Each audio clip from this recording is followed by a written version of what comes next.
Good morning, everyone.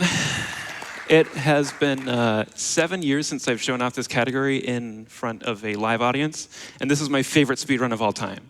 So I am so excited to be here. I'm Lasertrap, I press buttons and go fast. This, as I said, is my favorite speed game. And who are you? Hi, I'm King J0444. I haven't seen this game. I played LEGO Star Wars The Complete Saga a lot, but I haven't seen the DS version before, so I'm excited to see the differences. Hi, I'm Z-Cubed. I have seen the DS version, and you're in for a treat. And I'm Robasara1, and I'm just here for the ride. All right, so this is actually the DS version. It's a game that I grew up with, and absolutely a treat. We're playing in a funky order today because of a route that Z-Cubed found that involves like playing from a new game file and gradually unlocking characters as you go. The two characters you're going to see me pick today are Yoda Ghost and a custom character, and you're going to see why in this first level. There's a very big skip that we can't really explain as it happens because hopefully it'll happen very fast, but this should give you a good idea of what you'll see in this run. All right, so time will start in 3, 2, 1, go. Woo! All right. So immediately off the bat, they're going to throw a bomb against this wall. I'm going to keep going for this. Yeah, this is a little bit luck-based, but they're going to try and have the bomb clip them through like the top of the door frame here. From there, once they get it, you'll see what happens. Oh, wow. Oh, and Okay, so we're going to go to the backup. Yep, now they're going to do a different strat. They're going to get on top of this switch, and then from there, there's just no ceiling, and then they're going to jump out of bounds. So if you use a character that is both a blaster character and can double jump, you can just jump infinitely by jumping and shooting repeatedly. The two main characters that achieve this are custom character, which is what they're using right now, and Jar Jar Binks. For many reasons, we're using custom character, but yeah, that's the first level. Yeah, that's the first level. That is the shortest level, but it's like 30 seconds longer than it was supposed to be. Yeah, for those in the audience who haven't seen a LEGO speedrun, yeah, they get a little wild. We're going to see stuff like that. So. All right. And part of the reason that we're playing on a new game file is so that I can pick custom character in these first 2 levels and also get Yoda, because Yoda goes zoom. Now, I'm doing my Yoda movements as 3 attacks and a jump, and I can also do stuff like this. So, Jedi characters by default, they can double jump. Oops. And that means that they can jump once while they're already in the air. But Yoda's attacks give him a little bit of height, and you can still perform a double jump out of an attack. And now, infinite jumping, as we said, it's so easy that even someone who doesn't play video games could explain it, right? I think so. Like Zelda said, you know, we have this custom character here who can double jump, and then while you're double jumping, you can shoot, and just kind of go on forever. Again, Jar Jar Binks can do it as well, but we choose the custom character just because of paneling things and making sure that we're going as fast as possible. And you may have seen me at the end of the last level do a door clip. Sorry, Jawa, I'm so sorry. I didn't mean to do that. The scream was loud, too. Yeah. So we can clip through doors, and now's a good time to explain that. Actually, I'm going to pass that to Z-Cubed. Yeah, so if you're facing a door and you do an attack pattern with Yoda, where you do your first attack facing the door, the second attack is roughly 45 degrees to the door, and then the third attack is also facing the door. If you do that with good timing of your lightsaber swings, you can just clip through doors. The lightsaber clip, or the Yoda clips in Sandcrawler are actually quite difficult, so round of applause for that. I knew I'd have to pass it off to Zelda when I saw that there were 45-degree angles in there, so good job. Yeah, and as you can see here, this is just a good showcase of why Yoda is so powerful. And another thing with Ghost Yoda is that enemies don't see him because he's a ghost. They treat him like he's not there. Also, fun fact, you can just pull that lever without actually removing the glass. Found by my friend Jinjiro. Right, now we're going to 4-4, and there is a door at the beginning of this level that I cannot clip through with Yoda, because if I do, it'll just spit me back out into the same room, because he's got a little bit too much speed. So instead, I'm going to hopefully go through the ceiling, but it is frame perfect. So if I stand up over here, I can wedge my way through this ceiling eventually. Woo! Nice. Back a little bit, and there we go. This level combines the PC levels of Rescue the Princess and Death Star Escape, but we're doing princessless because there's an invisible ledge up here that I can just stand on, Okay, then. and then just get into the door and skip to the penultimate room. Oh, no. Okay, we're going to try that again. That's a sweet trick called I'm Dead. All right, we made it over that time. And in this room, I'm going to do something really crazy and kind of do the order of events out of order. And I'm going to swap to Yoda here and push player 2 very gently through the door so I'm behind the transition, go out of bounds, jump all the way to a different room, swap characters so that I store properties of this different room, and when I get back into the last room here to get the Falcon, once again the glass will just be gone. So I deloaded all of that this time, and I can't swap characters, otherwise the glass will be back. But that's a quick way of. That was a getting through lot to this. process at that time. I know. This is one of the new tricks. It saves like 3 seconds, but it's really cool. And that's the end of that level. Woo! Again, this is really cool to see for me because again, I've only played the PC or like the console versions, and obviously they're limitations of the DS. It's going to be different, but we're seeing like clipping through the ceiling. You don't see that in the other one in these specific parts. That's really cool. Oh, what a feeling, clipping through the ceiling. All right, this is this is a little bit more of a chill level. It's perhaps one of the more You say as you ones. clip through a door. So do you want to know how door clips work a little bit more? Because it's one of those tricks that if I get it, it'll look really easy, and if I don't, it'll look like I'm being a bit stupid because you lose 2 seconds every clip you miss. This one, though, one hand. Nice. I was gonna say you've made them look effortless. So Have I missed one yet? I don't think so. That's good. That's good. Not that I've noticed, but you're asking the wrong person. Yeah, you'll notice if I miss because it looks like I'm just swinging without Going against the door, yeah. Laser Trap is also not playing on their usual console, so That is a little bit tricky. Yeah. We had a bit of a setup complications, They so we're deserve using a 3DS. all the flowers today. All right. Onwards to episode 6, because although I only played 4 out of the 5 levels, the ship levels, kind of like shmup sections, are not available in free play, and we are doing free play today.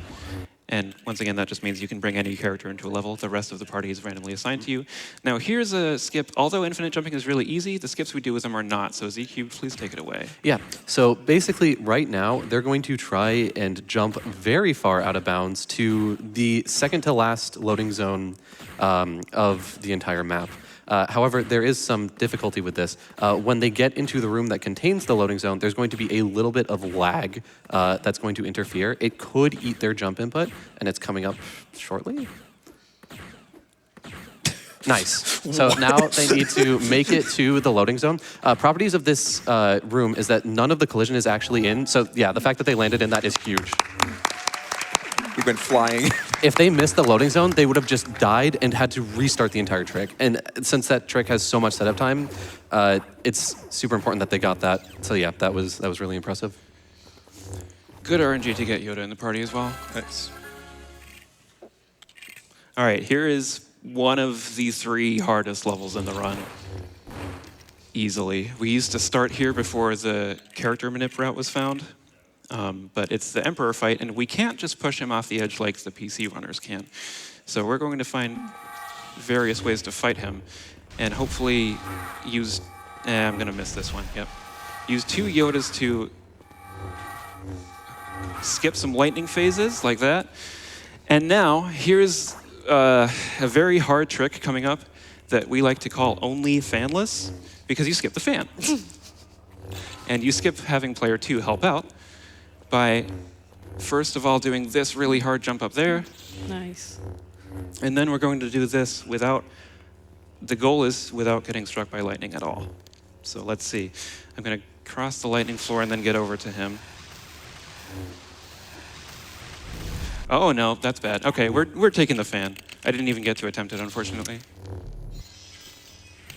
We'll always be your fans. Thank you. Don't worry. I appreciate it. Now the question is, oh, there you are. About time you showed up. Actually, I could still get it.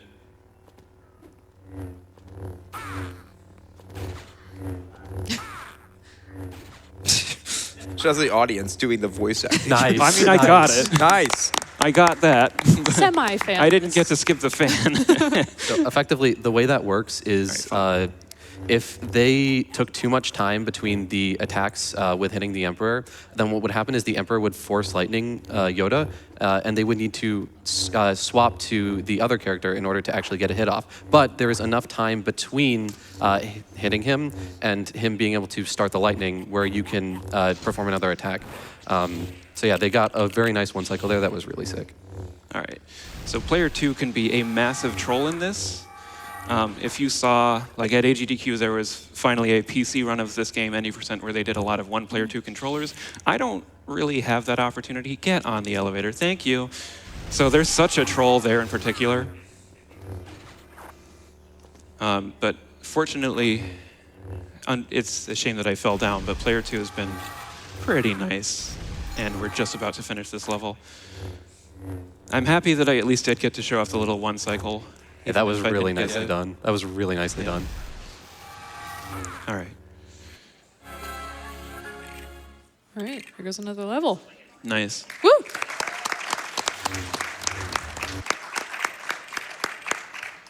There are 2 ship levels in episode 6, so that means I'm only playing 3 of them, and this will be the last one of episode 6, Battle of Endor. We get to do some fun stuff like we don't need bridges. We might call that a triple jump because it's as if we do 3 jumps, but one of them is an attack. And here's a sweet trick that's called elevator sip because ZQ'd made a typo in another game. Call him out. It carries in every game, apparently. I guess so. What happened Your there? legacy lives on. What happened there is that I was supposed to die by falling off the edge, but that's also where the load zone is. And by using the self-destruct extra with a droid and swapping characters on the same frame, I stored the death iframes, which are different to regular iframes, and just fell down into the next room. Let's go for a swing for the fences right there. Nice. Yeah, please let it be known that if you make a typo at all in the speedrun community, we will hold you against it. Speedrunners have like 2 jokes. It's making That the is- early cycle IRL, and it's bringing back things. 2 jokes is more than I have. I have 1. Oh, there's the first Ah. misclip. Nice. That one made up for it. All right, we're going on to episode 5, and we're immediately jumping into what's probably the hardest Yoda level in the run that you can control, that is. And once again, there's going to be a door that I can't do a regular door clip through because there's a big sheet of ice covering it. So instead, I'm going to do a single jump slash and character swap in the same frame, but do it twice. So this is double frame perfect, and go through the ceiling. Okay. Nice. that. Nice. Nailed it. Nice.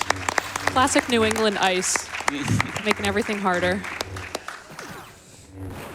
And here's another ice barrier, but instead I'm going to go over. I said I'm going to go over. Yeah. There we go. Nice. And this one's just a regular door that, once again, does not want to be clipped through, but it should be. We're not out of the woods yet, even with all of that double frame perfect stuff, because there's one of the hardest regular door clips coming up near the end. And before then, we go through this little ice cave section, and there are going to be some pretty stalactite jumps around the, get it, the little icicles. I was going to say, but There they are. See? Oops. There we go. Oh, I just got that. oh. All right. This door I cannot actually clip through. It just won't let me. But the next one I can, and still often won't let me. Okay, all right, I'll take that. time. Nice. Yay.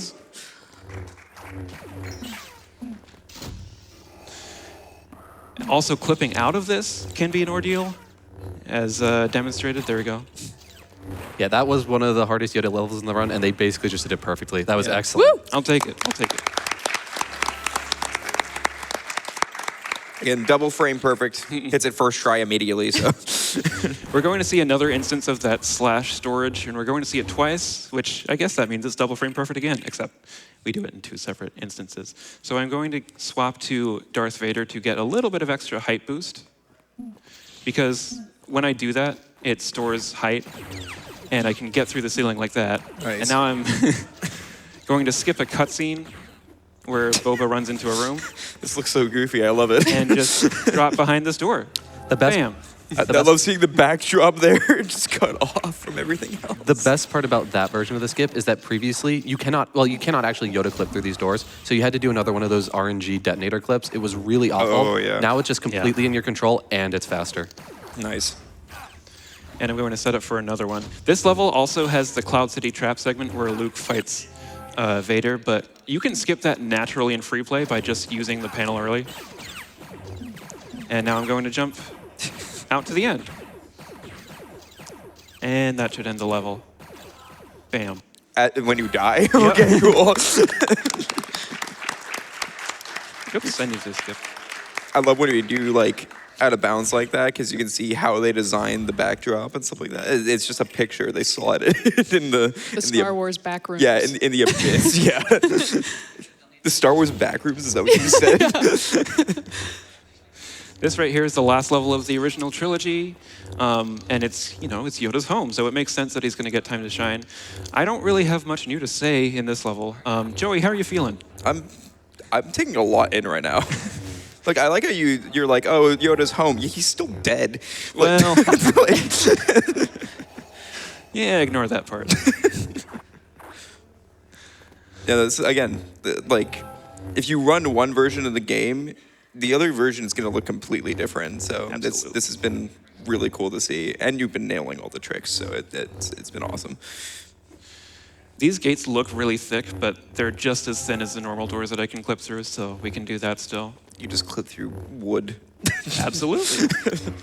They look like crayons. Maybe that's why they're using them. You know, I'm never going to unsee it now. Maybe that's Thank a you. teacher. That's a teacher mindset, but They only have brown crayons in the forest, apparently. Well, this planet's kind of that whole color, yeah. That's true. And then we would usually fight Dream Vader here, but conveniently, the level ends behind a door, and you know what that means. woohoo! Nice. Just like the movies. Yeah, just like the movies, where Ghost Yoda goes through a wall. All right, who's ready for some prequels? We're going to do 3, 2, 1 to end the run. Oh, counting down. Yep. New Year's.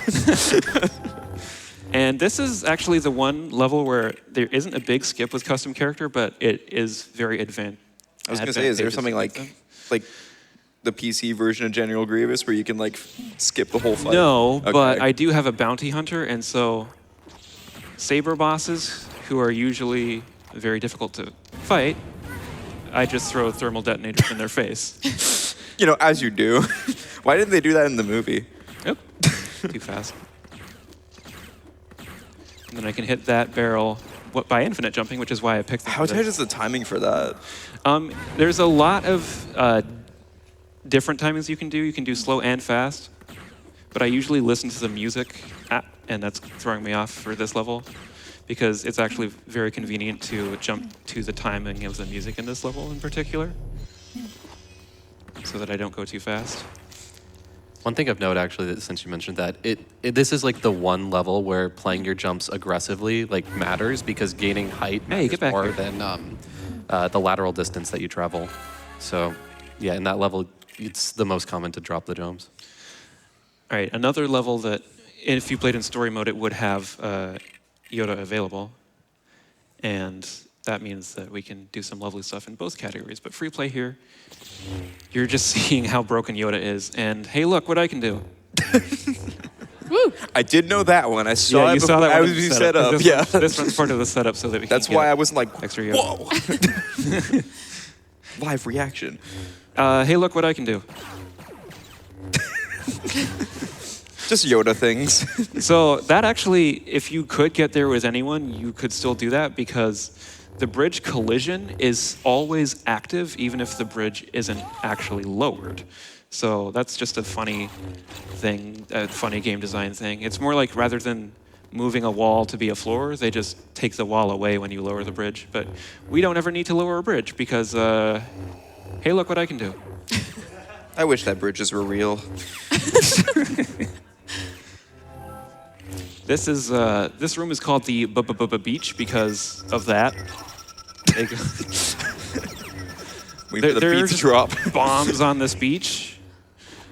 But also, I'm going to go under an invisible wall that tries to stop you from doing exactly this. Hopefully go under it. And over the drawbridge like Nice. that. Woo!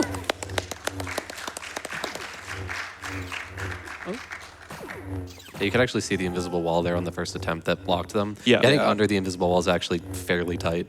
Yeah, because you don't want to lose so much height that you won't get over the drawbridge. But you also need to lose some, otherwise you still won't get over. And this is a very hard clip coming up because it's at an awkward angle. So let's see how it goes. Yeah, I expected that. Nice. Nice. Everything's been at least second try on the door clips, so I'm happy with that. The one consequence of using Force Ghost Yoda over regular Yoda in this room is that the enemies won't see you. And if the enemies shoot you while you're trying to use the Force, it'll actually stop you from using the Force. So this is a room where using Force Ghost Yoda matters a lot. All right, this next level is based on a deleted scene because they started making the original Lego Star Wars game before Episode 3 had actually come out.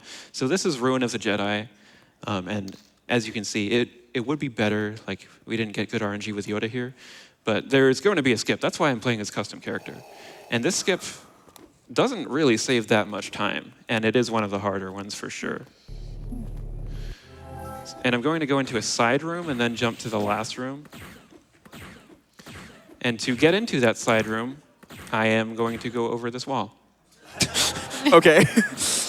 All right, Zeke, hang on. Zeke, go for it. Yeah, so this infinite jump in particular is really difficult because they can't really see where they're going. They just kind of disappear, and then they're going to pop in this room right here. And then they have to land in this tiny loading zone. Nice. Nice. That was really hard. And as I mentioned too, this is kind of part of the story that was deleted from the movie.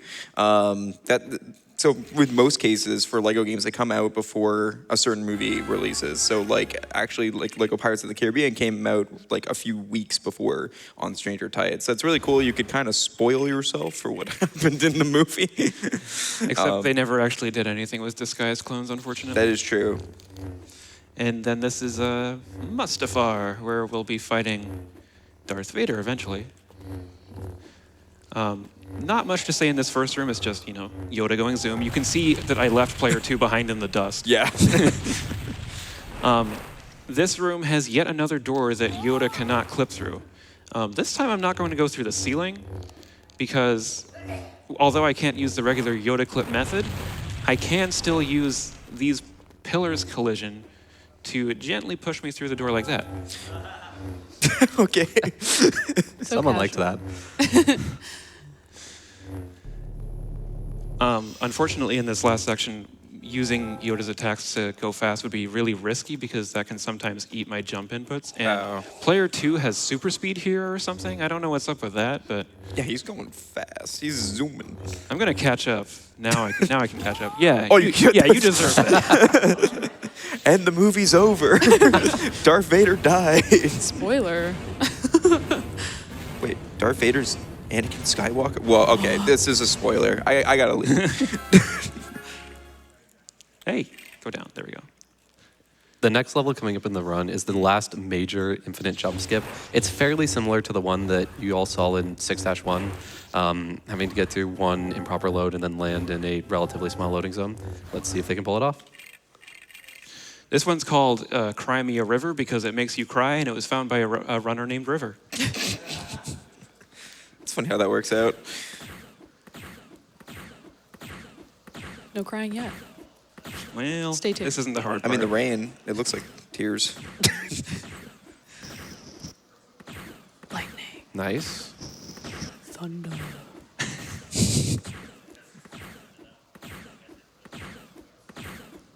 That was weird. Oh.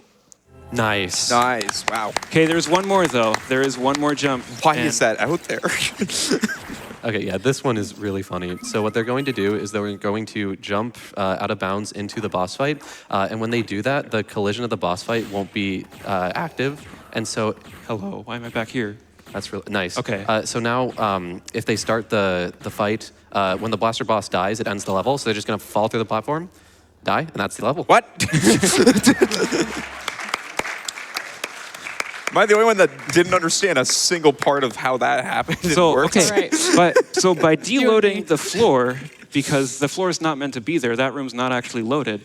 But activating the boss falls through floor, boss dies.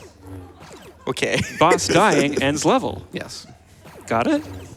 Think so. Kinda. Will this be on the test later? Oh, you know it will. Oh no. Okay, someone told me a long time ago that conveyor is slower, but I kind of stopped believing them recently because I kind of told him skill issue. Is that person watching right now? and you know, I got a gold last week or earlier this week by using the conveyors, so That's what. shout outs to Nuxmaster360. Way to call him out. They found the big skip in the Ruin of the Jedi level, and it's called Order 360. Hello, where are you? Where are you? Right here, they really need player 2 to come because there's 2 buttons that they have to hit. Oh yeah. And, This is yeah. unfortunately no way to skip this. Oh, that was Get fast. on the button. Honestly, it's just like my workday. What does that mean? I don't know. For context, 2 of us up here work in a school. Why I saw crayons earlier. Yeah. Yeah. But what does that have to do with buttons? I'm so confused. You know, trying to get people to one place that they're not. Oh, okay. I thought you meant specifically That's the button fair. and standing on it. That's fair. At the end of this room, by the way, there's a door that you cannot Yoda clip through, so they're going to try and use an instance of slam storage to get through it. The height that you get off of slam storage can be inconsistent, and you need pretty much a max height slam storage. So hopefully they'll go through the ceiling here. Oh, almost. I got the height, but the timing of going through the wall is very tricky. That's not the height. Nice. Nice. And then, bam. And bye, Obi-Wan. Good thing none of us are dressed up as Obi-Wan today. I forgot. I tried to remind you. So, I had to grow my beard. the low point in this run would be Jedi Battle. So, Joey, you know a thing or two about the PC run, right? Yeah. And how there's a lot of RNG in Jedi Battle, Tons of RNG. but overall, the PC any percent split in story mode is only like 3 minutes, right? Yeah. Well, my gold is longer in free play in this game than in story mode in that game. This is just Okay. one long room, and there's a lot of like hoping player 2 cooperates so I can get somewhere early, and yeah, he finally decided to pull that switch. So there is a lot of memorizing where to be at what time, but I can't lie, there isn't much interesting going on in this level. So how are you feeling? You feeling good? I'm feeling good. How's PAX been, audience? Let's go. Look at that. It's the final day. We got some banger runs lined up. It's gonna be awesome. Yeah. Starting early. Nice. Oh, one thing that you do see me doing is, as soon as I pull one of these levers, I can character swap, and that activates them, and I can move instead of doing the little animation. But I won't do that here, because if I do that, player 2 won't go there, and that just happens to be faster in this instance. Droidicas, you're meant to Jedi slam them, but also thermal detonators work. See, I don't remember this part of the movie where Ghost Yoda saved everybody. Could be wrong. I mean, he was around. He just showed up really late. He also wasn't dead. Yeah, that's true. That's a good point. Here, one fun thing that often happens to me is the Matrix glitch, where although you're supposed to destroy all 3 of these droidicas, I can usually get one to stay alive and progress like that. We don't know why it happens. I was gonna say, why does it happen? Sometimes, on very rare instances, they stay alive and they try to get in your way. But most cases like this, he's just chilling. That's our friend. Droidicus are friends, not food. I didn't want to eat one anyways, personally. They look crunchy. Yep. They look like a blueberry. Yeah, but the taste of the electricity and... I'll stop talking. Welcome to GDQ, where we Yeah, will welcome- talk about what a robot tastes like. Welcome to the longest level in the game. Yeah. I didn't know what commentary I was expecting for this level, but it was Was this definitely it? not that. All right, cool. I didn't really have It's a it. King James special, man. Wait, I got double Yoda. I just noticed. Reminder Too bad that that at doesn't help. this PAX Actually, event, that does help. Reminder at this PAX event, I'm commentating 3 games, and all of them I have not played. We were talking about how we're gonna just look at Zelda whenever we don't know if something's going well or Z-Cube's our not. backup to be like, please explain things that we can't. This is the boss fight. We're almost there. How you doing there, Django? Not well. It's vibing. And one thing that I haven't mentioned yet, but you've maybe seen me doing, is that as the level fades out, if I'm not already Yoda, I will swap back to Yoda just so that I can be Yoda in the cantina and go fast. Yeah, for sure. Yeah, I was gonna ask in that last level if so in the PC version you have to find certain enemies that you have to defeat at the end, and that's where the big RNG part. But it seems like No, that we wasn't don't the have case that. here. It's just, it's Yeah. all planned out, very boring gauntlets. And we follow that up with a very short level where the only real puzzle that you would have to do is in this room. But also there's a door and And we have a Yoda. yeah. Just send This- a bomb at him. Yeah, but this beginning of this room is a little weird where you can send a bomb before you're supposed to, and then it doesn't always activate when you're supposed to, because I'm also blowing these bombs up manually. Okay. And then they also have to keep a little bit of distance from Dooku on some of these hits, because if they get too close, they'll either get force lightninged or I think just forced away. Well, Yeah, I was gonna say it's probably Force away. the force field. Yeah. But yeah, another fairly simple boss to end this level. Again, just like how it happened in the movies.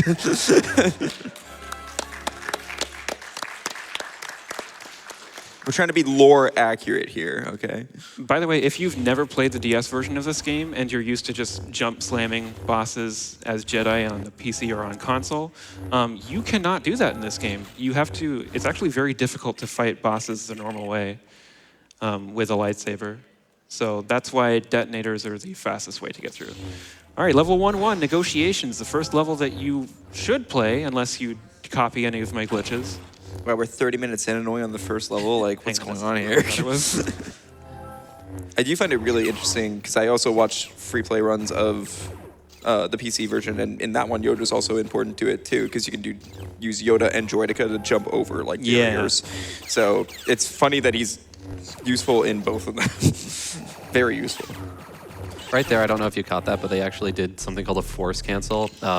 Normally, after an attack pattern, they do 3 swings and then an attack, and that's the fastest form of movement. But if there's a forceable object, you can use that to restart your attack pattern immediately after the third attack. You use the force to restart it. I did notice that, and I was so gonna say that. You stole the words right out of my mouth. How dare you steal my commentary? Come on.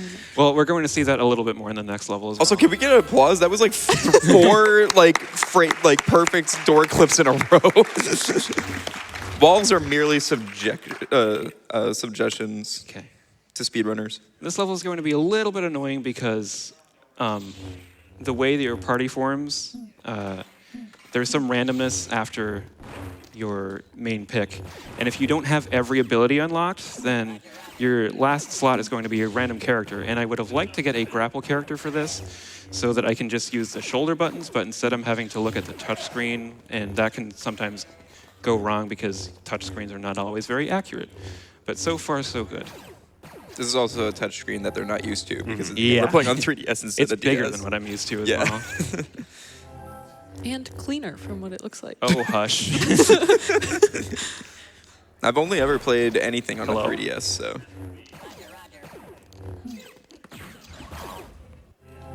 All right, so as I go through this room, I'm going to do a little bit more force canceling, which, as Z-Cube said, is kind of like instead of having to jump, you can cancel an attack and then restart your attack pattern like this. And it's one of those very minor time saves, but it's fun to do and just fun to keep schmoving with Yoda, because Yoda's the best. Moving. We like our schmoob in here. All All right, we're almost done. I know this level was a little bit quieter, but the last 2 levels in the run Are not going to are, be that. yeah, they're gonna be. That's what I love to hear. All right, oh, don't miss the exit. Nice. So 2 more levels left? 2 more, because I'm skipping pod race, unfortunately. Although pod race is not the most interesting in this game. Oh, double astromech? Okay, no good slot 8 character here either. Yeah, so an interesting thing to note about this level is there are 3 prominent door clips. The first one is a pretty standard door clip, just straight on. You have plenty of space to clip through. The second one, it's at a bit more of an awkward angle, so getting that clip is a little tough. But then the third one, not only is it at an awkward angle, but it's also one of like the tightest spaces that you have to actually do the clip. So you saw them nail the first one. Here's the second one. Oh, didn't nail that one. Still didn't nail it. Nice. There we go. Third tries the charm. Yeah, but that's the worst door clip of the run so far. That's fair. All right, more force. That says a lot, though. canceling. Hopefully. I'm way behind where I should be for this to work. Yeah. I didn't quite work out the way I wanted. It earned you an instant replay, though. So. I know. I feel so popular. Yeah, here's the one that's really tough. Yeah, this is a very tight space to work with, and it's at a really awkward angle. I'm not even close right now. I'm going to go back over here. Nice. Nice. Sometimes you just got to restart. It made sense that the door clips would wear off eventually, but that's okay. And in this last room, we're going to free the royal guards so that we can get out of here. There is a door that, once again, we cannot clip through with Yoda, but there are other ways to clip through. Unfortunately, although we can still clip through it, it does not end the level unless you free all the guards. So we do have to do this. Gotcha. That's a cool strat where you can just stand there and throw a detonator up. And then we're going to do some parkour with the starships as well, because standing up here will give me just enough height to get up there. Ooh, nice. And another small optimization that I'm doing is as those little cutscenes begin, I'm doing a jump slash, as you see there, to gain a little bit more distance as I lose control. And activating this is what ends the level. This is the door. 1 more level to go. Got this.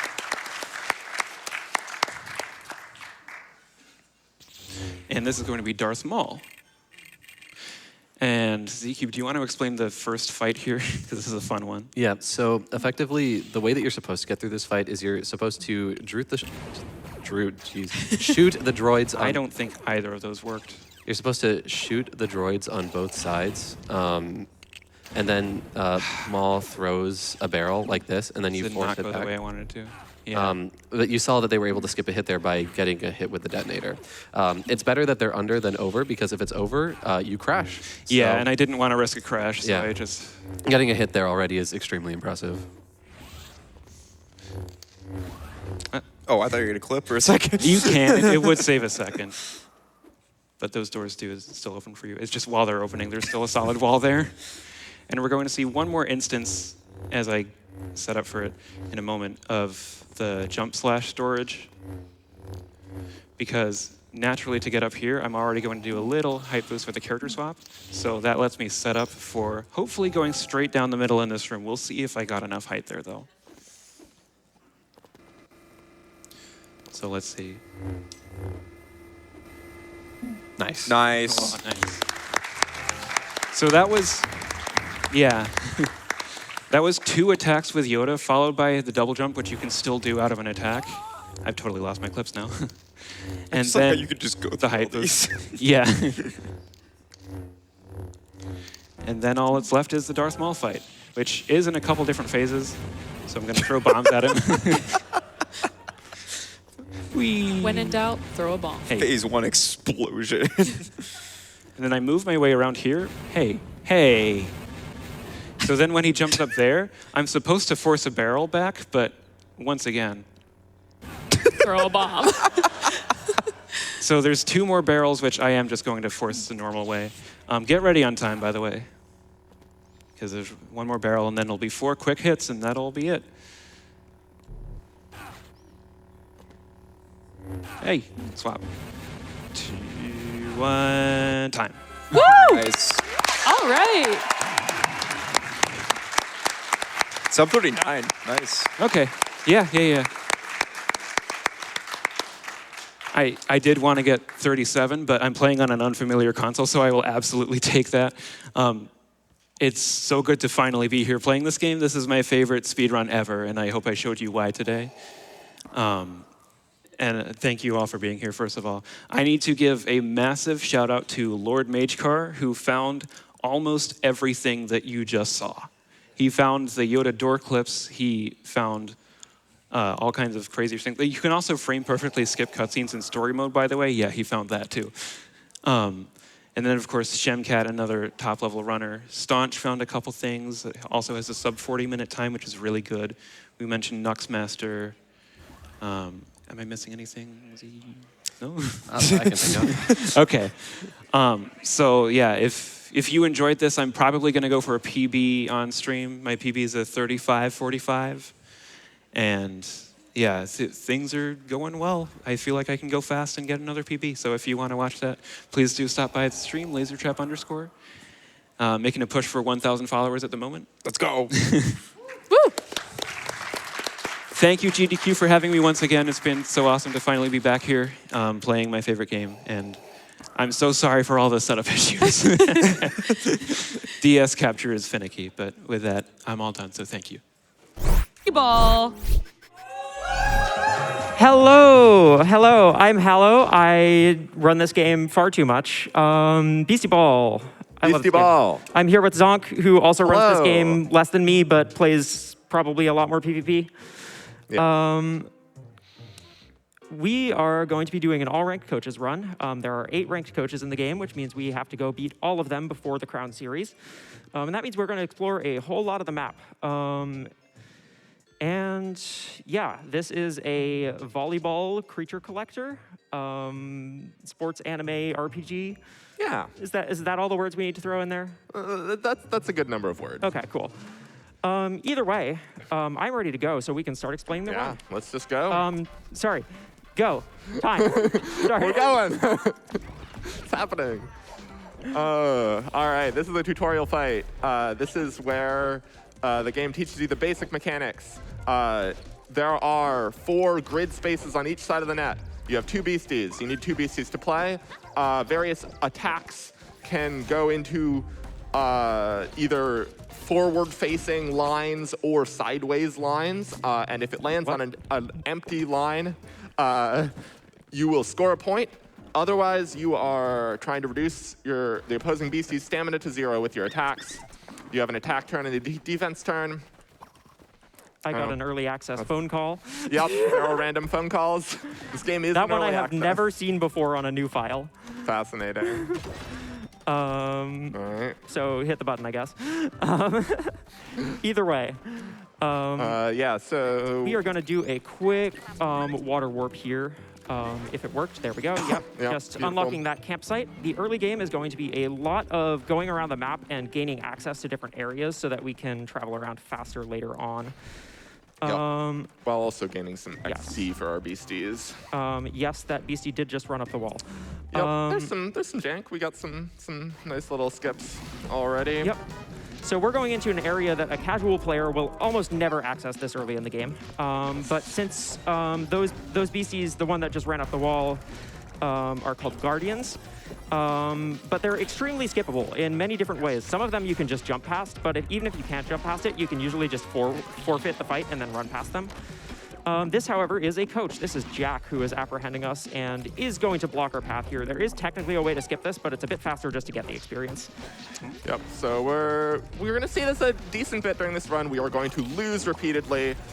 Losing gives you experience and is sometimes the fastest way to get experience against certain fights. So we'll do Doesn't this. get you as much experience as winning, but it's definitely faster because, as you've noticed here, our Kitchik is wiped. Yes. Wiping is the main way we'll be scoring points. It's also the main way our opponents will be scoring points, at least for the first 15 minutes of the run. Yes. After that, they won't be scoring very many points at a certain point. Exactly. And when they do, we'll be moving our beasties out of the way so that they score points. Yes. Either way, some basics of this game. There are 3 types in this game. Each beastie has a both attacking and defending stat in each of body, mind, and spirit. These don't have any type matchup charts. It's simply that each beastie has a stat for each of these that sort of expresses their personality and the way they approach playing the game. Beasties are really, really intricate creatures. Yep. You'll note they all have idle animations. Well, the ones that we've seen so far all have idle animations. More are being added. Yes, this game is in early access if we haven't mentioned it yet. So there's still some unfinished art and areas that are going to have a lot more overworld stuff added into them, but the story is fully playable, and it's really, really fantastic. It's an unbelievable game for early access. Oh yeah, we haven't introduced Sprecko yet. This is Sprecko. This is Sprecko. You might have seen Sprecko on screen as well. Yeah. Very important. They're here to help. Yep. We Anyway. have the next phase of our starter, and so now we can actually win this fight. Yep. Here is the first instance of I have to pay attention to a flowchart. There are so many flowcharts in this, so we'll Yep. mostly let Hallow lock in on the Yeah. flowcharts. So we're clicking a sideways move here, which gets us a free point if we know the opponent is not going to run into the front lane, which in that case they didn't. Yes, there is some level of randomness to how the enemy beasties will behave, but there's also a decent amount of Yep. consistency, and we have some lovely modding tools. Yes. Made. Huge shout outs to our resident modder, Jay Davis, who is an invaluable resource to both like the speedrun community and the PvP community. And GG. Yep. On the first Anyway, move. we're out of bounds now. Yeah, so we can also do that in this game. There's a few good places. You'll see another one Yeah, want to immediately. see me do it again immediately? This one's a little more in depth. But we're just gonna dip around here so we don't have to do some other movement. And we're also grabbing some items that we're going to sell for money, as well as an item here called an exercise video, which we're gonna pick up a total of 9 throughout the run. And those we can use to get our main beastie an extra level, which, as you would imagine, is very important. So- There are a couple of very precise kills. Anyway, I'm going to do a quick This skip is a here and little- throw that. Oh, Nice. I Oh, made well. it, but And then unfortunately you I walked fell off down. anyway. So I would have been able to skip this fight more quickly had I not fallen down, but oh well. I lost probably like 2 seconds there. And It's okay. there's an example of you can just run past them. All right, best beastie on screen, that's a Trat. That's a Trat. Trat are very important. Literally the perfect creature. I will not take any dissenting opinions. Yes. Although, we should maybe also introduce our beasties, what we're using. We're using, Yeah, sorry, I just had to jump on a tree there. Oh, and yeah, ended don't up worry out of about it. bounds again by accident. maybe not the best time. And now we teleported back over there. Don't worry about it. Yeah, our beastie's on screen. So we use Kitchik in this fight. In this run. It is by far the fastest starter, as its attacking stat is, I believe, the second highest of any beastie in the game. Yeah. And it gets an ability which further boosts its damage. So it's very good for just one-shotting things, which, as you can imagine, in speedrunning is good. We will be in a few minutes doing a grind, after which point we will basically one-shot most things until like near the very end of the game. Yeah.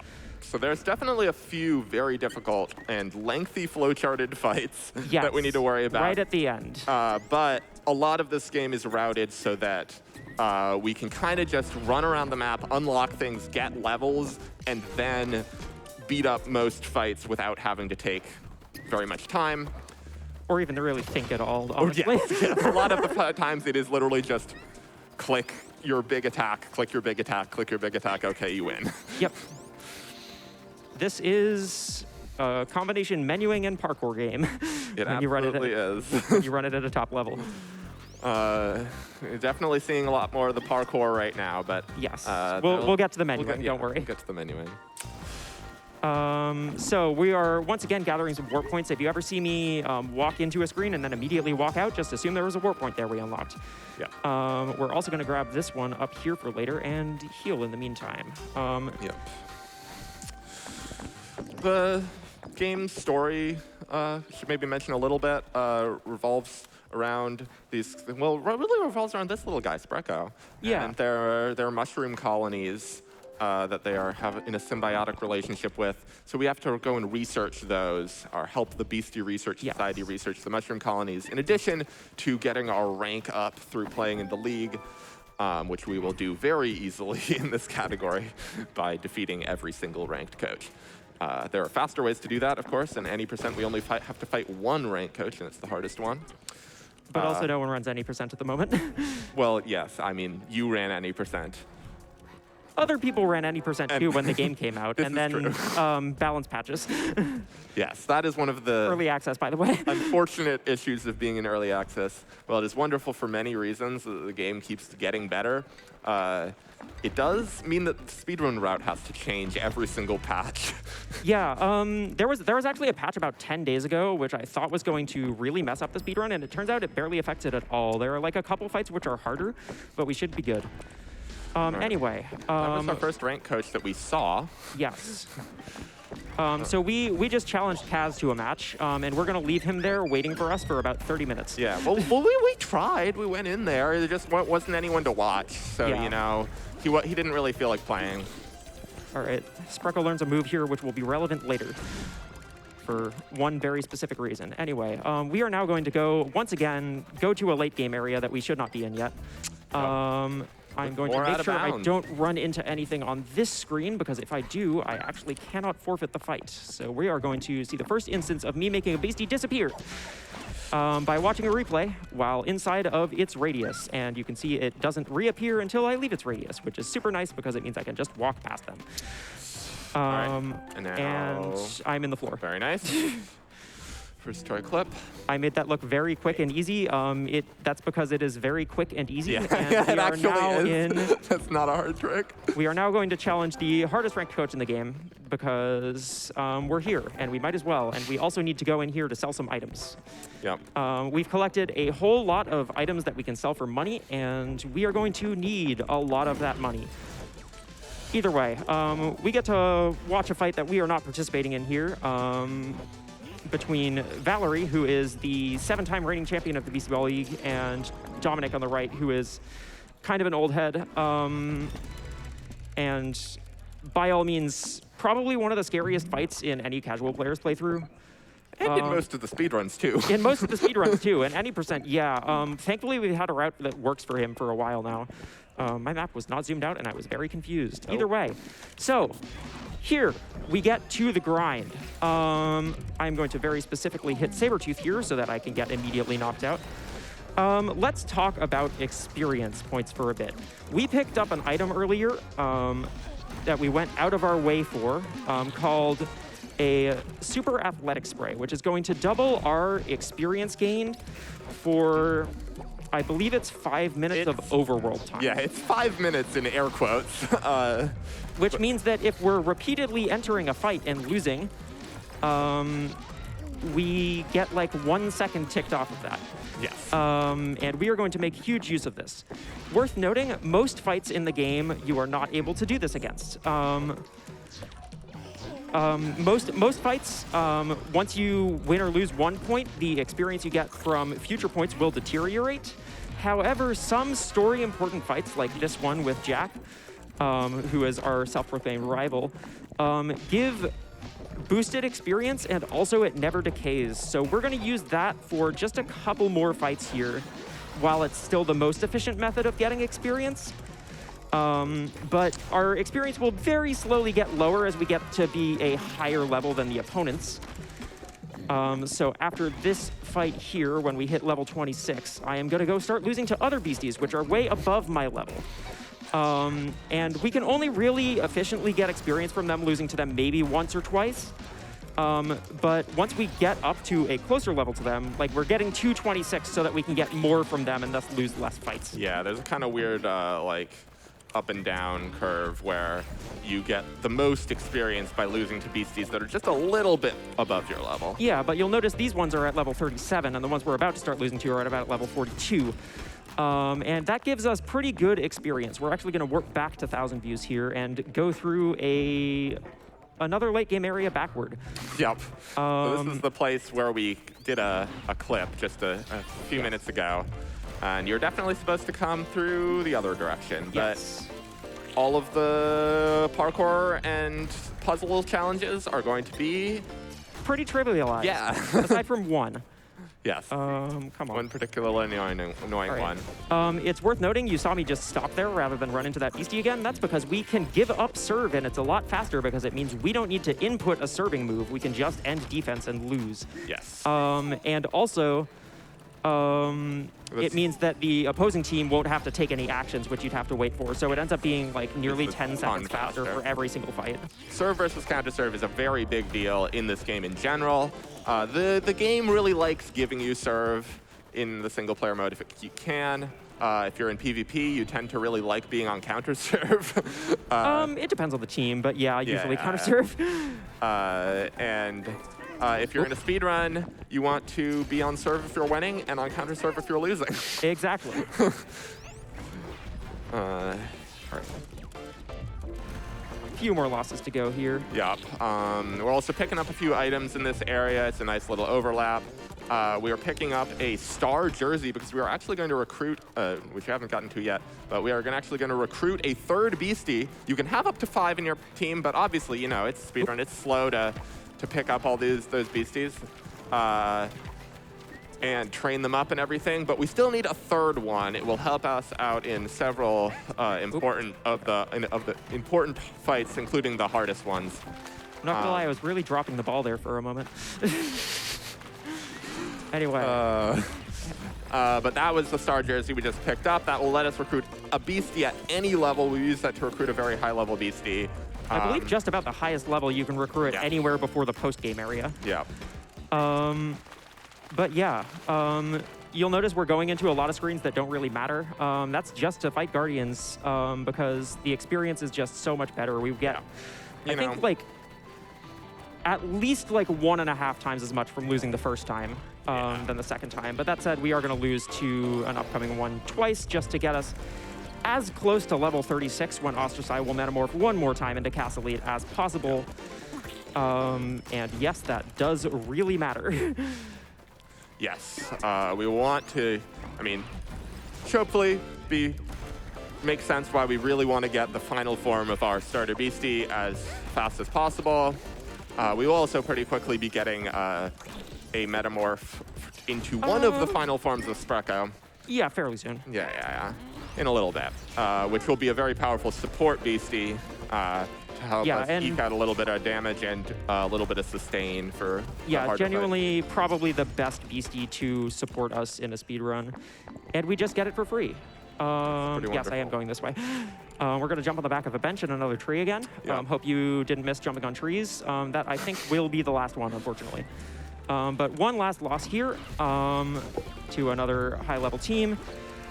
And we hit level 36, so Ostracized is going to, at the end of this match, metamorph into Castle Elite, and I'm going to turn a couple pages of my notes. Yes, this is a heavy notes game, thanks to all There are a lot flowcharts. of notes. I don't need to look at all of them, but especially the flowcharts in the late game are very precise, and if I mess them up, the run might end.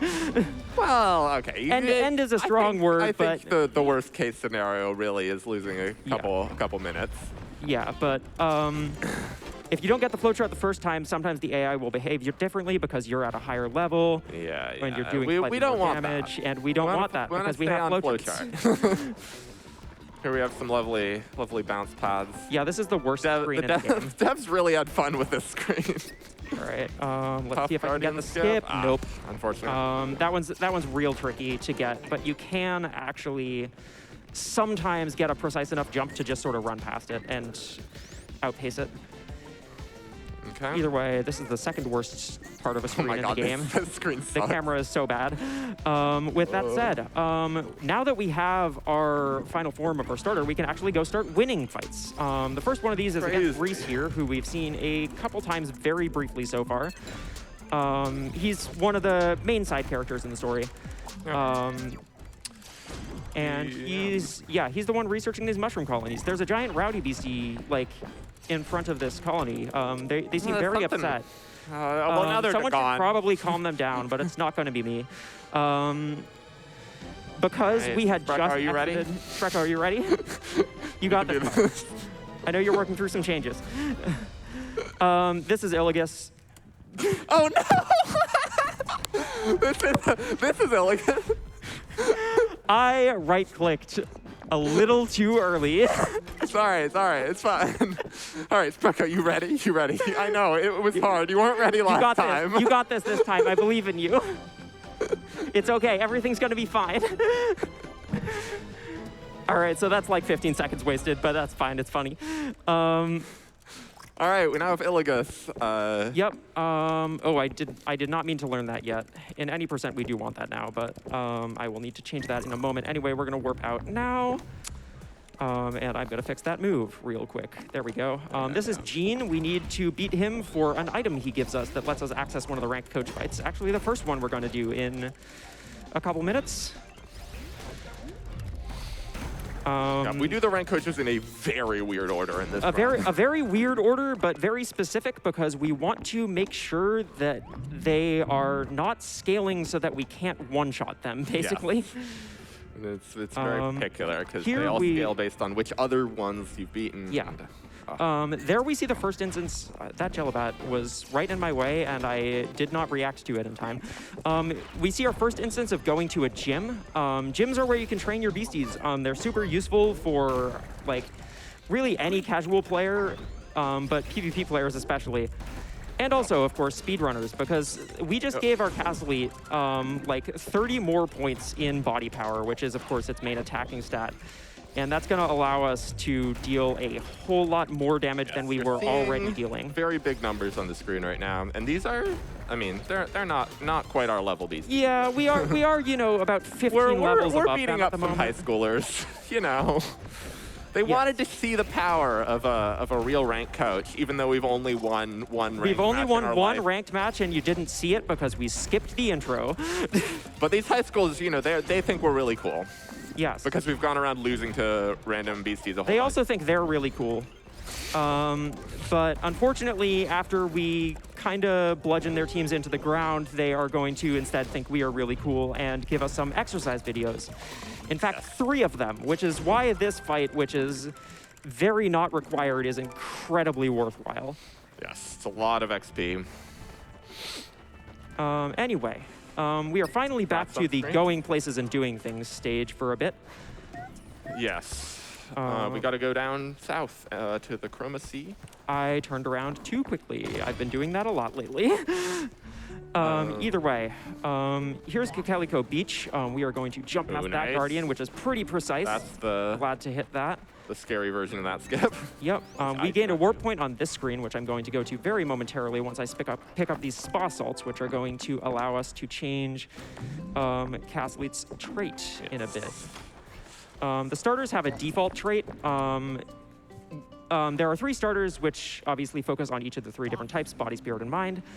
They all have a default trait, which sort of boosts their damage if they're low on stamina, which is very useful in like the early game, but will start to not matter anymore once we actually get to.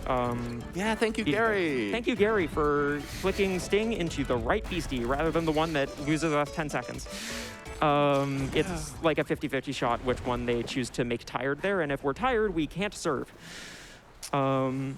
Which means we sort of have to wait a bit. Anyway, All right, we're heading into the club here, and we're going to splash some water on our face and then try and get into a private area. And for that, we have to beat the bouncer in a match. And I am yeah. trying desperately to click on this castle and failing, but that's fine.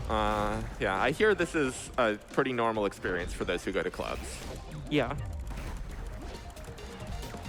And now that we've beaten the bouncer after immediately taking it outside, we're going to go back in and meet up with the rank coach. He can call us bro, that's fine.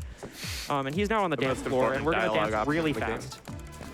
Yeah, maybe flashing lights warning. A little bit of a flashing lights warning. Okay. Briefly. One of the best cutscenes in the game. The other one is also in this club. But you won't the get to see flashing that lights one. are over. I'm going to use a smoothie that we picked up way earlier because we walked right past it. and revive Castle because they were actually very tired there after dancing extremely hard for a few minutes. So we needed them to get back up.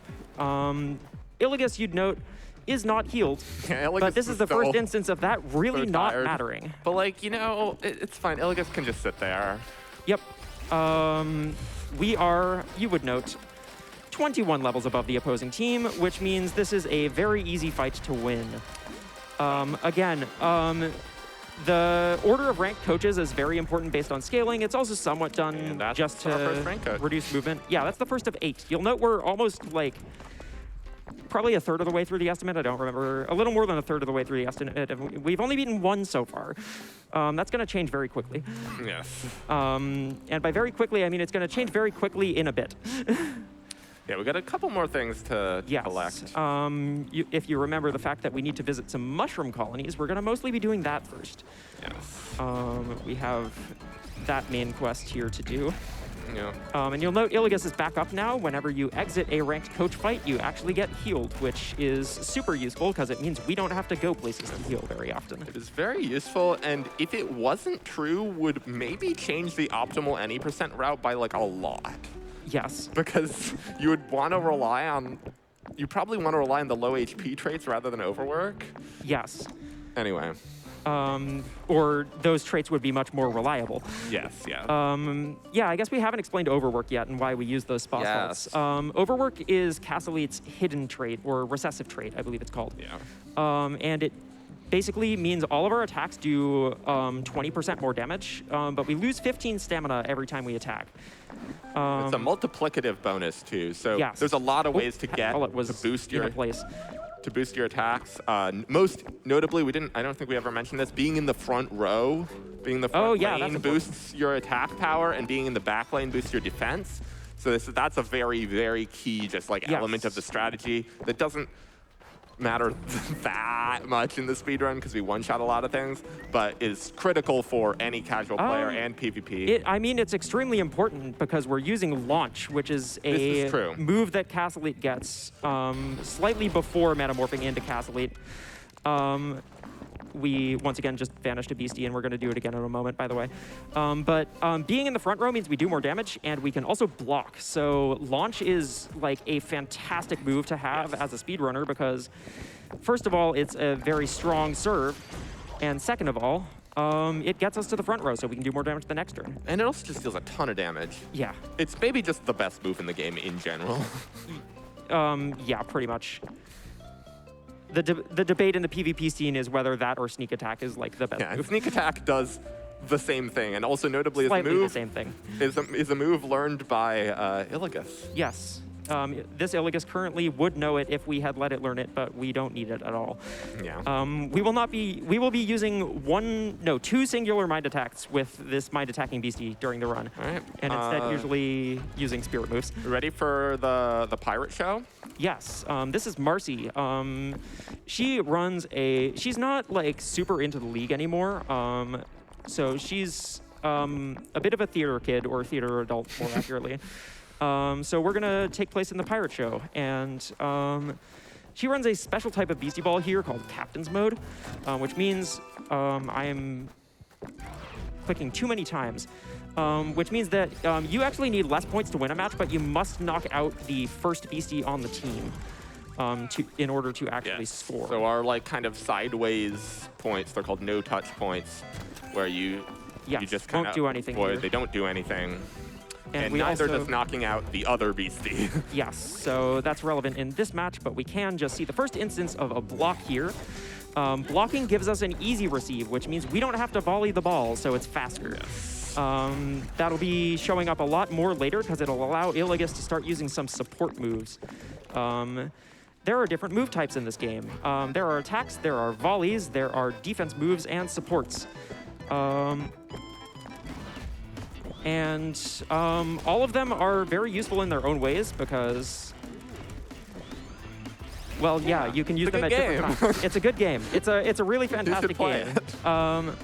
We actually had to hit the beastie that wasn't the captain there because it used a move that made it noisy, meaning it redirects all attacks to itself. We'll see that a few more times throughout the run. Very Where am I powerful going? I'm going here. condition. Okay, anyway, that's 2 out of 8 ranked coaches. We're now going to finally recruit that third beastie we've mentioned, and that is going to be a Frufolks. Frufolks. I use an attract spray right, to make sure it's at the highest level it can possibly show up at. We're going to give it serve as well. And each beastie in this game has a unique recruit condition. Frufolks has a recruit condition of healing 5 times. So Iligus has a move called Clear Field, which can heal both of our beasties on the field, thus counting for 2. And also Refresh, which is a volley move that heals Cast Elite for 15, notably the same amount as you lose from every attack with Overwork. Now we have a Frufolks. Yeah. I'm going to change Illigus's moves now because Clearfield has moved past its usefulness. And just change Frufolks' moves because it's going to be a secondary attacker in a couple fights. Mainly, it's another beastie that can survive some hits. But anyway. Yeah, but it's also notable that it is a spirit attacker, so it uses a different attacking stat, which makes it good in some situations where our opponents have very strong body defense, but maybe not so strong spirit defense. So that's like, it's a big aspect of the game. Yeah. We're going to head up here to get our platinum sponsor and challenge another ranked coach that we are going to leave for, okay, we're only leaving Celia for about like 10 minutes or so. Yes. But we're going to warp out now, if I remember how to do that, and head off to finally meet our third ranked coach. Yeah, so our third ranked coach, which is, well, a lot of players' last ranked coach, because you don't have My last ranked coach, I didn't beat mine this ranked too. coach until after beating the game. Same here. You don't need to beat every ranked coach to beat the game, and this one is hard to find if you this don't is remember the dialogue that tells you how to find them. Yeah. Anyway, I'm going to throw this ball at a wall and then sprint into it if my beasties would get out of the way. And kick it into that wall so it disappears, saving a very cool small little amount of time. Yeah, we got some cool parkour in this segment. Yeah, speaking of cool parkour, we have the coolest trick in the room. Coolest trick in the world. So Dev so graciously patched back into the game for Yeah, us. this was accidentally patched out in the recent update, and we were like, hey, we recall you thinking this was really cool. Can we have it back, please? So, yeah, we watched a replay. And now, I am going to fly through the air with my phone. oh, I messed it up, I think. Yeah. that's all right. Try it Okay. again. It's really tricky because I think I opened menu a little too late there.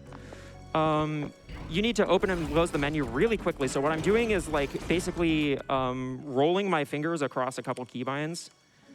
And I also need to account for some quirks of the Windows version of the game that mean if you use certain keybinds like exiting a menu with a button other than the open menu button, it actually kills your movement keys. So there we go. That was very close to not working, but we made it. And now since I watched a replay, the game sees my left safe position as in the air, and when I get out of that Guardian's radius, it spawns me in the air, and we can skip this wall here, which has a fight. Yeah, it's got a pretty big fight. All right, we also one got more. a nice item there. Yes, one more exercise video, which we are going to use later at like the most effective time. Anyway, there's a Beastieball center on the roof of this building, and we're very important, so we're gonna go swap Frufolks to the second slot for experience reasons. And also to avoid relationship drama. Yes, this game has relationship drama between beasties. Beasties can form relationships. We don't actually engage with that basically at all during the speedrun anymore, or at least this speedrun. Yeah. But it can be very helpful. It can also be very not helpful. yes. The reason why we even changed this in the first place was because we realized that we got lucky again with the sting.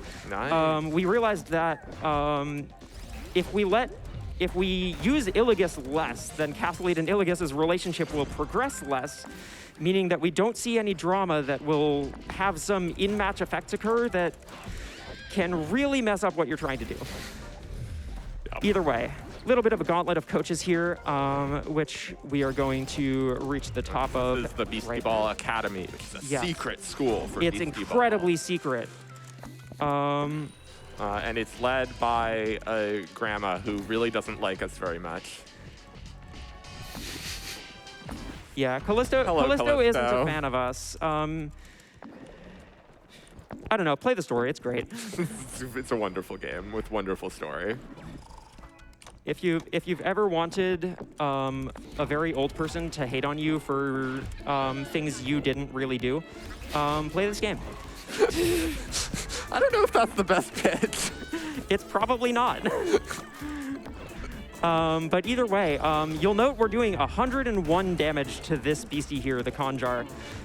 There's going to be a lot of instances of that where we're just high enough level to knock stuff out. So every single one of those exercise videos we picked up matters. Yep.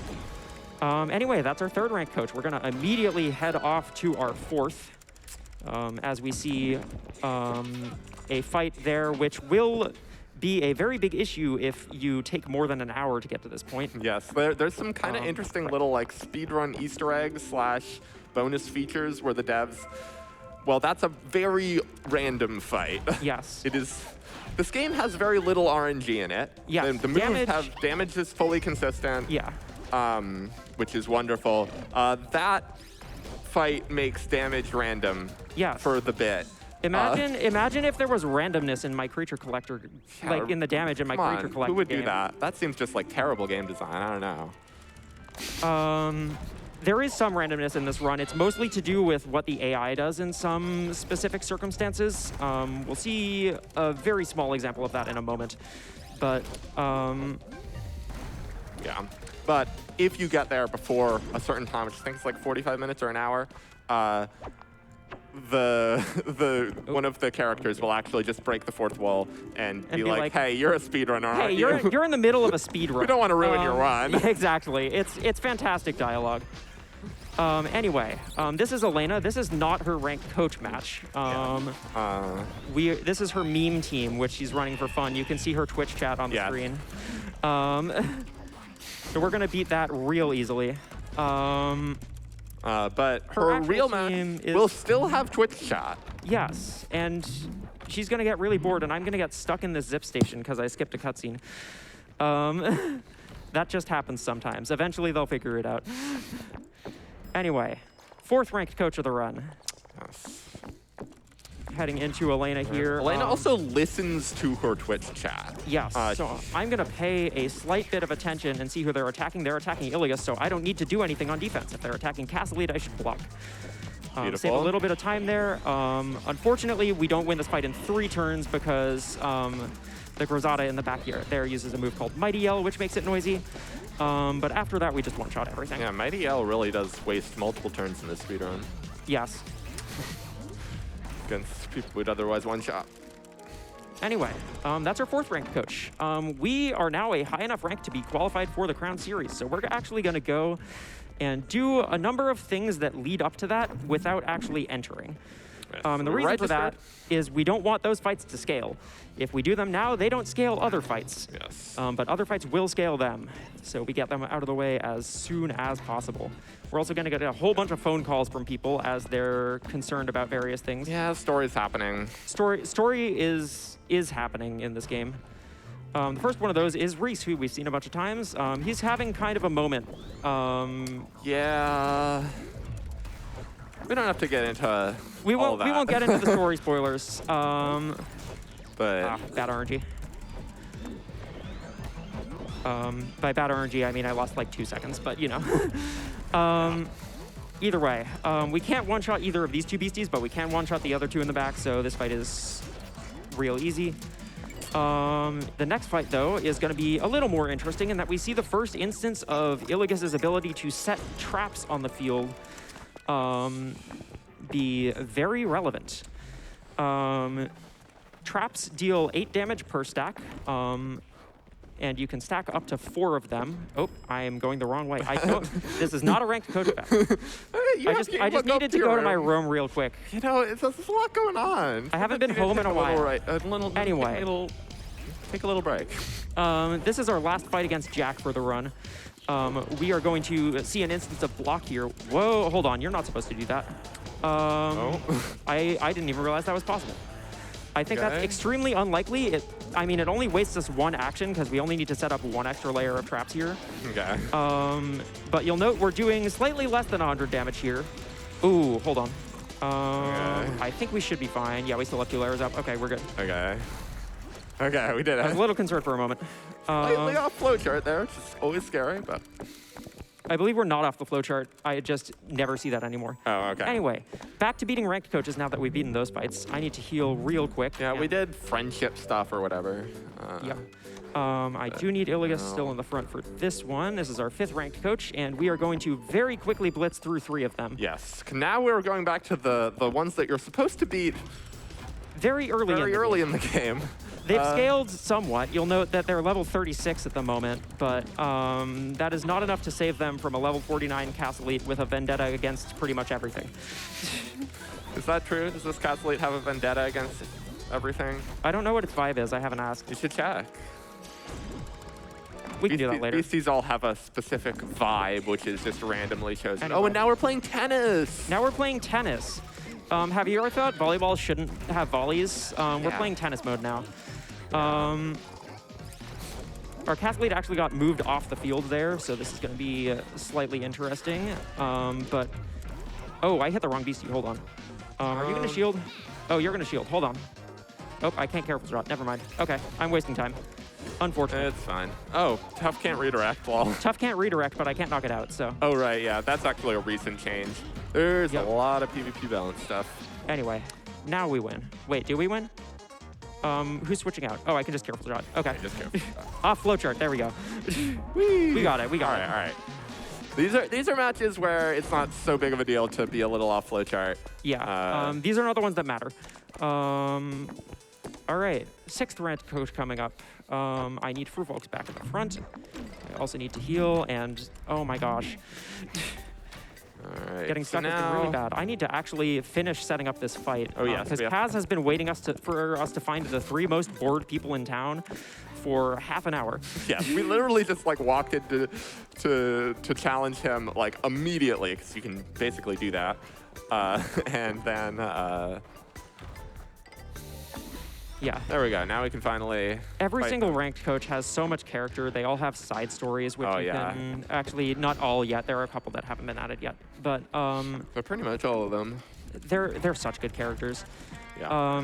This game has like incredible writing throughout. All the beasties are incredible. The music is incredible. I haven't mentioned Lena Raine did the soundtrack. Yeah, Lena Raine soundtrack. Yeah. Some incredible bangers, many of which we're not even getting to hear for more than 2 seconds. Yeah, pretty much. Because you're just beating up the coaches too fast. Anyway, that's 6 ranked coaches. We're gonna go do our Right. 7th and then pause a little bit before the 8th. Yeah. After this, we're going to be entering. Well, this one's easy, but after that, we're going to be entering the hard fights. The hard fights. And then it's yes. pretty much just hard fights for the rest of the run. Indeed. We have routed very carefully to have this one be the last one because it is the easiest to one-shot with the Castlete. Yep. Celia is the lovely scientist. Head of the Beastie Research Beastie Society, Research who has given Society. us a platinum sponsorship But very they graciously. are A bit of a pushover if you have a they're- Castlete, which is significantly higher level than their team, yes. Anyway, we have one right. more thing to do before the Crown Series that isn't beat a ranked coach, and that is, well, as we like to call it, fight God. Yeah, we got to beat God at sports. Yes, I need Iligas back up here, and I need to change Yep, their moves sure you for got a all the moment. moves. That is not the correct move to change. I need shield and refresh, correct? Yes. Okay. All the Beasties moves are good. Yep. All right. So, So, right. this is the only Rowdy Beastie we actually fight. You're expected to have beaten at least 3 by this point. But this is Shloom. They are significantly higher level than us. And you'll note they have 400 starting stamina. So we're going to set up something here with a move called Stinger that's going to start draining that over time in just a few turns and get us a whole lot of damage toward the end of the fight. Yep. You'll note we only need to win one point in this fight, whereas Shloom here needs to win 3. So we just need to wear it down quickly so we can calm it down. that's the Rowdy mechanic. The Rowdy Beasties are also always noisy, so you can't do any shenanigans with the no-touch points, sideways stuff. Yep. You just have to get through all their stamina. All right, do we get the fun version? We don't get the fun version. We get the fast version. Ah, damn, I hate going fast. I hate going fast. Okay. Anyway, You'll note that Shloom just lost a lot of stamina. Oh. Hold on. Hold up. Is this bad? I think. Okay. All right.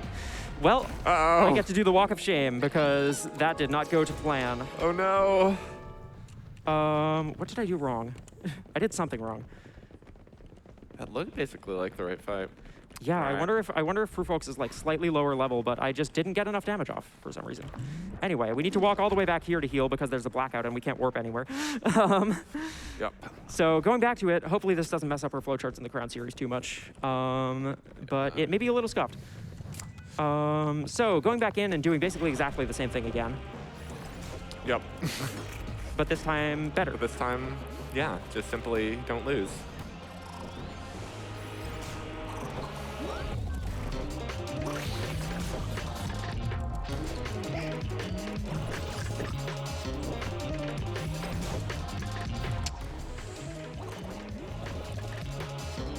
All right. Ilgus still should be attacked here because it should still go down. I get a little. Okay, this is looking good. Proof comes in. Creep. All right, we got the fun version this time. Let's go. All right. Pathlete is tired, so it was all so that we could get the fun version of the fight. it was all so we could get the fun version, where since Shloom is, you know, going to wipe itself in a moment, we can actually just click free ball twice. Free ball is a play you always have access to, which just deals 1 damage. But if Shloom is taking 100 damage per turn, we can just free ball real quick. Yep. And win that way, which is very funny. All right. Do I want to get me out of here? Oh my gosh. Oh my gosh. Am I a high enough level already? I am. Okay. Okay, so we so I'm actually skip not this going to need to exercise use the video? exercise All right, video let's hope because that- I gained an extra level. And this is works. Dominic. Dominic is the hardest ranked coach fight in the run, but very consistent We in got all the beasts this set up. route. Okay. So, we are going to click launch into Jordan here, who is not going to take very much damage from it, but we know that Bo here is going to shield. And thus we can... Oh, I didn't change my moves. Oh, Hold on. Yeah. All right, good that we noticed. You might notice that Everything's falling apart. all of the rank coaches, you probably didn't have time to look at all their beasties' names, but they have very good naming schemes for their Yes. beasties. This one is a bunch of very legendary athletes. Yeah. It's all- Anyway, the nice thing about a rank coach is if I haven't lost a point yet, I'm not messing up my flowchart at all by just forfeiting. Yes. So here we block and we set up 2 layers of traps, and that is going to be just enough damage to knock out this Supalero as they tag in Beautiful. a beastie with very high body defense, which we were just able to basically take out in 1 Yeah, hit. Dominic is not only difficult because she is a very high-level coach, he's also difficult for this set of beasties because he has really good body defense. Yes. All right, we are going to knock out a beastie as they tag in again here. Yep. And you'll note that Cathlete is actually going to go down. That's by design. We are going to lose a point here and do a little bit of repositioning to manipulate where we're going to see some attacks. And that's If you going to allow have- Frufolks to just barely knock out this. Ooh, I'm a slightly higher level. I hope that is not going to change how he reacts to this. Let's hope. Okay, we're good. All We're right, we good. did it. Let's go. All right. Yeah. That fight is very precise, and if it doesn't go exactly Yeah. according to plan, it falls apart. Every Beastieball speedrun is routed around that fight. Yes. I didn't need to heal here, and yet I because went in anyway. In Oh my any gosh. oh no. Let me out.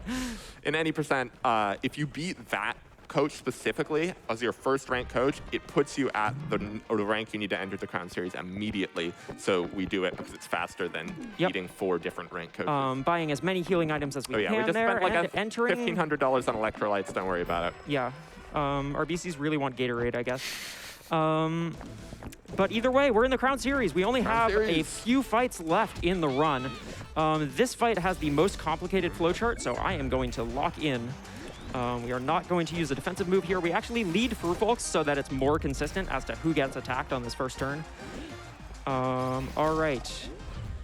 We see Pearl, which is the most likely outcome.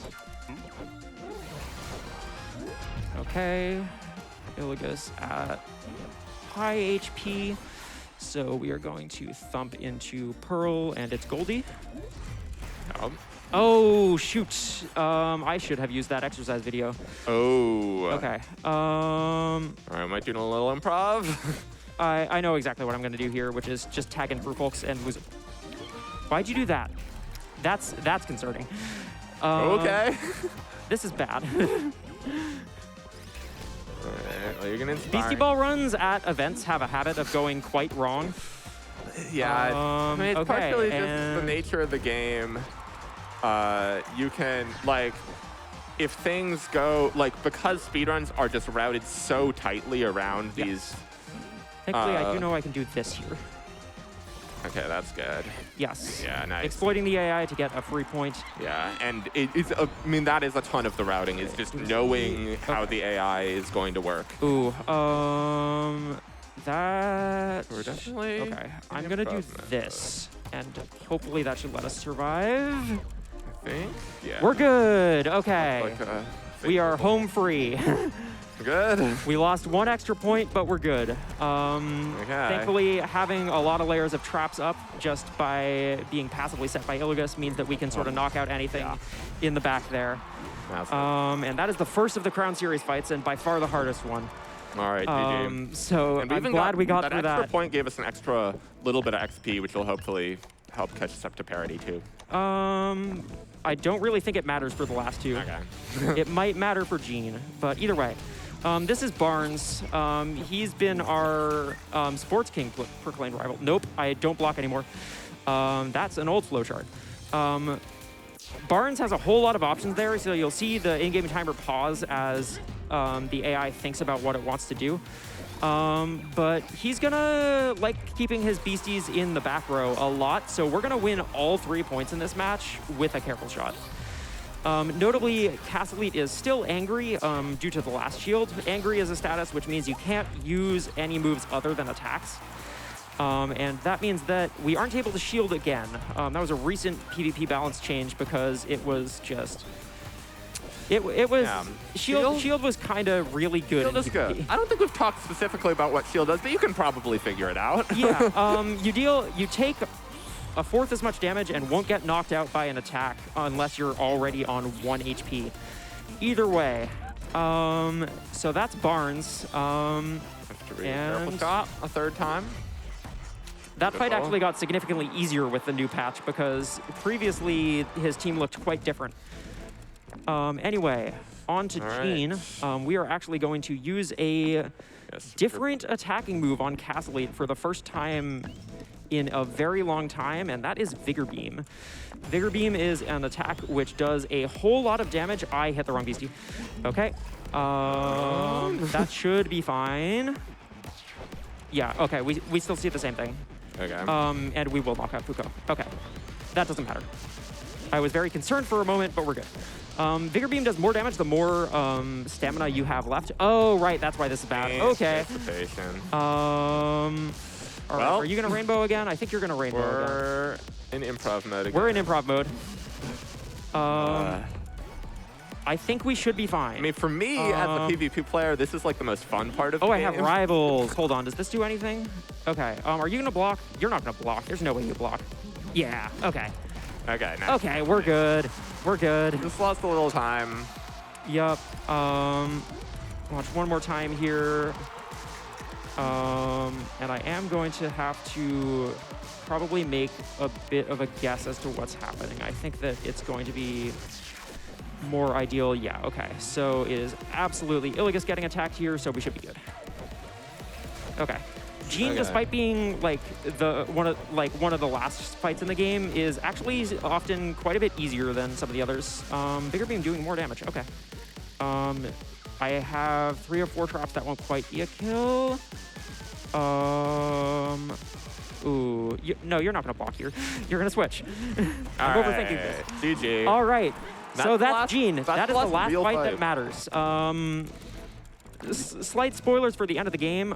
This last fight, it does not matter whether you win or lose, so we are going to lose it as quickly as possible. We are going to lose it with a move that is giving our opponents more damage. Yep, we are going to pull this beastie to the front row.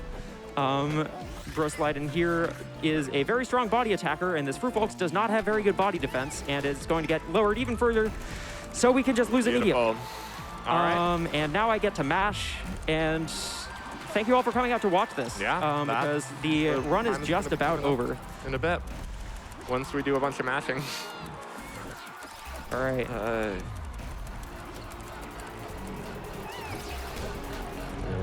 We have to lose a whole lot of points here because all of the friends we made along the way are going to show up and complain about how just grossly unfair the league has been lately. It's, Yeah. I don't know, would you like some anti-capitalism with your creature collector? I certainly would. So true. Anyway, All right. time is going to come up after we get to 11 points lost, and I go into the locker room and talk to our rival. All right, rank Great. soon, and Time. time. All right. So, that's a 5102.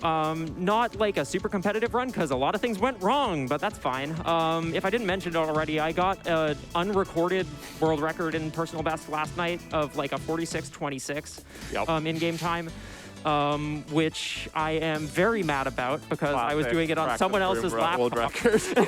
Yes. And no one will ever get to see it.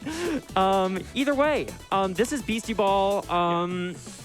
I love this game so much. Go buy it, support a fantastic indie dev team. Absolutely. This game is made by the same team behind Chicory and Wander Song, so if you played either of those, you'll have a very good idea of just how fantastic this game is going to be.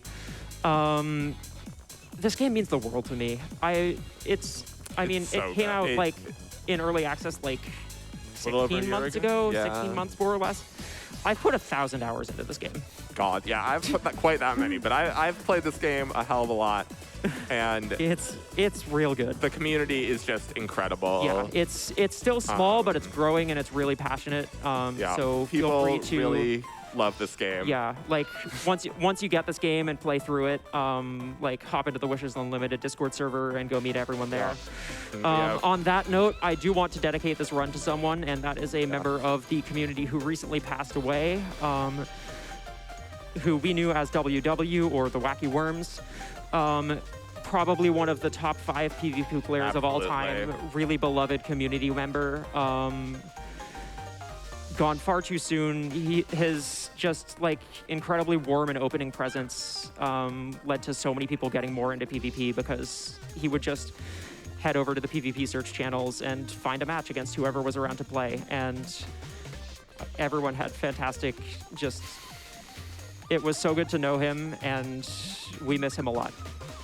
Absolutely. Yeah. So yeah, with all of that said, thank you all so much for coming out. I'm going to toss it back over to the hosts.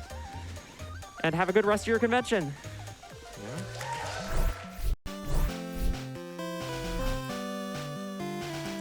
All right. Well, thanks for that intro, and hello, everyone. My name's Stump, and this is going to be Pokemon Blue 90% No Save Corruption Manipulus.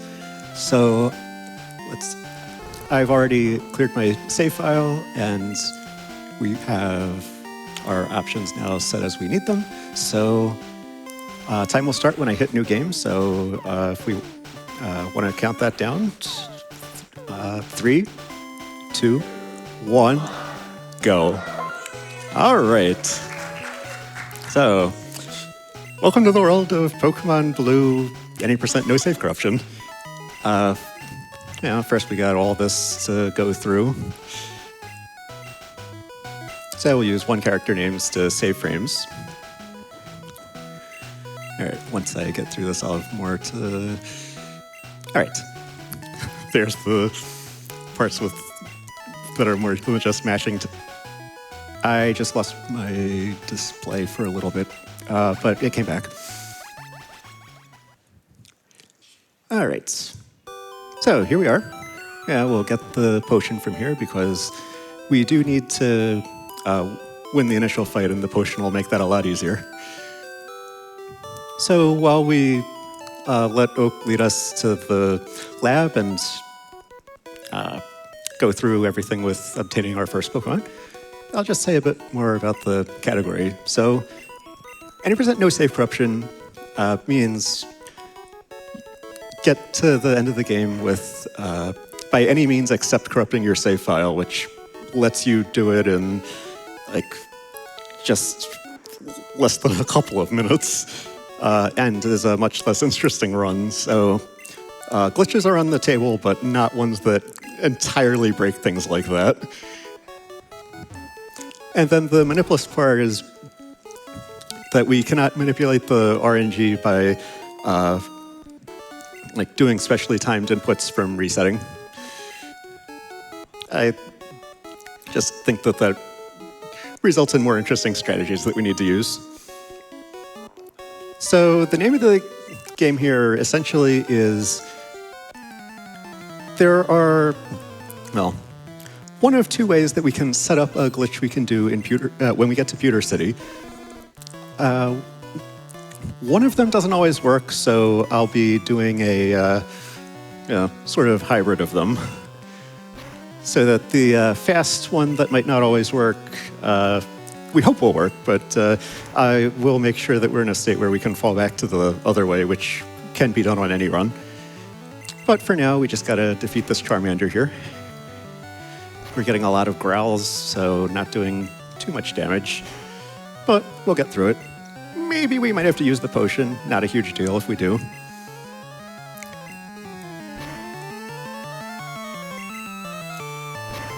Yeah, sometimes it's all down to whether the RNG is going to be nice to you. Oh! All right.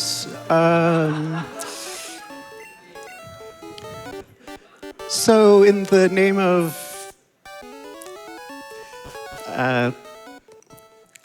well, now I will not be able to do that faster strat, so we're just going straight for the backup one now. So that'll be based on setting up the PP of Bulbasaur's moves in a certain way so that it creates a specific layout of things in memory. So I am going to need to defeat a couple of encounters, but, well, while Bulbasaur still isn't leveled at all, we're going to want the encounter to be a Rattata, or, so that it won't always use a damaging move. Wow. Yeah, level 2 we'll defeat that.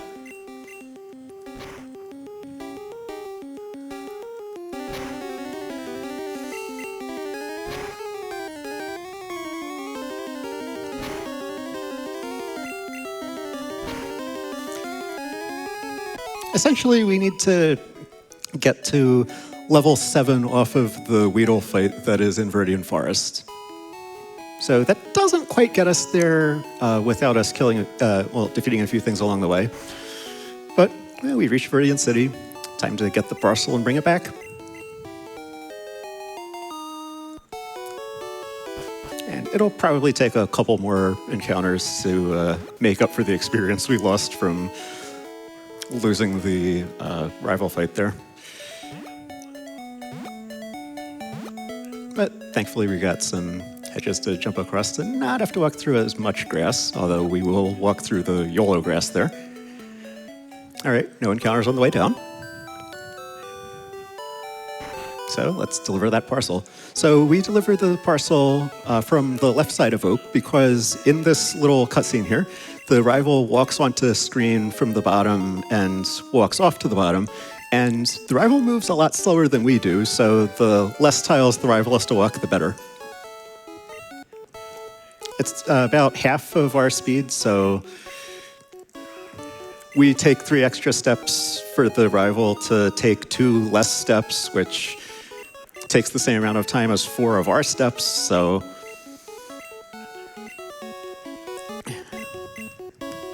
So we saved the time of one of our own steps. Anyway, now that that's all dealt with, we can continue with our journey. So we gotta head back on up to Viridian City and through the forest.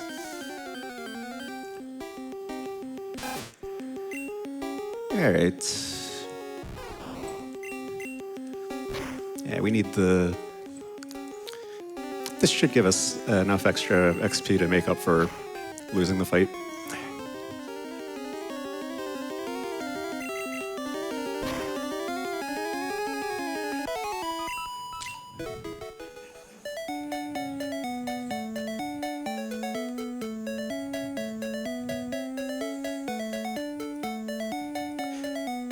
All right, we've made it back to Verdun City, so we're going to get a few items that we don't necessarily need except to fill slots in our bag.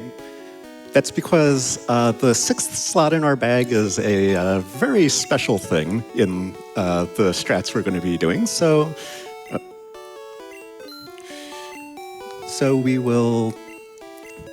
we need a little bit of filler, so that's what the Burn Heal and Paralyze Heal are for. We just don't encounter enough different items other than that. But now we can move onward. And just for a little extra safety, I'll grab that potion. So the last thing we need is the same thing to happen with that Weedle. So in the other strat, we would be catching a Pidgey in that grass. But yeah, we saved the need to do that. So here we are in the Viridian Forest. And, well, since Pokemon is where I really got my start on speedrunning, that stump tile is what I have been using as my icon everywhere. But we're taking a very specific path through this grass, mostly going across tiles that have the lower right subtile a little bit squished. And that's because the game generates wild encounters in a slightly odd way when you're inside a cave type or dungeon type area, which this counts as.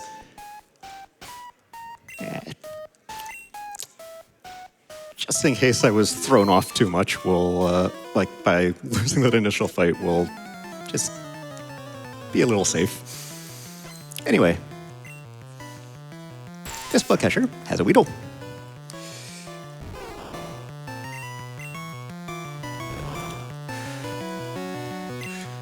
So we do need to use up a few growls to get its power points down to the exact amount we need. So may as well make those poison stings a little bit less damaging.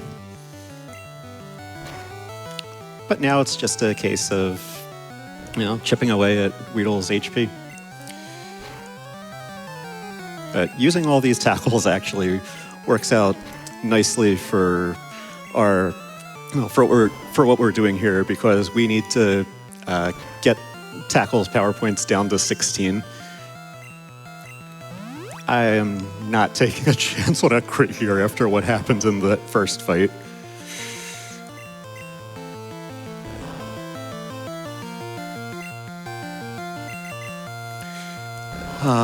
Tackle misses. What else is new? In Gen 1, tackle is only 95%, and that 5% to miss comes up a lot more than you... It feels like a lot more than 5%, I'll just say that. All right, I believe this should bring us, straight up to level 7, so we'll learn Leech Seed.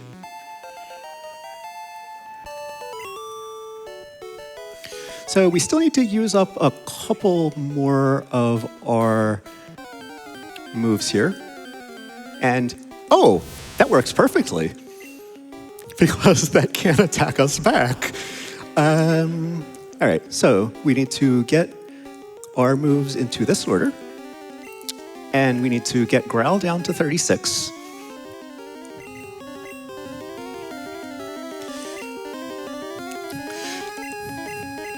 That Metapod is going to be so much less of a threat with its attack lowered by 3 stages. Actually, hopefully it'll even... Oh, well, it hardened quite a bit, so as long as we don't crit both of these, we'll be able to use all the tackles we need here. All right, one more tackle. And we are set up.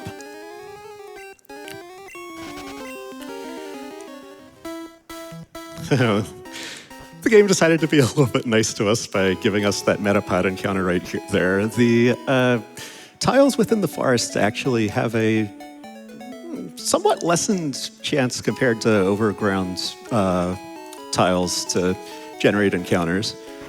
But anyway, we will get those, and we'll get that just to fill up one more spot in our bag. And now, so I'm going to move my cursor to save here, because you could do something here to trick this kid.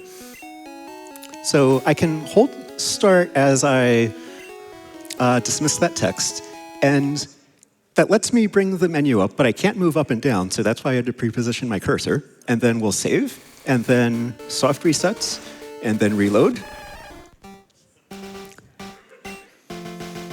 And then that will skip the actual walking towards... All right, we have to flash our Pokemon menu in this particular strat. And then...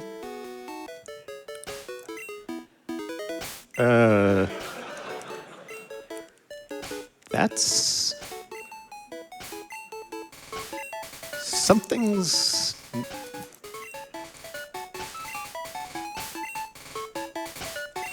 This is not what's supposed to be happening here. I mean, seriously, it isn't.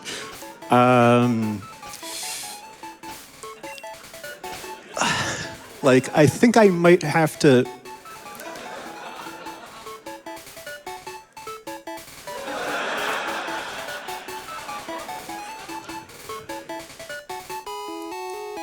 Interesting.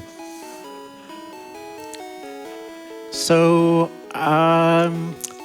it is possible that I might have... It's possible that the way I tried to recover from that loss messed up the glitch that I'm trying to do there. But let me check something. Okay. We might actually be able to fall back to the strat we were originally going to use.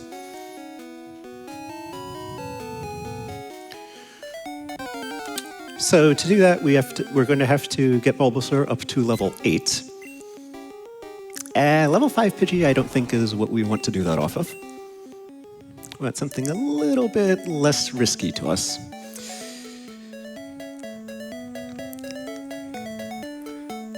Come on. That's better. Oh. We'll deal with it.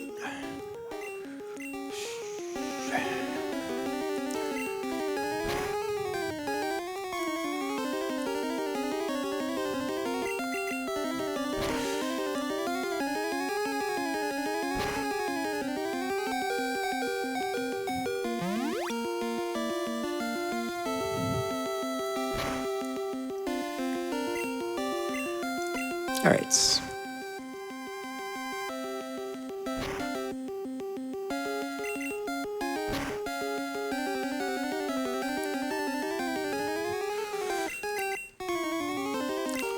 What a time for that to happen. All right. And, oh, that wasn't enough for level 8. Okay.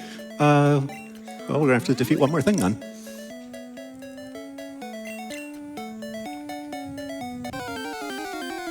Hopefully this will be something good. That'll do. Yeah, nice and weak, and only level 3. Not taking too much damage though, but you know, it'll just take a few more of the... Wow. Yeah. it feels so much more than 5% for that to happen. All right. We got it. So there is one more thing we have to do to fall back to that original strat, and that is to catch a Pidgey. So we will just toss Pokeballs at it until we catch it. That works.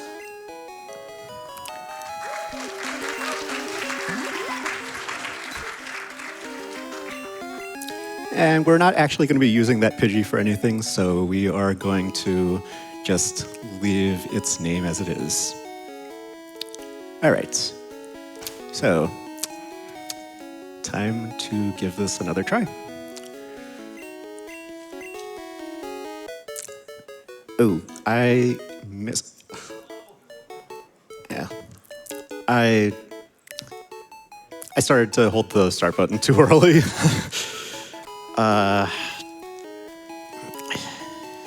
Just sometimes these things happen.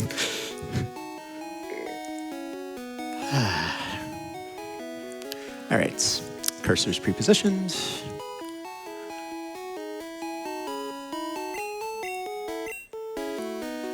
There we are.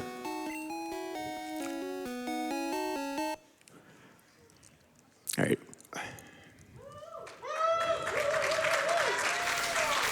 So, now that we have done Brock Skip Take 2,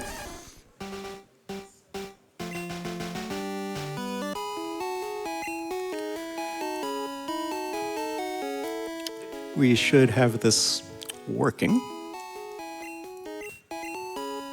There we are. All right, so what we did, first by trying to set up our PowerPoints that way, and this time by getting to exactly 16 special, which only 9 out of 16 possible stat rolls or DV rolls will get you. You're causing, when you talk to that person from a tile that is other than what the game expects you to possibly talk to him from, the game is going through a lookup table to find essentially the steps for walking you behind that person to the gym to be led there. And if you're not in an intended place, the game normally won't find anything and the game will soft lock. But by setting that up, we can cause it to find something, and it goes to something that is much longer than a usual set of stepping instructions, and corrupt a bunch of memory after it, and that will include letting us walk through walls like that. So that also disabled some of our buttons, which is why we had to change box there and reset, because saving and resetting will, reset the buttons that are disabled by scripted events. So we'll heal there to set that as our sort of home base. And now we're going to head on over to Celadon, because we gotta go visit the game corner to get something we need. So we haven't given the guards a drink yet, so they won't let us through, but they always send you in the direction that is away from Saffron, rather than in the direction you came from. So that works out. So that Brock Through Walls glitch we did earlier, as it's called, is what lets us get to Saffron and use it as our home base like that. So I'm going here to get the coin case, because we need an Abra. And the quickest and most reliable way to do that is to claim it as a prize from the game corner.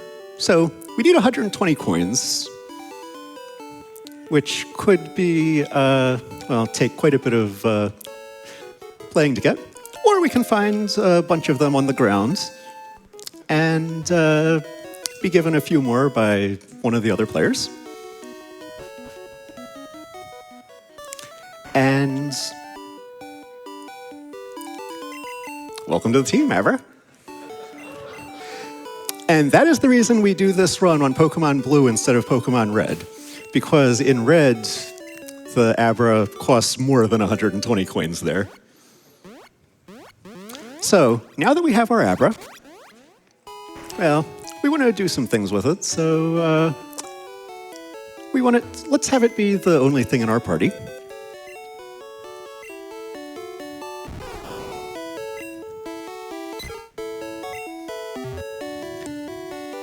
So now it is time to do the trainer fly glitch, sometimes known as part of the Mew glitch, because a particular special case of it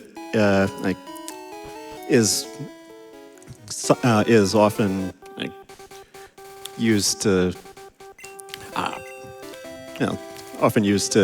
casually get Mew. So we stepped onto a tile that brought a trainer with a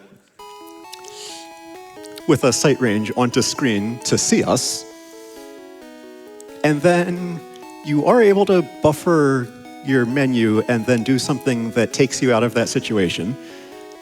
So we went back there, and now, well, the game does remember a trainer needs to walk up to us, so we need to get a trainer battle going that required the trainer to walk at least one step, otherwise the game soft locks.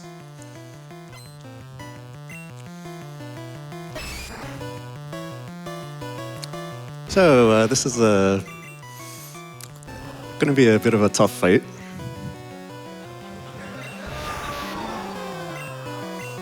Yeah, but that's fine. That'll just bring us back to here. Let's check something here.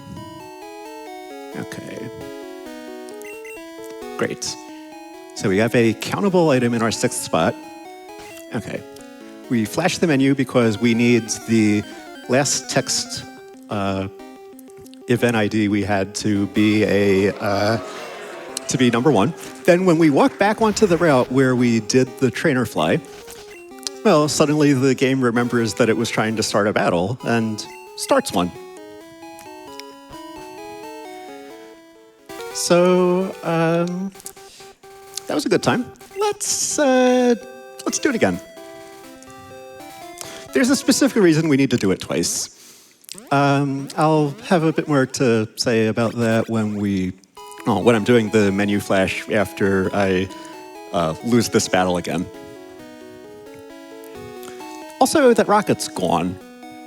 So having pending trainer flies can do strange things to what are often called missable objects, things that are on the map under some conditions and not on it under others.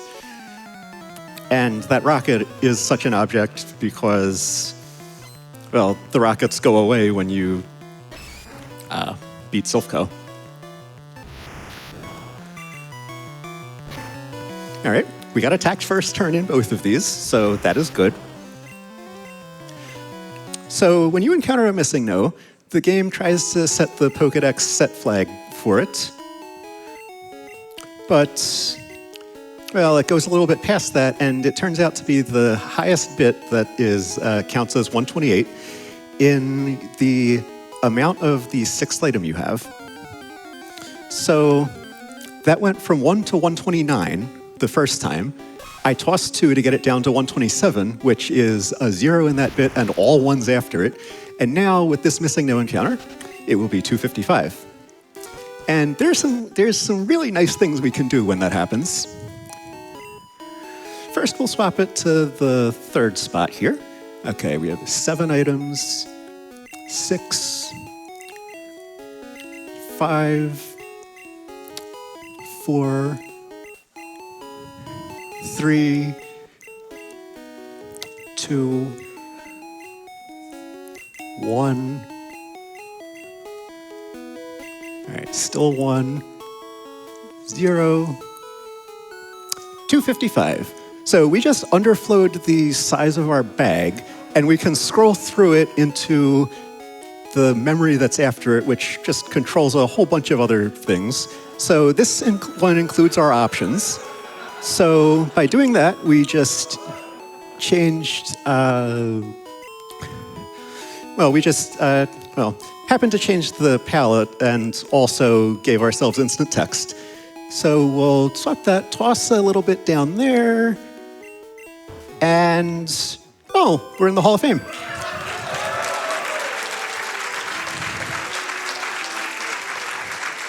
So that's a wrong warp. When you're inside and you go outside, the game tries to go to, ready on time. And, I'll say it after the time moment comes because that is coming up. For Pokemon in grassy areas, time. Yeah. So we used our access to memory after the bag to set the map that a inside to outside warp goes to, and then stepped outside. And essentially the whole route is how can you set that up the fastest? So there was that. We had to, and that's what tossing those 11 items was for, to get the correct number for the Hall of Fame. So, well, that's that run. And it was quite an adventure, but we got it. Even if it was a little bit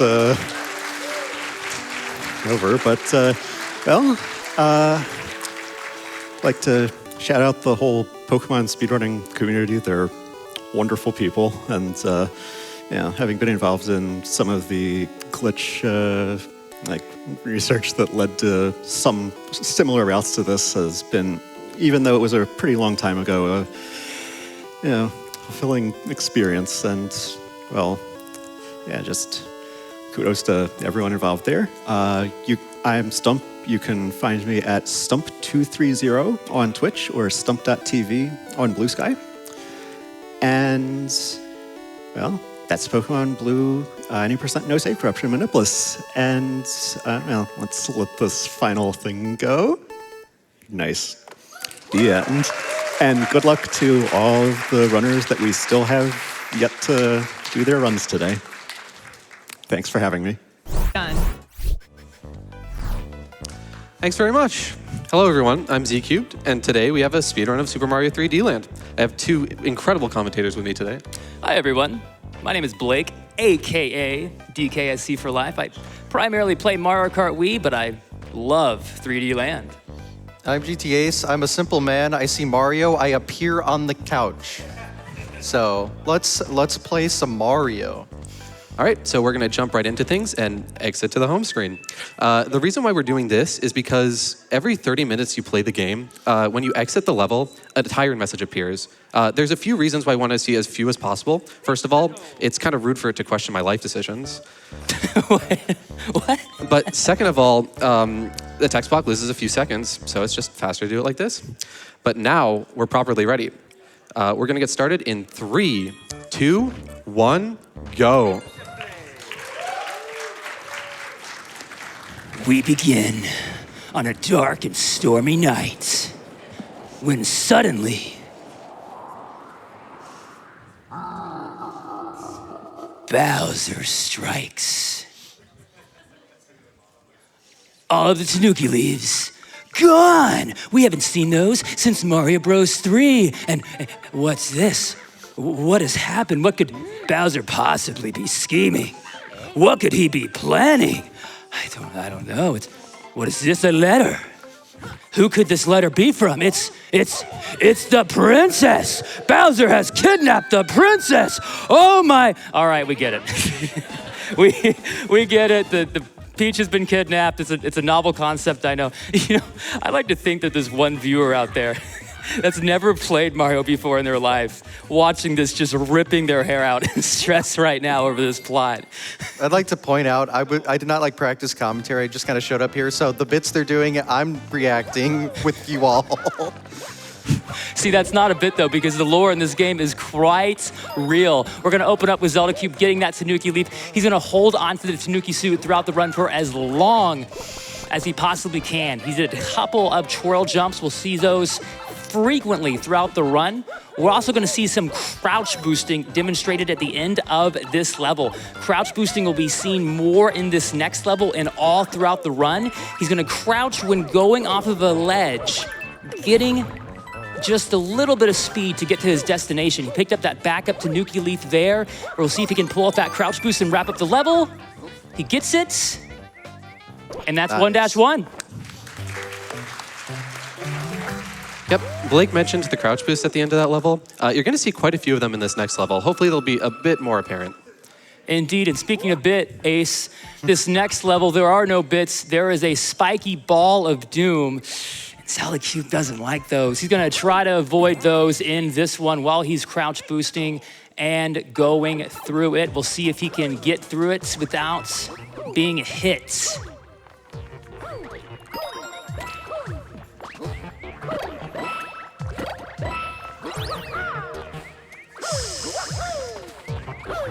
All right, so far so good.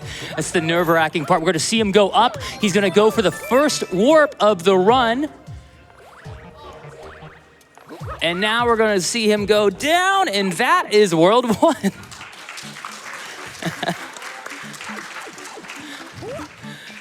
I can't wait for the next warp. You'll be waiting a little bit. Indeed, but what you will not be waiting for is the next trick. Zelda Cube has more up his sleeve. For World 2, he is going to get this star coin, and then he is going to attempt a very difficult perpendicular wall jump. Not intended, but he doesn't really care what's intended in this run. And we'll see if he can pull it off. When you go off 90-degree walls, you will gain elevation, and we'll see him go for that momentarily.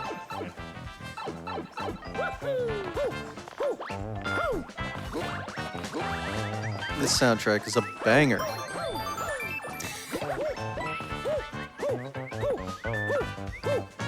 And he gets it. Nice. You know, I've always been told the top of the flagpole's faster. What's up with that? In this game, it's a little different. Basically, when you touch the flag, it starts going down from the point where you touch the flagpole. So the least amount of time going down is at the bottom. Modern Mario, I'll never understand. Indeed. And speaking of going down, we are going back down to 2-2. We're going to see Zelda Cube do his first instance of camera manipulation in this run. He's going to pan the camera to the right to make a flying block appear sooner in order to skip a green series of the flip panels to dodge the poisonous gas at the bottom. We'll see if he can pull it off. Ooh, what's looking good? Can you get that? Oh, make it, make it, make it. Ah, he gets it. That's no problem. Not for Zelda Cube. He's gonna get the third star coin, and before you know it, we are done with 2-2. This game has ridiculous movement tech for a 3DS game. It's pretty interesting, yeah. Especially in ILs. Maybe we'll touch on that later, but... Yep. Now we're going to our first mystery box. Effectively, these mystery boxes are just 10-second challenges. You have to beat all the enemies, and once you do that, the star medal appears, and once you leave, the room deactivates and goes to sleep. So, yeah, it's a little boring, but it's a nice break from all the action-packed movement.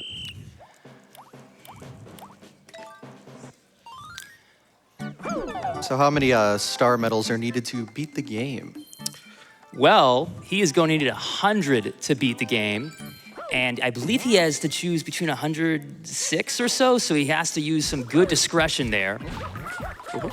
Yeah, there's not a lot to choose from. Indeed, but he'll choose correctly. We're on to classic Mario. Ace, you'll like this one. We're gonna see our first instance of hyperspeed right here. Jumping off the ledge, holding 90 degrees in the opposite direction. Zelda Cube is gonna go fast. He's gonna get that star coin. He's gonna pick up that propeller block. We'll see it used throughout the run. When he lands, he's gonna hit this Goomba deliberately. He's gonna start twirling again because that's faster. He's gonna pick up that Starman, and we're gonna go back several decades into classic Mario.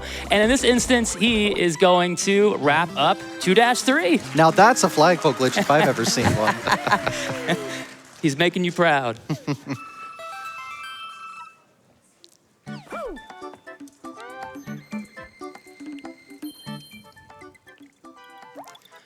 All right, we are jumping into 2-4. This level has red and blue flip panels. Zelda Cube has to be careful. He has to be especially careful now. He has to be careful because whenever he jumps, they're going to change. So if he jumps erroneously, it's going to mess up his whole cycle. And it's also going to go for a difficult star coin grab up here. Oh, saves himself nicely. And we'll see if he can pull it off momentarily.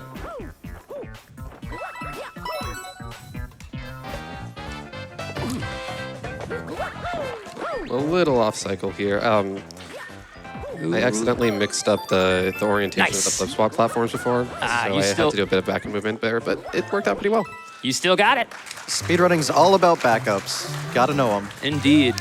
Okay, so the next level coming up is 2-Ship, and here you're going to see the introduction of blind auto-scrollers. Basically, 2-Ship is supposed to be an auto-scroller, but you can go ahead of the camera. We're going to try and do one particularly difficult blind jump, and then attempt to navigate the rest of the stage, partially with sight, partially blind. So let's see if I can do this. But I will need quiet because I need to listen to game audio in order to hear where I'm going.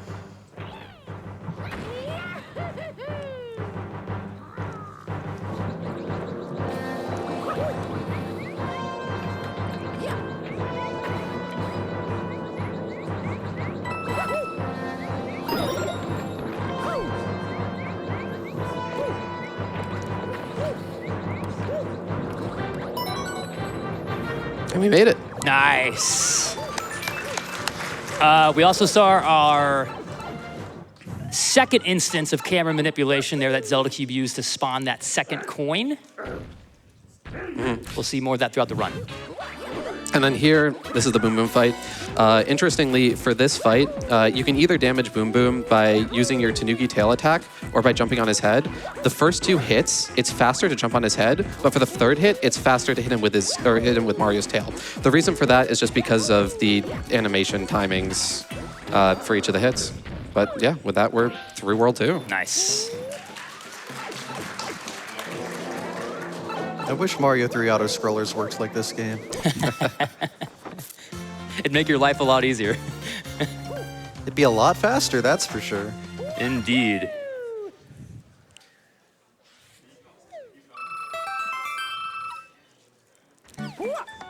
Collecting those 1-ups, very crucial. I'm sure we'll need them. Yeah, Zelda Cube already missed a couple of infinite 1-up glitches. I mean, that might come back to bite him. Yeah, there are, like every Mario game has like infinite 1-up tricks, and this game's no different. What's this? What? Another letter? It's from Bowser, and he has the princess. The princess has been. This game is such an adorable game. See, like the coin coffer in the top right corner with the wall up and the rocky ridge coming out of the ground. I love the theming in this game, and I also love the exploration. Unfortunately, Zelda Cube does not like the exploration. The game gave him 200 extra seconds to get through this level. He's not gonna take them. He's gonna explore it in his own way. He's gonna go off the cannon. He's gonna do a wall jump to get that star coin. He's gonna go to the left, get a hidden star coin underneath here, and then he's gonna get another hidden item, the propeller block right here, and he is going to proceed to skip almost the entire interior of this level. He's gonna go inside for just one moment to get the third star coin. He's gonna get a wake-up call from that wall up right there. You see, speedrunners can go outside. We don't know what that green stuff is, though. Don't ask us about that. And that's 3-1.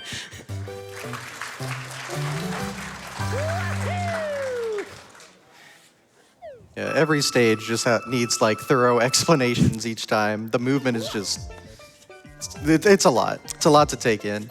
Well, this stage, maybe not as much. Indeed, certainly not a game that you can play one-handed.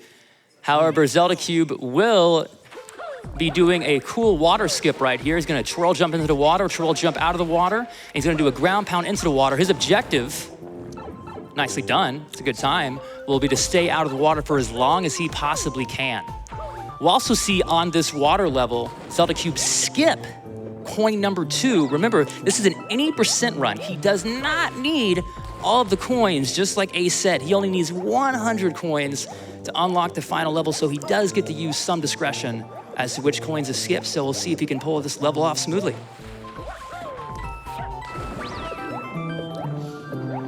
Yeah, we hate our water levels, so I don't mind trying to avoid the water as much as possible.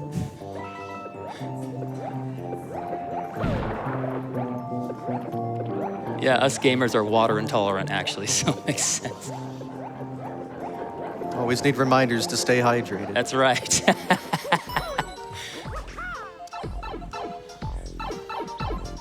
All right, see if he can wrap it up smoothly, and he does. That's 3-2.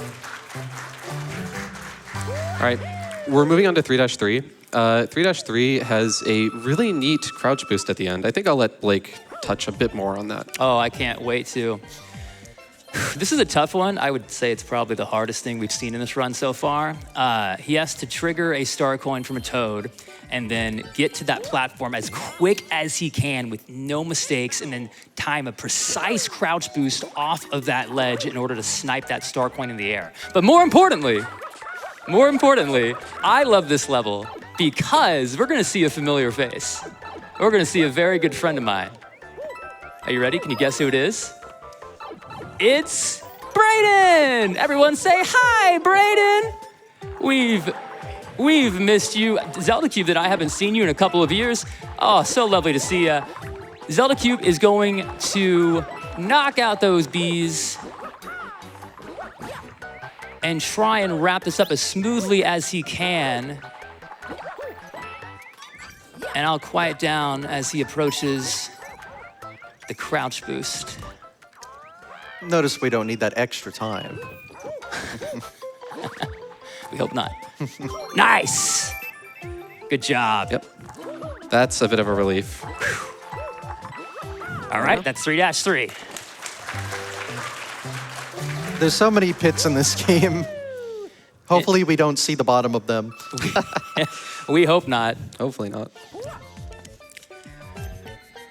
But if we do, we'll have the pleasure of running through the level again, right? Mm-hmm. Anyway, we're jumping on to 3-4. Now, this is a snowy level. I don't know much about snowy levels, but I do know that I spoke to Pro Noah, the current world record holder for this category, and he remarked that one of the strats in this level is the most significant, or one of the most significant in the entire game. Zelda Cube is going to skip a 15-second portion of sitting on a moving block. He's gonna jump forward, glide to the star coin, drop himself down just slowly, and gets it. Good job. He had to hit the star coin with his tail, but keep his head just high enough to hit that warp block. Very nicely done by Zelda Cubed. That one in particular is nice because at this point, I think it's unlikely that I'm going to miss a star medal. And so that means I won't have to get a backup. And some of the backups can be a little strange considering how few are available to choose from. Don't worry, if you miss a star coin, I'll remind you of that. Thanks, man. I appreciate it. We're jumping into 3-ship. This is not an auto-scroller. However, Zelda Cube has to be extra careful in this one because we're gonna see some spiky skewers of doom. Zelda Cube doesn't like those. And he's gonna need some tight movement throughout this level to get to this cycle that he wants to get up to coming up. So we'll see if he can pull it off. Okay. I'm probably not making the cycle now, but at least I'm not dead. That's always good. Actually, I could have made That's it. a great outlook on life, Zelda Cube. Okay.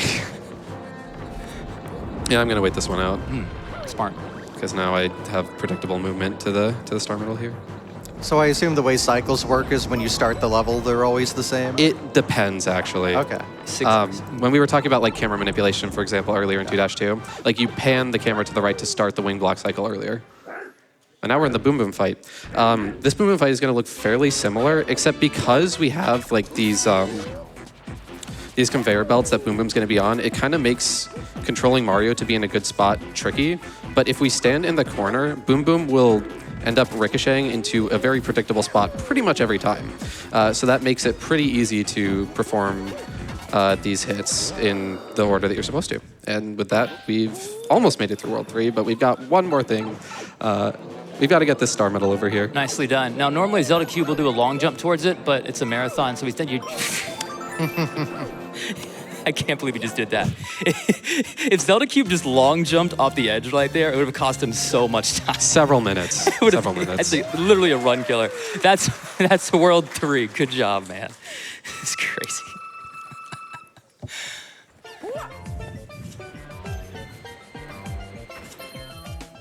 I remember Zelda Cube ran this at SGDQ 2018, almost 8 years ago now. That was my first GDQ, so it was one of the first runs I got to watch live.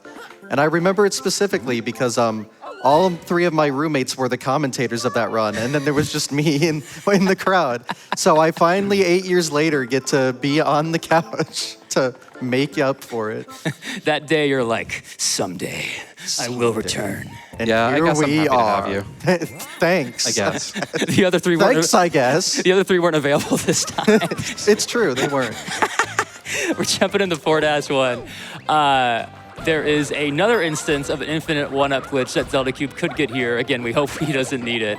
We're going to see him get yet another propeller block on this level. He's going to go for a cannonless to get a star coin. We'll see if he can pull it off smoothly. Yep, this is our version of the long jump cannonless. It's pretty much as difficult as it is in Mario 64, evidently. I wonder if there'll be any more Mario 64 references. You never know. All right, good work. Okay, so another mystery box is coming up. And we're going to see something pretty special. They're supposed to be random, but the color of the Mii's shirt that you use for the file determines what they're going to be for the run. So we get a 2-coin box here. We're just gonna do our work, but get the star medals, wait for it to fall asleep, and there we go. Nicely done.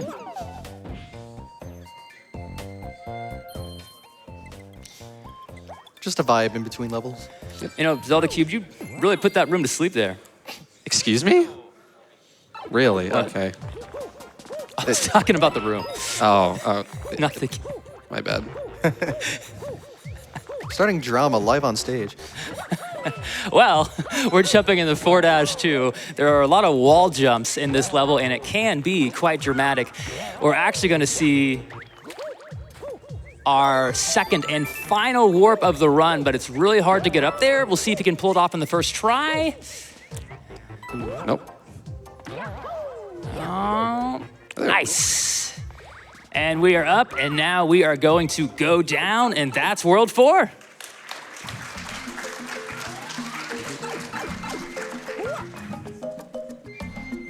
Yeah, the warps actually don't skip it that much in this game. The World 1 one's pretty significant, but those were the only 2 warps, right? Yep. Indeed. So We're going to be playing through the rest of the worlds as intended. Indeed, but it's going to be fast. Zelda Cube has more tricks up his sleeve. We're jumping into 5-1, a desert level. We're going to see a couple of really cool moves on this level. The first of which is Zelda Cube bouncing off a Thwomp's tail to get a star coin. We'll see if he can pull that off.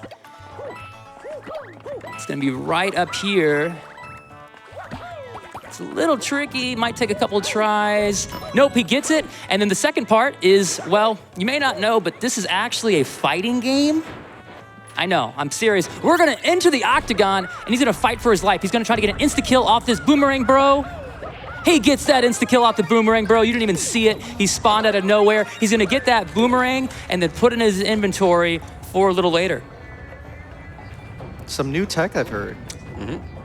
New tech indeed. That will pop up as the run progresses. Zelda Cube's got to stay locked in though, because right now he's fighting with those spiky balls of doom. He doesn't like those. I really don't. He doesn't like a lot of things about this game. I really don't. That's speedrunning, I guess. Is there a speedrunner that actually likes playing the game they speedrun? I don't know. Someone tell me. Let us know in chat. Do you like the games you run? I certainly do not. I do like, however, how we got that third star coin. We're going to see Zelda Cube try to exit out here early by doing a series of perpendicular wall jumps. They are tricky. Let's see if he can pull it off. Nice. Oh, nicely done. There we go. You thought we were going to get by an auto-scroller without skipping part of it. You were mistaken. That's 5-1. All right.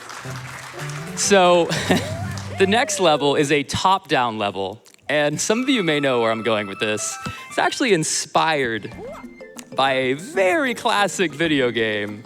That you may or may not see next. Yes. Would some of you like to guess what that game is? I'll give you a hint. The main character's green. I thought I gave a pretty good hint with the run up next. All right, I'll just tell you guys. This game, in this level in particular, is based off of Frogger, released in my bad. 1981 for the arcade by Konami. Why are you laughing? I guess I was wrong. My bad. This is My mistake. Yeah, no, you weren't actually. Frogger Okay. is the next and final run of the schedule. Oh, wow. yeah, Frogger's coming up next. Don't worry, I fact-checked all this with AI before the run. Unfortunately, what's not good, however, Zelda Cube has lost his Tanuki Leaf. He'll be able to get a backup, though. Yeah, I'm actually going to go to an explicit mushroom house in World 2 to get it. Yep, he's going to backtrack a little bit. We were joking a little too much. Maybe. It's a shame that I lost my Tanuki right after I got the power-up that replaces the backup, but it's okay. Well, if this was Frogger, you would have died, so... I guess that's true. All right, Zelda Cube hit his touchscreen to go back to World 2. We're gonna see him tap his touchscreen to go from level to level throughout the run. It actually is a tad faster to do that than hitting the D-pad. Do not ask me why, I don't know. We're entering the Toad House, we're getting that Tanuki Leaf. I'm actually very impressed that you knew that. I don't know if I told you that. I know everything. I guess you do. All right, how many fingers am I holding up? How many? 2. What? You lied to me! You lied Get to me! wrecked. He said 2! I swear I didn't move You my have a fingers plant in the either. crowd, I know it. All right, we're Need $5 later. jumping into 5-4. We're gonna see that instance of the boomerang throw here. We'll see if Zelda can pull it off with a fun little glitch. It is a little tricky. Okay, well, the rest of my movement hasn't been amazing, but it's fine. Hey, what works, works. Here it is. I think the height is hit. Nice! Okay, I'll explain what just happened. So, I don't think that's frame perfect, but if you throw it and then instantly switch back to your former suit, that boomerang can go through walls. It'll go through walls and get that star coin. But Zelda Cube, that's 5-4. Zelda Cube goes back to his Tanuki self and is able to proceed throughout the level. Pro Noah found that recently. Saved several seconds, and I'm impressed. You're able to pull it off. Yeah, it's the first trick in this run that makes it a not glitchless run, which is, it's kind of amazing that we finally have that. Indeed. We're jumping into 5-5 now, so we're gonna see our most significant use of hyperspeed in the run right here. We spoke about it a little earlier on the classic Mario level. He's actually gonna get the propeller block, and in a few moments, he's going to attempt to clear almost the entire level with one jump. Okay. We're taking the scenic route here. I like the scenic route. And he's gonna jump off and then hold 90 degrees on the opposite side. And we'll see if he can pull it off here. He has to be precise. Oh, that's looking good. And that's hyperspeed. He is breezing through this level. He has to hit the star coin with his tail, and he gets that star coin with his tail. Let's go. And he's got to land on the center of this flagpole. Nice. Let's go. First try. Woo! Oh my goodness gracious. And he actually hit the flagpole for you right there, Ace. Just for you. Yeah, I have to say, I'm glad to hear that you like taking the scenic route. It makes me feel a bit less bad from when I picked you up from the airport. Yeah, he picked me up from the airport, and he was like, we'll get back to my house in 30 minutes, and it took us 2 hours. And I'm like, Zelda Cube, are you sure you're a speedrunner? But we're here would have now. routed that ahead of time. That's a good point. Unfortunately, he has routed 5 Castle because there's a lot of tricky movement in this level. I mean, this is the last level of the game, right? It's the castle? I mean, Yeah? I might Get ready on time. Might be might be About seeing, might, 20 minutes underestimate. he is bit more, going actually. fast. He has to dodge those spiky bars of doom. He doesn't like those. And be very careful because there are a ton of hazards on this level, so I'll quiet down a bit so we can lock in. Nice, nice.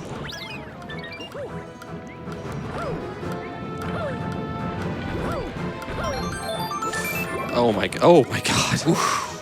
Close. Oh, this is it. Yep, here it is, final battle. It's him. It looks a little weird. Yeah, a little bit. It's got a tail this time.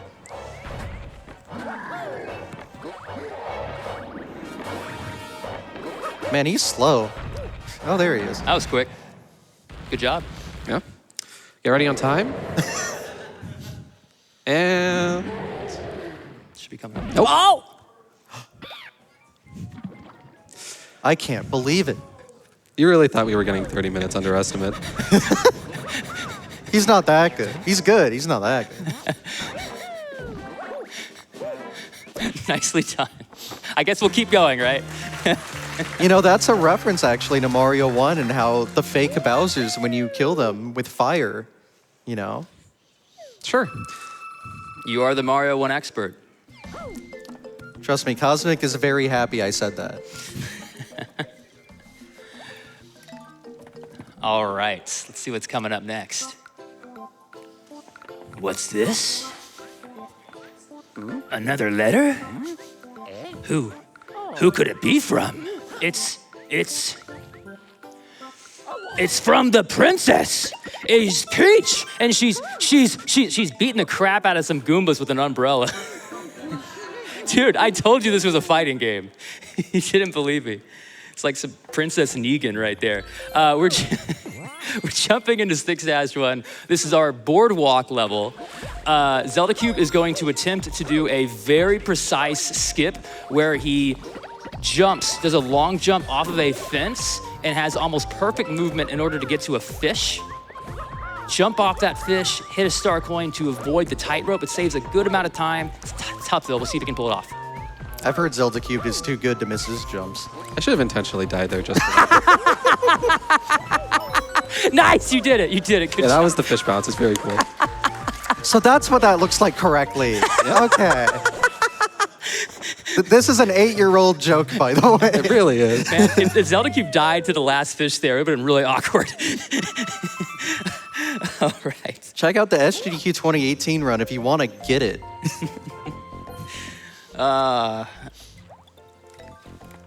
Well, speaking of 2018, we are going back to a strat that Zelda Cube found in 2018 called the elevator sip. Yes, that's right, SIP.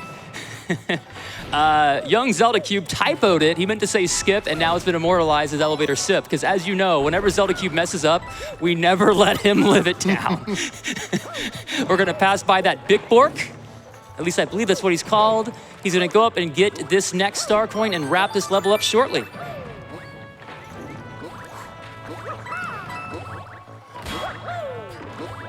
Nice. Yeah, solid. And that should be...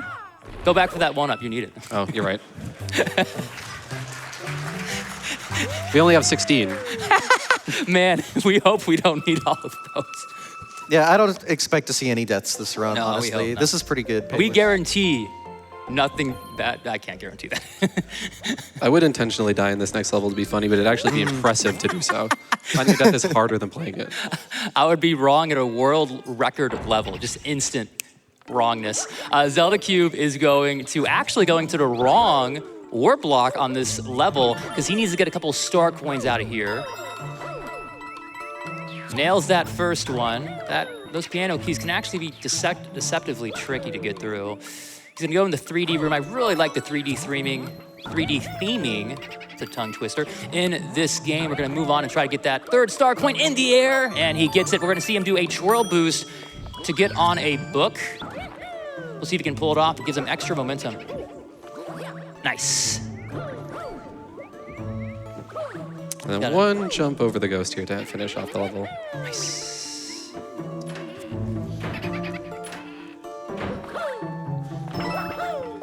Well done.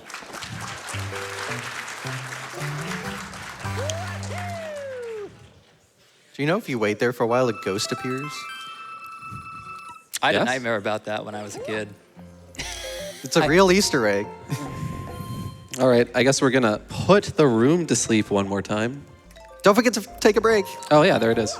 So it's telling you that you're tired, the room is being put to sleep. I think you should just take a nap right now. Yeah, maybe you're right. I've got to play a game. Well, maybe we'll get a break later. Hopefully. We'll see.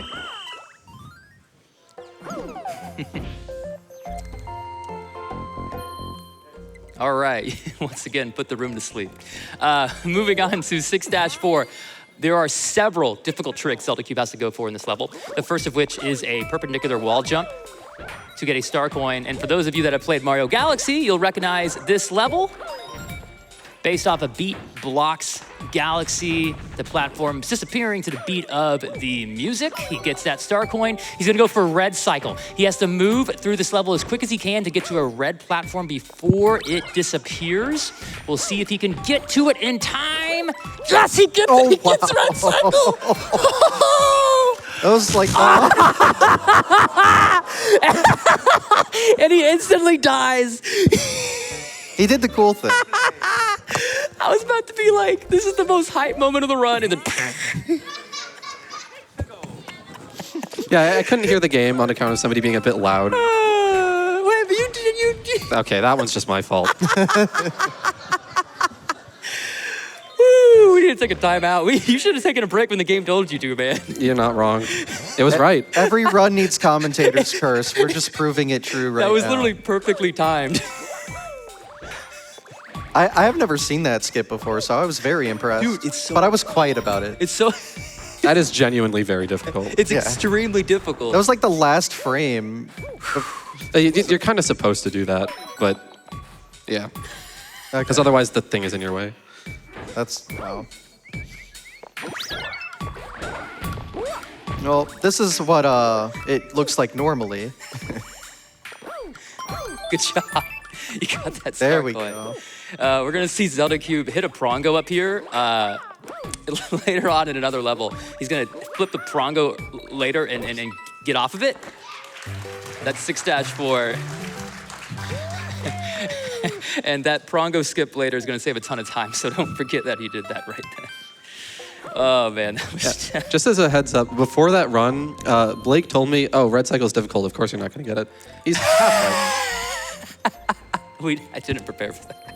No, Sorry. you got to hit it and then showcase what it like skips. I guess so. So You're like, all right, that's it for that. All right, this is another blind ship level, except for the most part, we're not going to be doing it blind, and that's because we actually want the star medals on this ship. The star medals are quick enough where we want to play the level out, but there is going to be a mini skip that we can do at the end where the star medal is loaded, we can skip the end and still grab it.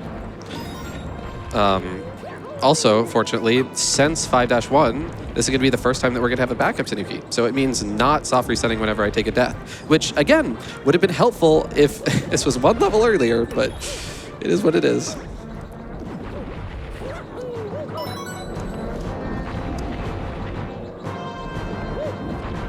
Here's the mini skip. I do need audio for this.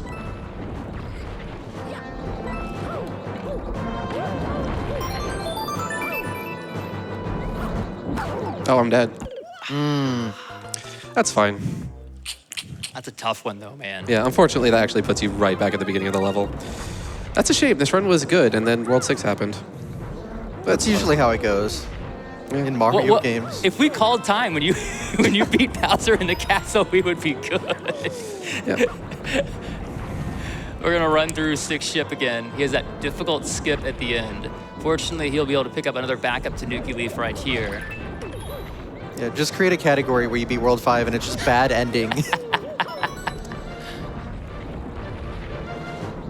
All right. I really should have taken a break. Okay.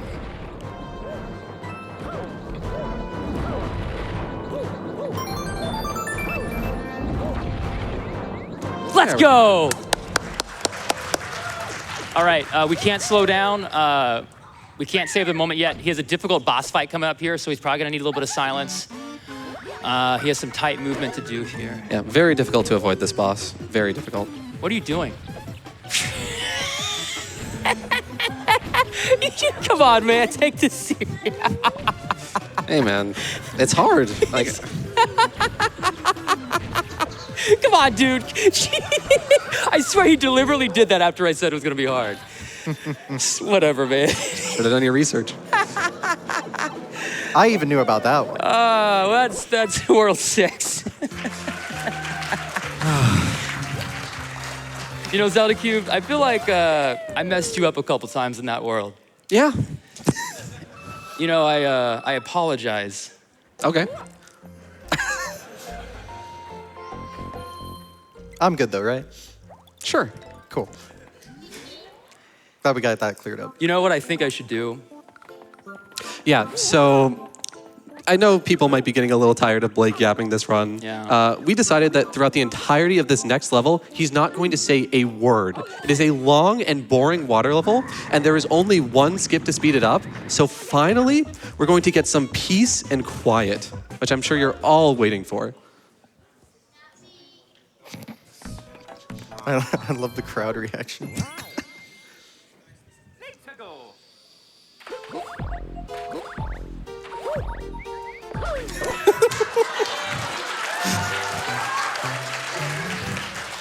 Oh, woo! Oh, that was hard. We thought we lost you Oh there. my goodness. Woo! That was like, what, 30 seconds? I've never seen him not talk for that long. That was the impressive. record. You didn't keep in time of that. That's the world record of the run. Second, I guess, of the event. We're jumping into 7-2. Now, I have good news and I have bad news, Zelda Q. Yeah? What would you like to hear first? Sure. Oh, give me the good news. Braden's back. Everyone say hi, Braden. Chain shot Braden, we miss you. We hope to see you again soon. He also has to avoid those spiky bars of doom. He doesn't like those. That's the bad news. He has to do a crouch boost at the end of this level to skip one of them. Hey, Braden, and we'll see if he can pull it off smoothly. It will save him several seconds. That's coming up, so I'll quiet down.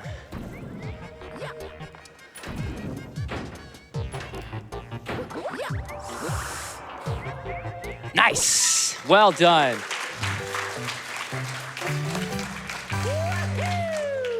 All right, so I really like this next level, not just for its amazing music, but we're jumping into a clock level, 7-4. Zelda Cube's gonna do a very difficult skip for the interior of the clock. He's actually going to quickly try to get to a rotating platform, do a precision jump off of that platform, and then a well-timed jump off of the wall to get a star coin. Also, I love this level. My favorite character in the game is in it. Morty Mole is in this level. So whenever we see Morty Mole, I would ever want to say hi to Morty Mole, okay? Oh, I'm so excited. Okay, he's about to see Morty Mole. Here's a skip. There's Morty Mole. Hey, Morty, why'd you kill Morty Mole? He was in my way, man. Dude! What do you want me to do? When something's in your way, you kill it. There are kids here. Sorry, man. This is a family friend. Just save the animals, Zelda Cube. Okay, save the animals. I cannot believe you did that. Sorry, man. But yeah, it is worth noting that that is the first of 3 levels. This is kind of like a skip gauntlet, and it's all going to culminate in a blind skip throughout the entire last level. Blind, you say? Yeah, we're gonna play it without seeing it. That's gonna be interesting. We're jumping into 7-5. This is a buzzsaw level. And bear with me as I try to explain the skip in this level. So Zelda Cube is going to have to long jump off of the ledge, just get onto a flying Goomba, jump off that Goomba, hit a star coin with his tail, land on a tight pole, long jump off the tight pole into another Goomba, jump off of that Goomba, and then do a precision glide to the other ledge, all to skip this moving platform right here. Did you get any of that? Me neither, but we'll see if you can pull it off. Yes, let's go! Oh, it's the first try. Oh. That was quick, man. Yep. All right, time for 7 ship, right? Yep, time for 7 ship. All right, here we go. What are you doing? No, I got the blindfold. it's an auto scroller. It's not, I'm not wearing a blind. You just said you were doing it blind. Yeah, because It's an auto scroll. I'm going ahead of the auto scroll. You should have known this. I did this on 2 ship. What did I bring this blindfold for? You didn't tell me about it. Like, what do you mean? This guy. Anyway, I do need audio for this.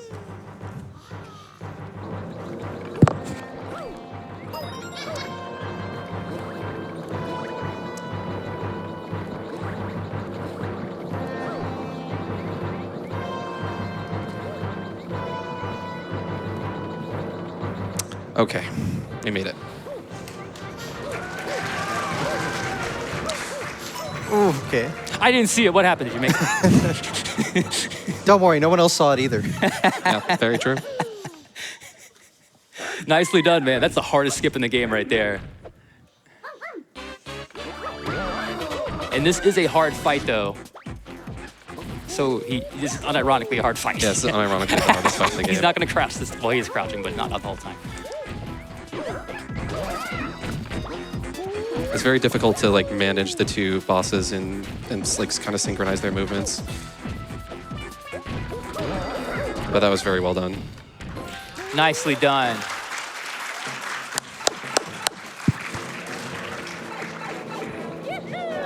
Nice, and that's World 7.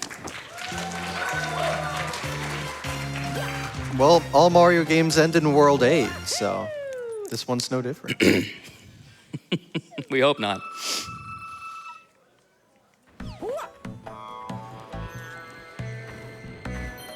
Making good time right now, man.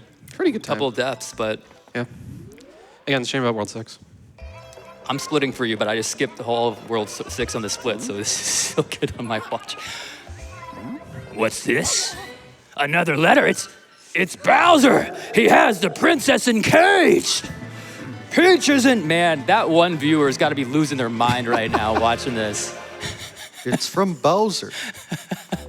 I have no idea what's going on. But I know what's going on. We're entering 8-1, and this is Zelda Cube's least favorite level because there are a ton of spiky balls of doom in this level, and you know what's coming next. He doesn't like those. He doesn't like that pipe either. Say the line.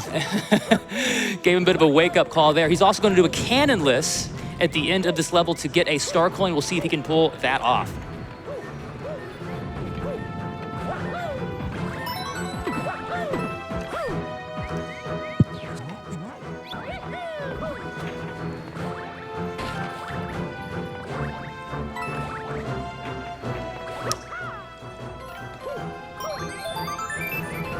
Sick. That movement is so cool. Well done. All right, everyone, we're gonna see that difficult prongo skip on this next level where he hits the prongo with his tail and then jumps off of it, at which point he actually does a camera manipulation to bring a platform in sooner. So it's a very difficult level. Now, this is a lava level, the lava world. So you guessed it, this is a grass level inside the lava world. He's gonna do that prongo skip right there. Camera manip right there. Ah, he gets it, no problem. First try. And now he has to be very careful in this level. There are jet engines all throughout. He's gonna have to bounce off of them. Oh, that one got in my way. I guess I have to kill it. You just love killing these things, don't you? And he does have to be careful with this ending jump as it can get difficult.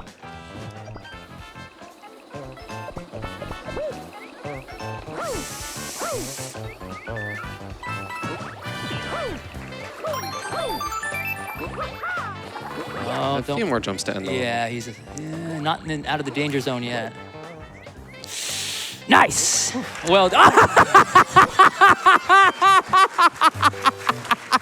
You did that. Did you do that intentionally? I did not. I swear you're doing I this actually did intentionally. not. You're doing this intentionally, man. Promise I swear I did to not God. do that one intentionally. Come on, man. I promise. That one skip didn't even look like it saved that much time. It doesn't. And it's the hardest jump in the level. And if Yeah. you miss it, you die, and it's not smart to go for it. All right. So why not do it? Perfectly marathon safe. Yep, I got it. So for this next level, it's so complicated. There are actually 3 skips that I have cue cards for this level because it's way too complicated. He's doing 3 major skips in this level. All right, bear with me. We skipped the first platform. We would otherwise ride to completion by making a precise jump to a flying block off screen. We'll see if he can pull it off. Nicely done. All right, second, we pan the camera to the left to make the platforms come out less than a second later, giving us a better cycle, which we then use to do precise, several tight, long jumps and glide to the platform. Yes. There we go. In this third and final section, the question marks line up, allowing us to jump from one to another, the other to the coin, and there we have to carefully drop down to the edge of the stage without falling off. He gets it! He gets it! Let's go. That was all written on that paper, too. That's right. Actually, all what was written on here was don't die, don't die, don't die, don't die. So anyway, you did it. Good job. He's making an act of tearing it up, but he actually has 2 more in reserve. I had 2 more reserved in the back pocket. Yeah, exactly. You gotta have your backups. Indeed. You gotta have those backups. Indeed. And he does fortunately have his backup Tanuki Leaf as he's going into this level, and it can be a difficult one. This is a bullet bill level. All kinds of bullet bills flying around. The red and blue flip panels are back. Remember, when he jumps, they will change, so he has to be really careful to make sure he's doing the correct jumps, otherwise the entire route will be thrown off. Nice. Yeah, and something interesting about that is that these platforms, even though you can't see it, they actually flip when you're inside this mystery box. So I have to be very careful to do the correct amount of jumps to have the blue platform being up when I exit the box. In fact, I think you'll see it flip. Yep. And then one cool jump to the end here. It's a good time. Yeah, It's a good time. Good job. All right, so we all know that this PAX GDQ is at least in part to try to get people to start speedrunning. I have my friend here, Blake, and he is going to show you that it's actually not too bad. I've taught him how to do this level, and he is going to be responsible for its completion. I got my gamer gloves ready. I've been practicing for this Zelda Cubed. Yep, I'm so excited to see you do it. I've probably been practicing this level so much that I feel like my hands have kind of started cramping. All right, let's see. Really, the Bowser stage? That's gonna be pretty hard. I believe in you, man. I got this. Okay. Don't die. All right, lock in, lock in. Don't die, don't die, don't die. Okay. Okay. So, oh, shit. What are you doing, man?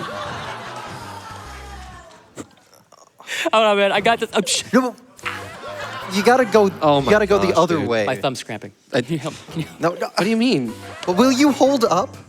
My thumb is cramping. I can't. Use your other I thumb. need bananas. Because speedrunning is hard. Do you have any mustard? Oh boy. Ow.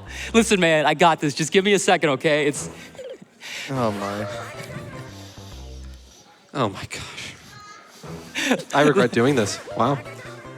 Why did I put faith in I you? got this, man. Okay. Give me some slack, okay? I'll give you 2 more tries. 2 more tries. I got this. Locked in. Okay, man. Yeah. Never mind. Inspirational so thing much. is incorrect. At least you got us a P-Wing, man.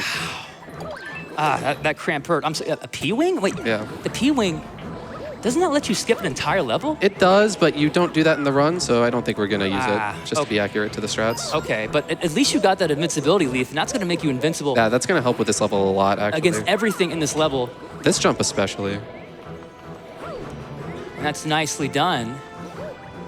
And we'll see if you can pull off this final fight.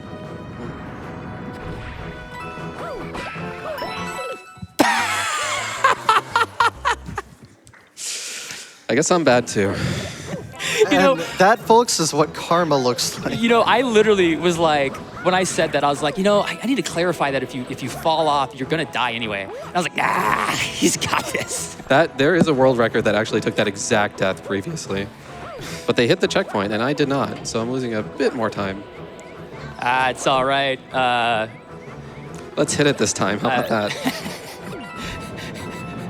No matter what happens, you probably won't die as much as I did, so. Hopefully not. Is a scary medal there. Kinda. But I'm also just Okay, bad, it I looks guess. scary, so. Is that gonna make it? What? Good thing I got the checkpoint. All right, Zelda Cube, give it back to me. I shouldn't have gone for that. That's fine.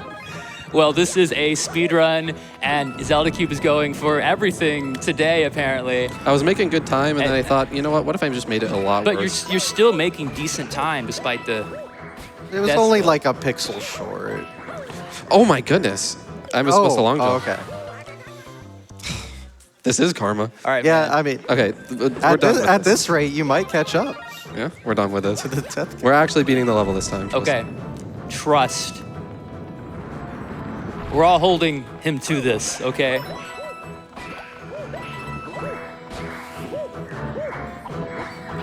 Hey, I did a long jump. Come on, come on. Yes! Still gotta fight Bowser though. He didn't die! For real this time. Yep, get ready on time. End Yeah. of the game. This is World 8, that's Bowser. This is for real this time. Yep. Lock in. I mean, this is the hardest level in the game, right? So it makes sense that he died. Yeah, times. exactly. 15 times. Yeah, that was all you. Come on, man. You got this. Twirling, twirling. Nice! Nicely done. There we go.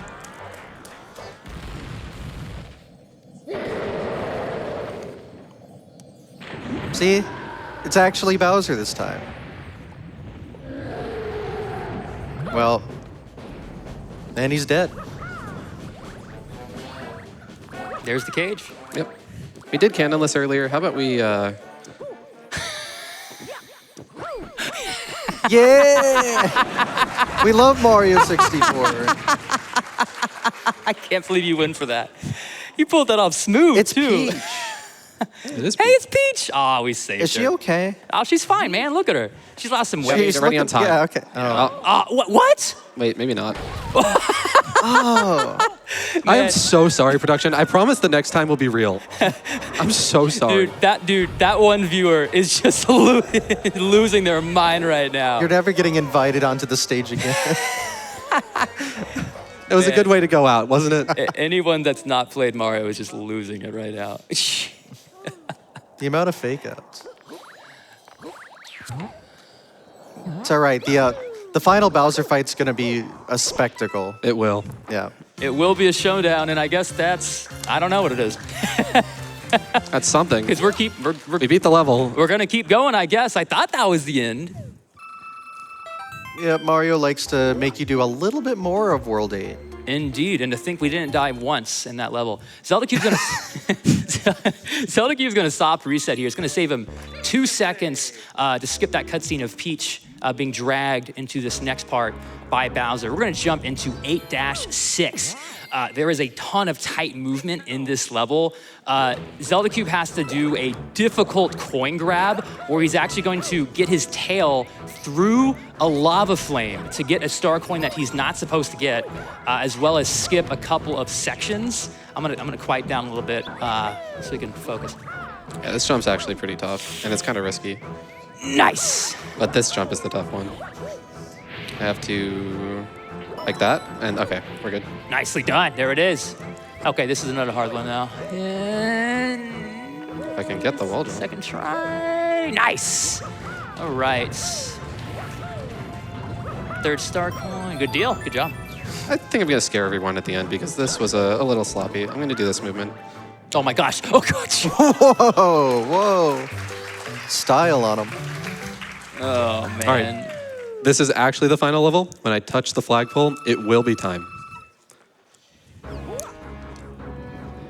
Just so we're clear, there's Yeah. no more faking out. Right. Yes, this is the final level.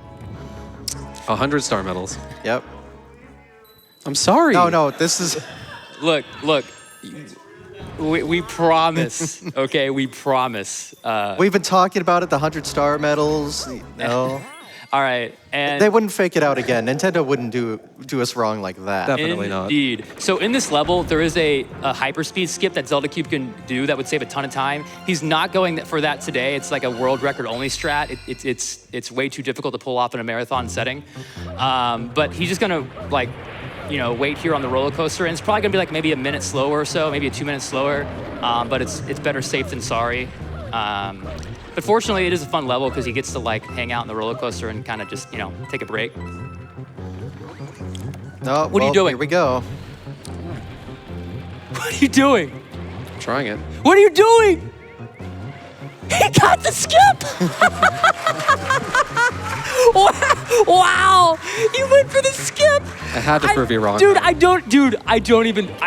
wasn't even, all right, so you're almost to the end of the game. Okay, so we have 2 cannons coming up, and they're the 2 most hardest cannons in the game. Yep. He has to be super precise. I can't believe he did that skip, man. Holy crap. He has to be precise with his jumps out of these cannons. Notice we don't need those medals anymore. Exactly. We are done with the medals and trying to wrap up the game. That's an interesting BLJ. Okay, let's see if we can pull it off. Okay, that looks. This one's the really hard one. This one, we gotta be. Come on, man, you got this. You got this. Come on. That looks good, I think. Let's go! Good job, man. All right, we're approaching the final Bowser, which is... Get ready for this. All right. It's all led up to this moment. Indeed it has. There she is. There's the princess. It's time. It's time for the ultimate showdown. Bowser versus Mario. A fight to the death. Who's gonna win? Who's gonna be What's happening? Uh-oh. Platform's crumbling away, man. Fight's starting. Oh, wait, you're supposed to be the fight up. What? Yeah, we're supposed to fight him, but we win. Right. We win. Oh, okay. You're using the P-Wing! Yeah, we win. Thanks for it, man. I helped! You did, kind of. So that was the Bowser fight. Yep. Get ready on time, for real this time. This is actual, yeah. This is actually time.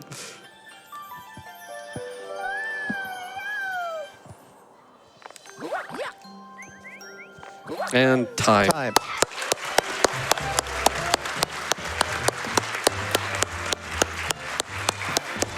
"3D Land" beaten in under 1 hour. Wow.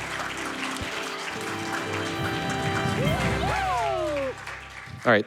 I'd like to take this time to give a few shout-outs. First of all, shout-outs to the 3D Land speedrunner community, both the RTAers and the ILers. Both are incredible, both are unique. Pro Noah, the world record holder of this game. Shunji, King Boo, and Luigi Master are like the 3 best IL players. Their ILs are absolutely ridiculous. I'd recommend checking them out. I also want to give a shout-out to both of my commentators. Both came from a pretty far distance to get here. They put a lot of work into preparing this show for you, and I really appreciate it. I didn't do anything, man. Thanks. Indeed, we'd also like to give a quick shout out to our friend Logan. Logan recently got all 30 unique track world records in Mario Kart World, which is an insane accomplishment. We're really excited to see what Logan has to do next.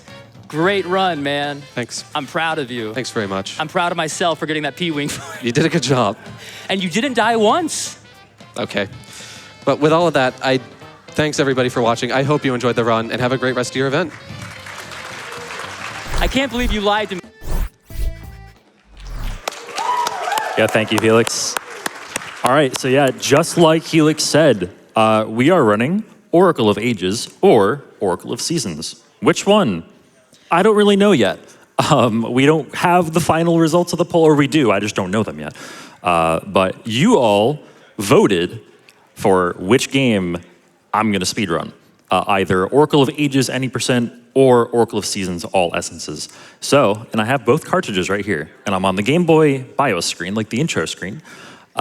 And which one are we running, Ember? Because I know you have the results. The final refresh with 255 votes is Oracle of Seasons with 55% of the vote. Oracle of Seasons it is. Also, shout-outs to Game Boy by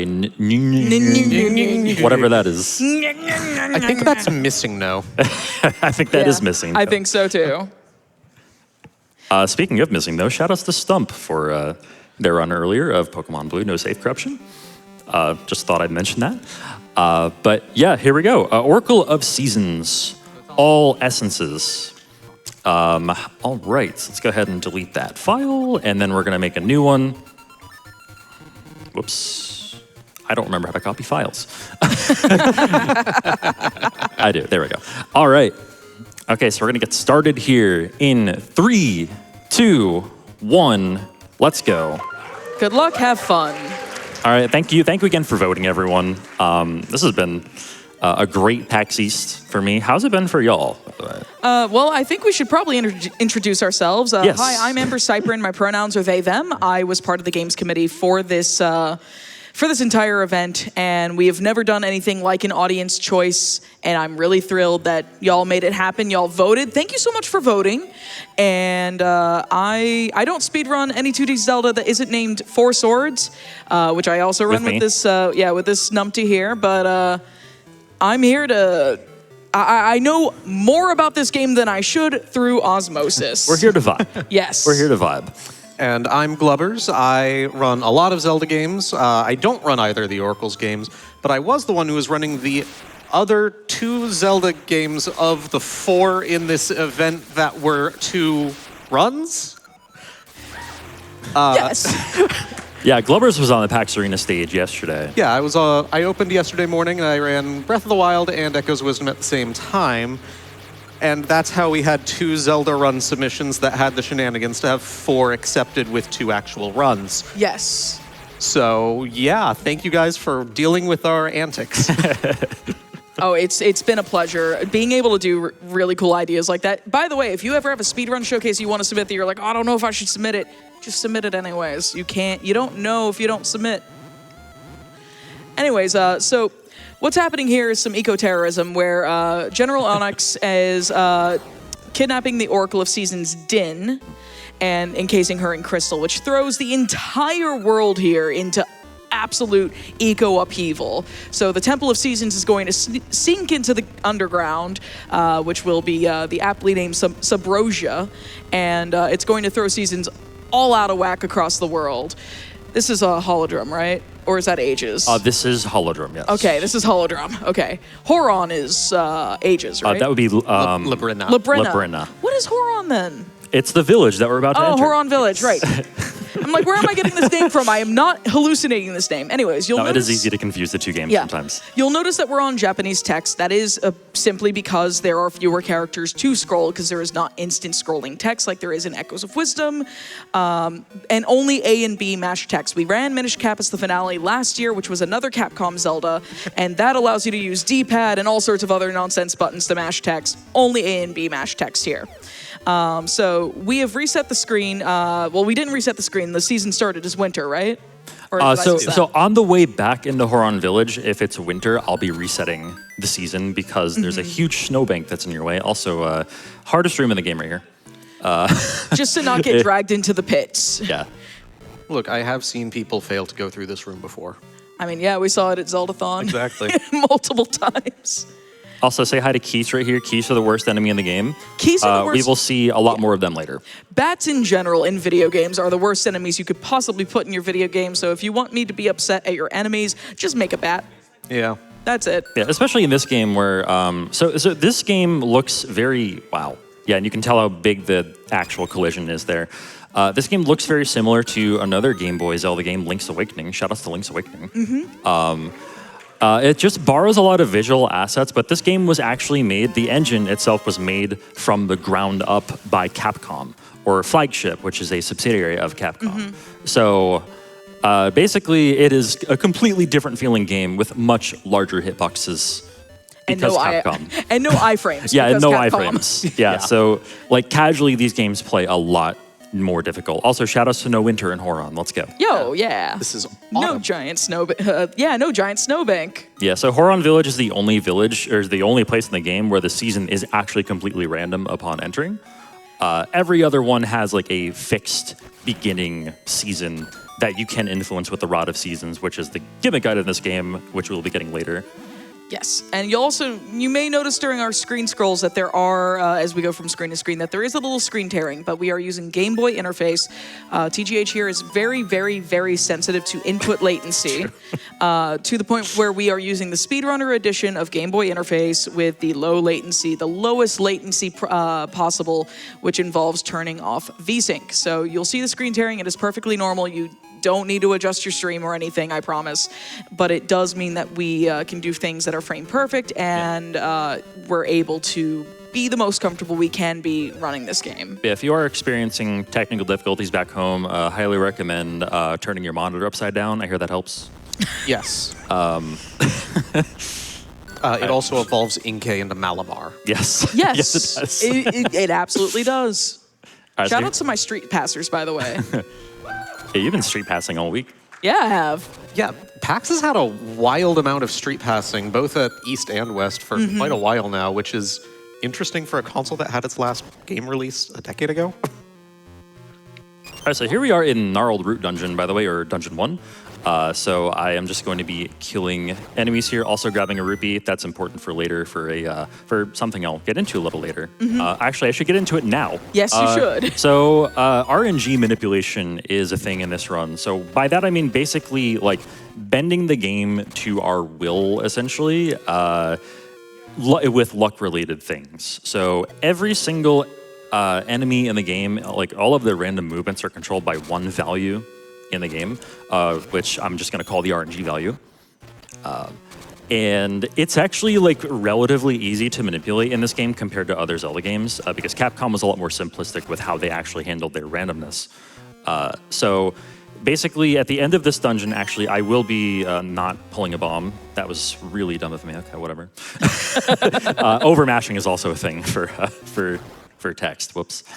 But at the end of this dungeon, I will be RNG manipulating for a certain ring to drop from Maple, the witch. Oh, thanks for that heart. That was actually kind of clutch. Yeah, the game decided that it was okay for you to throw that bomb because you got the heart back. Yes. Yeah, so there are many things that affect the RNG value in this game. Slashing your sword, the noises that your sword makes can go from a low pitch, a middle pitch, and a high pitch. That is actually how TGH will know what RNG values he's on over time. But slashing your sword adjusts the RNG value. Screening scrolls, like moving from one room to the next, adjusts the RNG value. Random enemy movements like the keys, p-hats, etc., they all adjust the RNG value. But we want to manipulate that so that we get enemy layouts the way we want them. We get various item drops when we want them, like Pegasus seeds, Ember seeds. We just got the seed satchel, and that provides like over time 4 different seeds that have 4 different effects. The main one that you'll be seeing used is the Pegasus seed, which we don't have yet, but it's instead of the Pegasus boots from things like Minish Cap or Link to the Past or even Link's Awakening, you have Pegasus seeds, which are consumable seeds that give you the Pegasus speed temporarily. I don't like this room.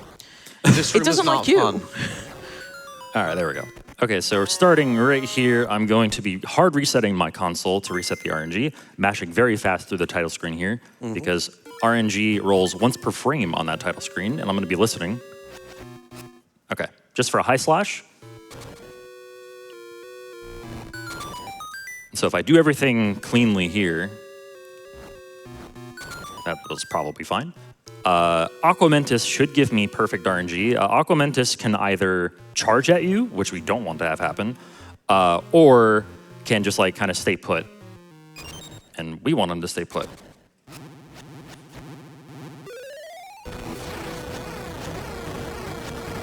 And that is exactly what he's doing. There we go. Okay, Very that's nice. Aquamentus. Very nicely done.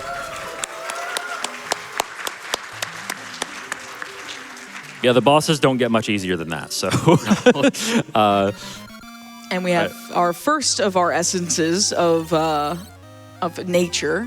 So you may notice Aquamentus, isn't that a boss from Zelda 1? Well, this originally began development as a Zelda 1 remake before it became the Oracle of Seasons and Ages. It kind of blew out of proportion, turned into 2 versions with linked playthroughs. Yeah. All sorts of neat things, but yeah. Right here, I do need to listen for sword slashes. Okay, so here's Maple. You may have noticed I killed some extra enemies in Dungeon 1 when it might not have seemed like I needed to. So that is because without getting 30 kills, Maple doesn't appear on this screen. So 30 total kills. And we need Maple to appear. By the way, I did just get the level 2 power ring right there. This is another part of the RNG manipulation. So we carry it through to that screen with Maple. Maple drops 2 things, actually, that are of relevance. The level 2 power ring and a magic potion, which is going to revive us if we run out of health, which is also, honestly, very important because of the RNG in this game.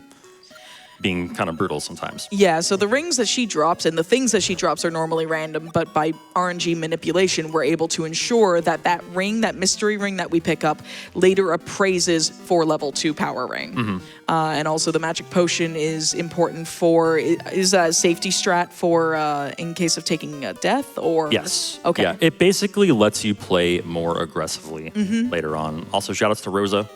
Yep. That is Glenn himself.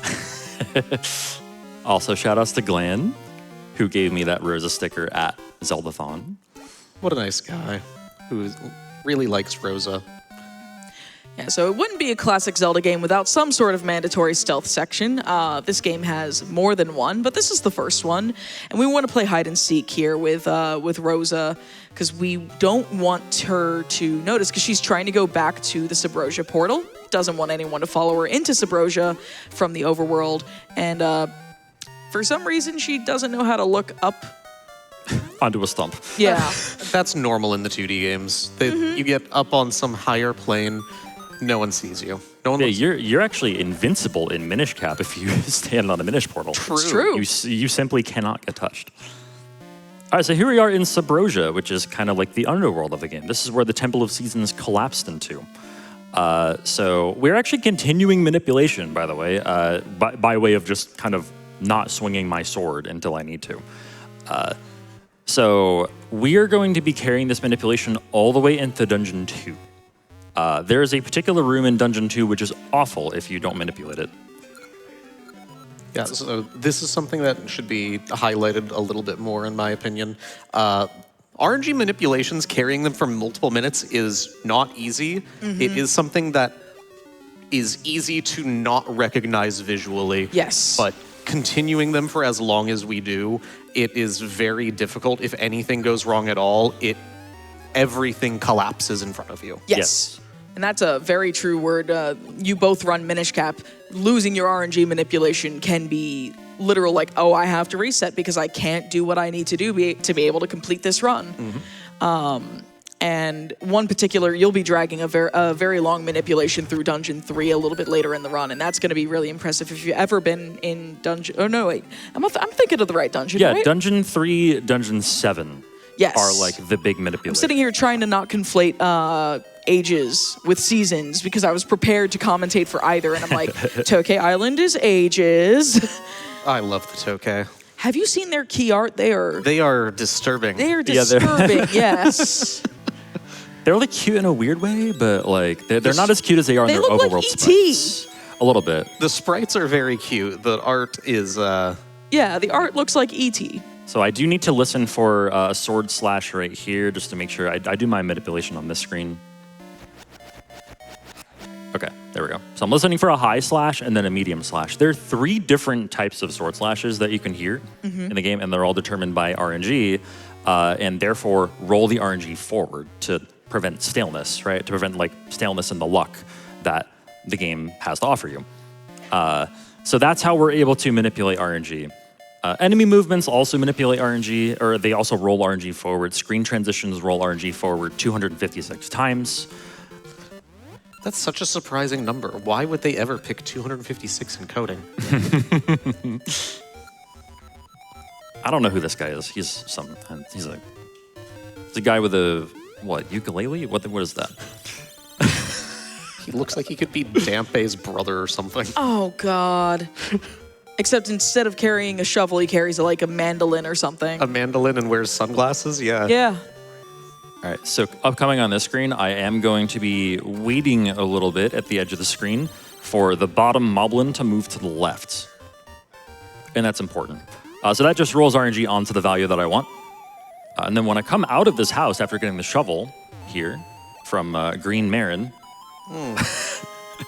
I'm going to be digging twice right there. And that heart drop means that I am still on the RNG. And so all these enemies are just going to kind of stay out of my way. They don't have to, trust me. The spawn locations of those enemies are completely random as well. We haven't talked about the main mechanic of the game, the Rod of Seasons, have we? Correct, but let's wait a little bit since I do need to listen here again. Yep. Sorry, this is a scenario where I do need to listen to quite a bit. Of course. high, mid, high. And we're going to light that and swing my sword as I light that one to get these ropes to be in a favorable position.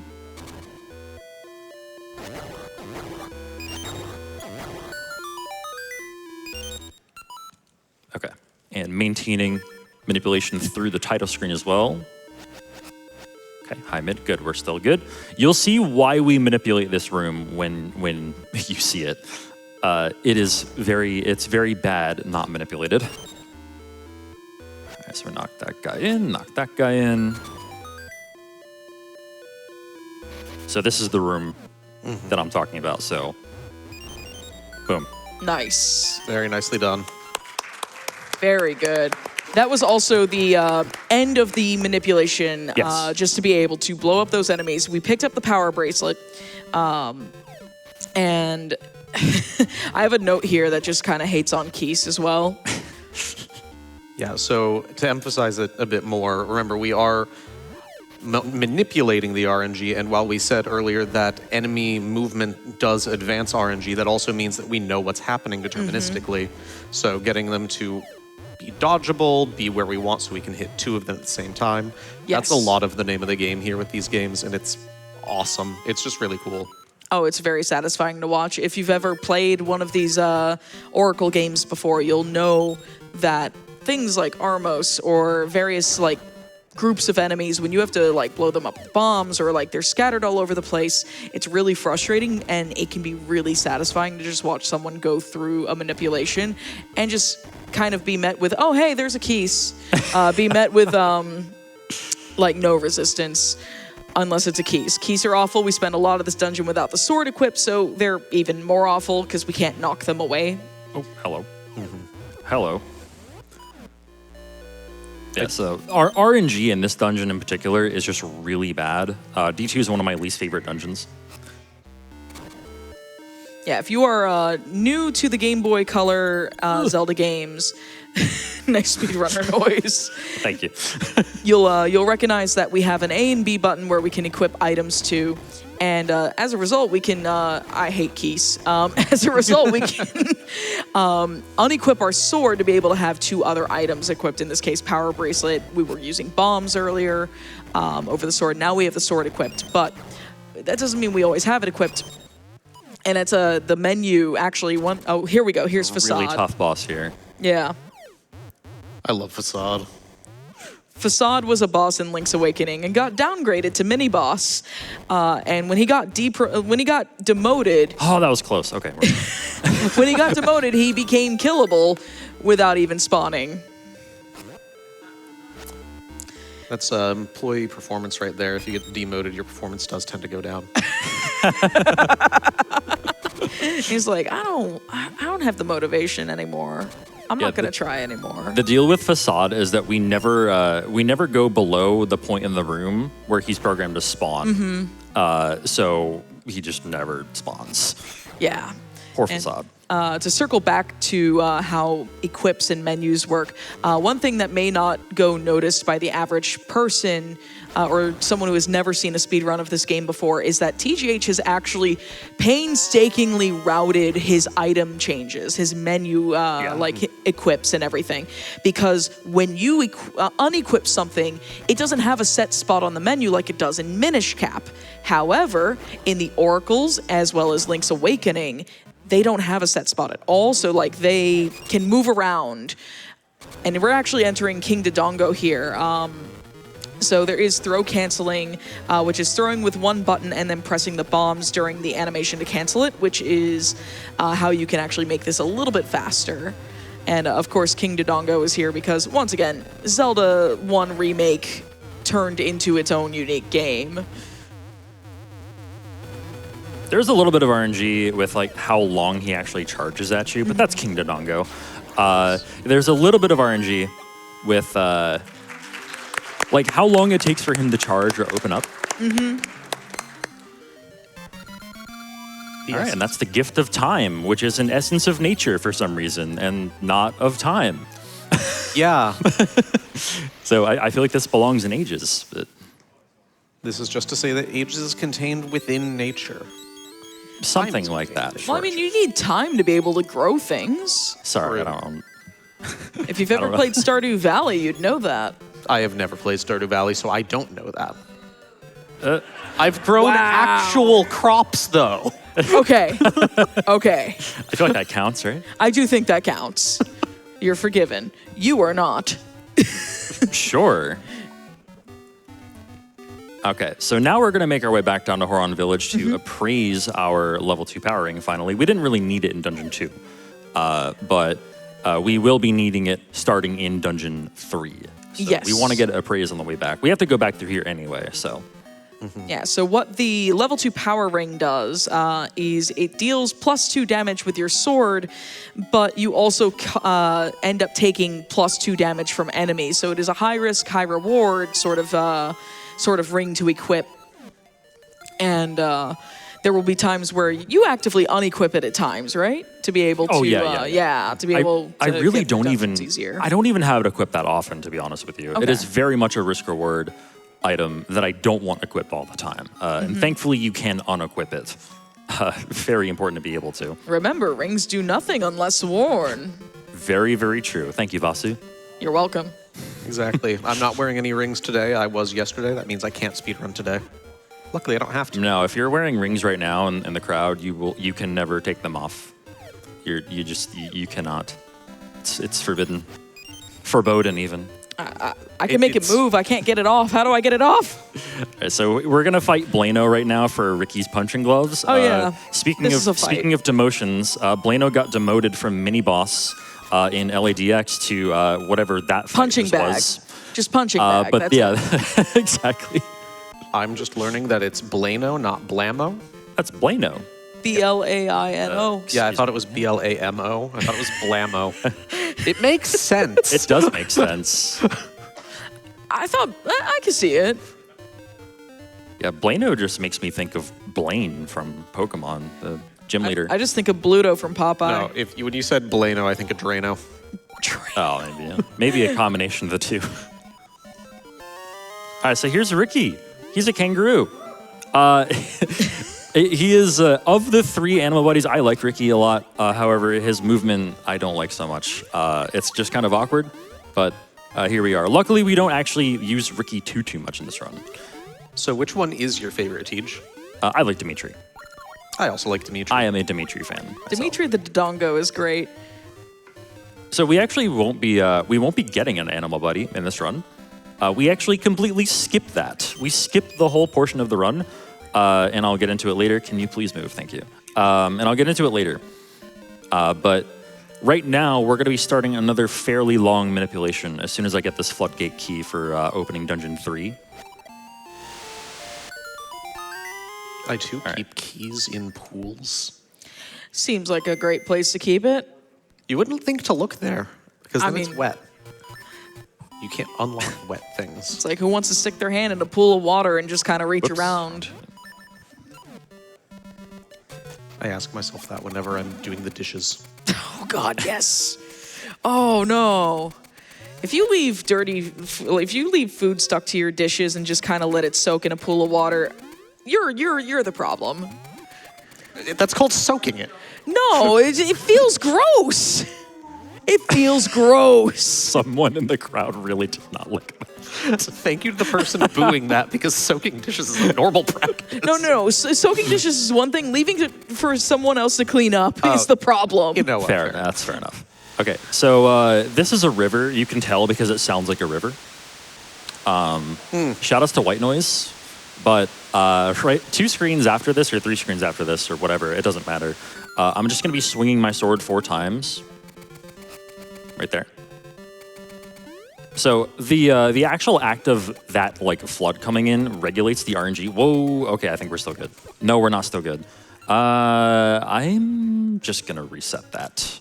Sorry. Seems correct. Yeah, I entered that screen from a little bit too far to the left. Yeah, that's a callback to what we were talking about earlier when we were first explaining RNG manips. There are times where if something goes awry, the answer is just, no, we go again. Yeah, it's partly because it would have lost me a lot of time later, and also partly because I just wanted to show off what this looks like, and that was just kind of a weird mistake. I just needed to enter the screen from a little bit farther to the right, so that it doesn't give the Tektites a chance to move, or Tektites, water spiders, whatever those are. I think those are Tektites. Those are probably what would be blue Tektites in Ocarina of Time, which are awful. All right, so this is a River Sounds Part 2. Electric Boogaloo. Track 2 on the album. We know you just wanted to hear this again. God, it sounds like when I would change the channel to channel 3 to play video games. Yes! If you're old enough to remember that, I'm sorry. Okay, so there also will be parts here where I do need to listen as well for, there we go, that's better. So you see how they both move up this time? That's how we know that I'm on the correct RNG. We're gonna call Ricky.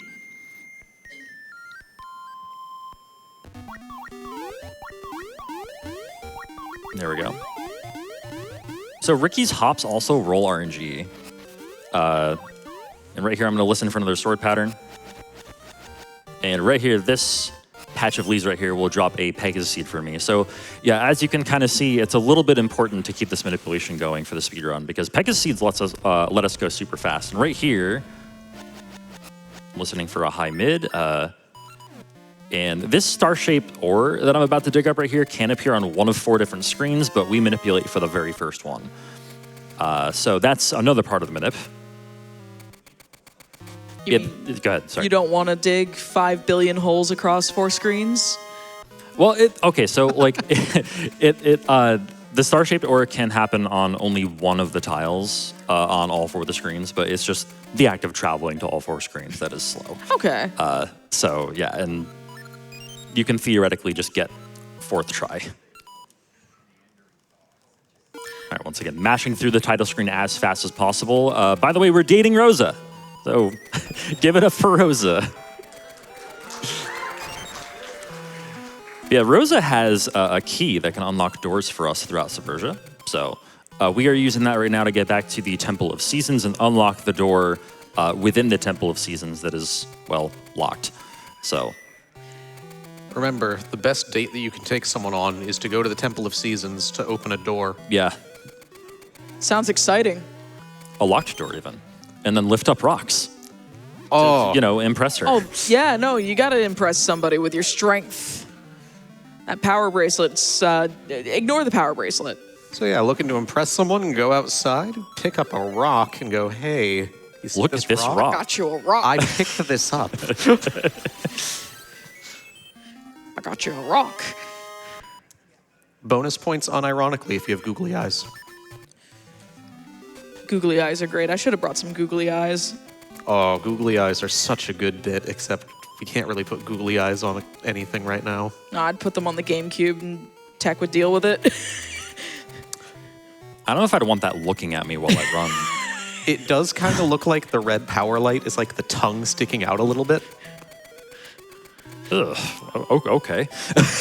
I'm a very imaginative person, okay? Oh yeah, if you put them on like the disc tray? Yeah. On top of the disc tray? Yeah, I can see it. All right, so right here, coming out of here, I'm going to hope that a fairy doesn't spawn from this rock, which rolls RNG a lot. Okay, we're good. Okay, that should be good. So there's 2 Pegasus seeds right there, and each one is 6 as well. Like, it's actually 6 Pegasus seeds. I'm gonna make Ricky hop 3 times to get the RNG that I want here, so they're all just gonna move out of my way. Like that. And we continue this manip into Dungeon 3, where we're gonna get even more seed drops, hopefully. Fingers crossed. You carry it about a third of the way through, right? It's about halfway done, I would Okay. say. Okay, here we go. So slash.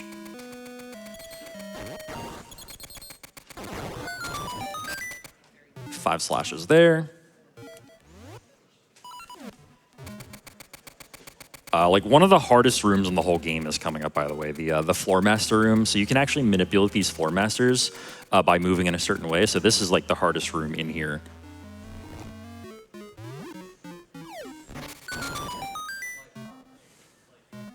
There's a seed drop.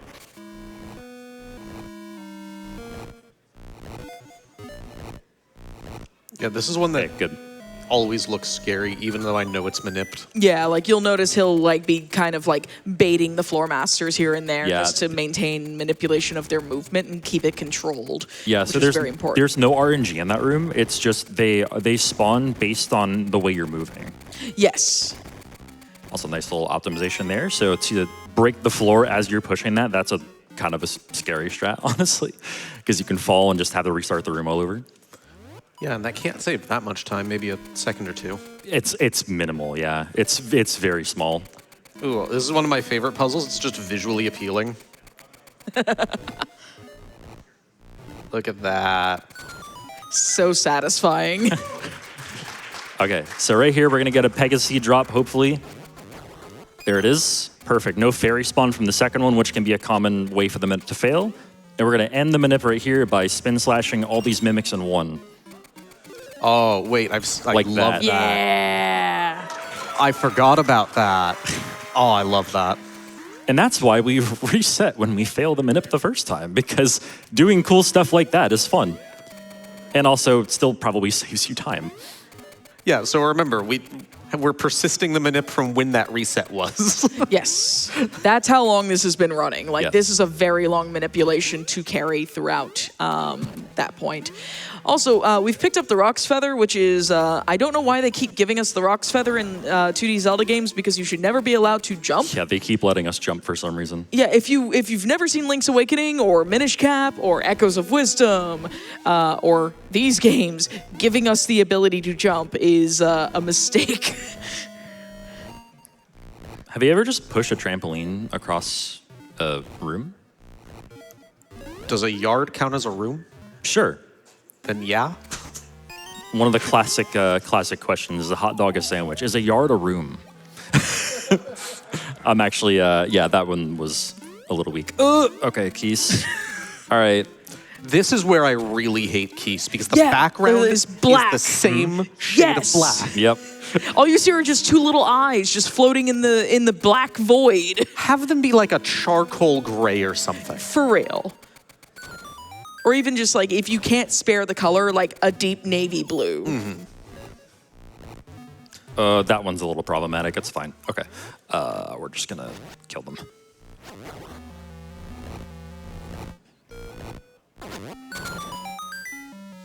That is fine.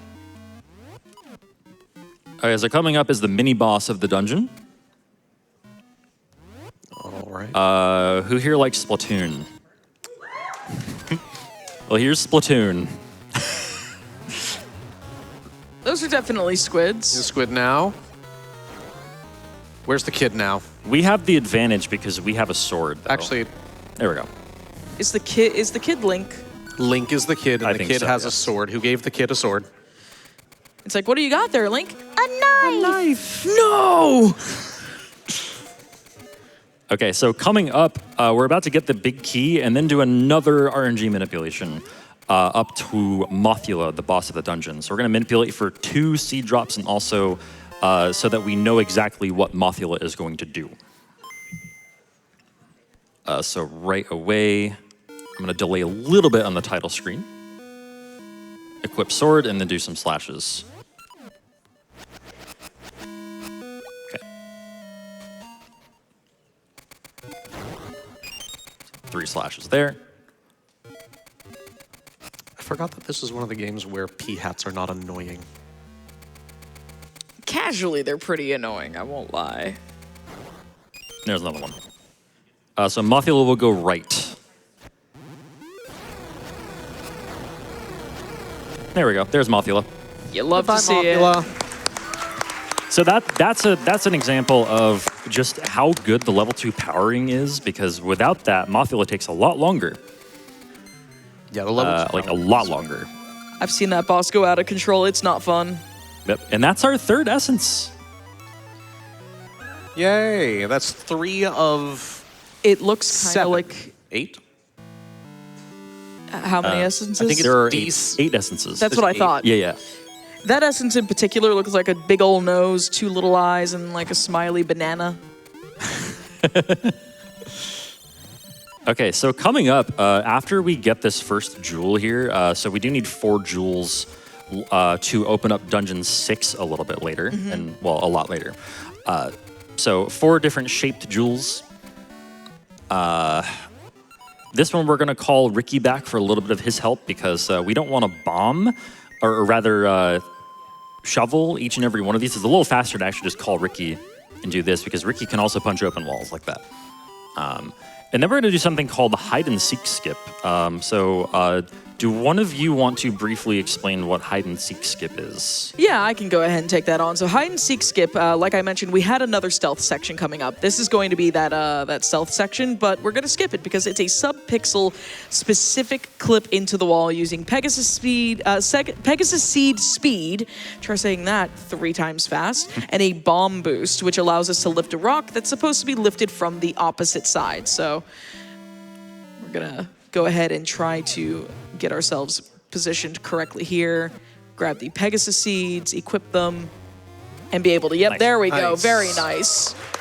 That trick is actually harder than saying Pegasus Seed Speed 3 times fast, so yes. Well done.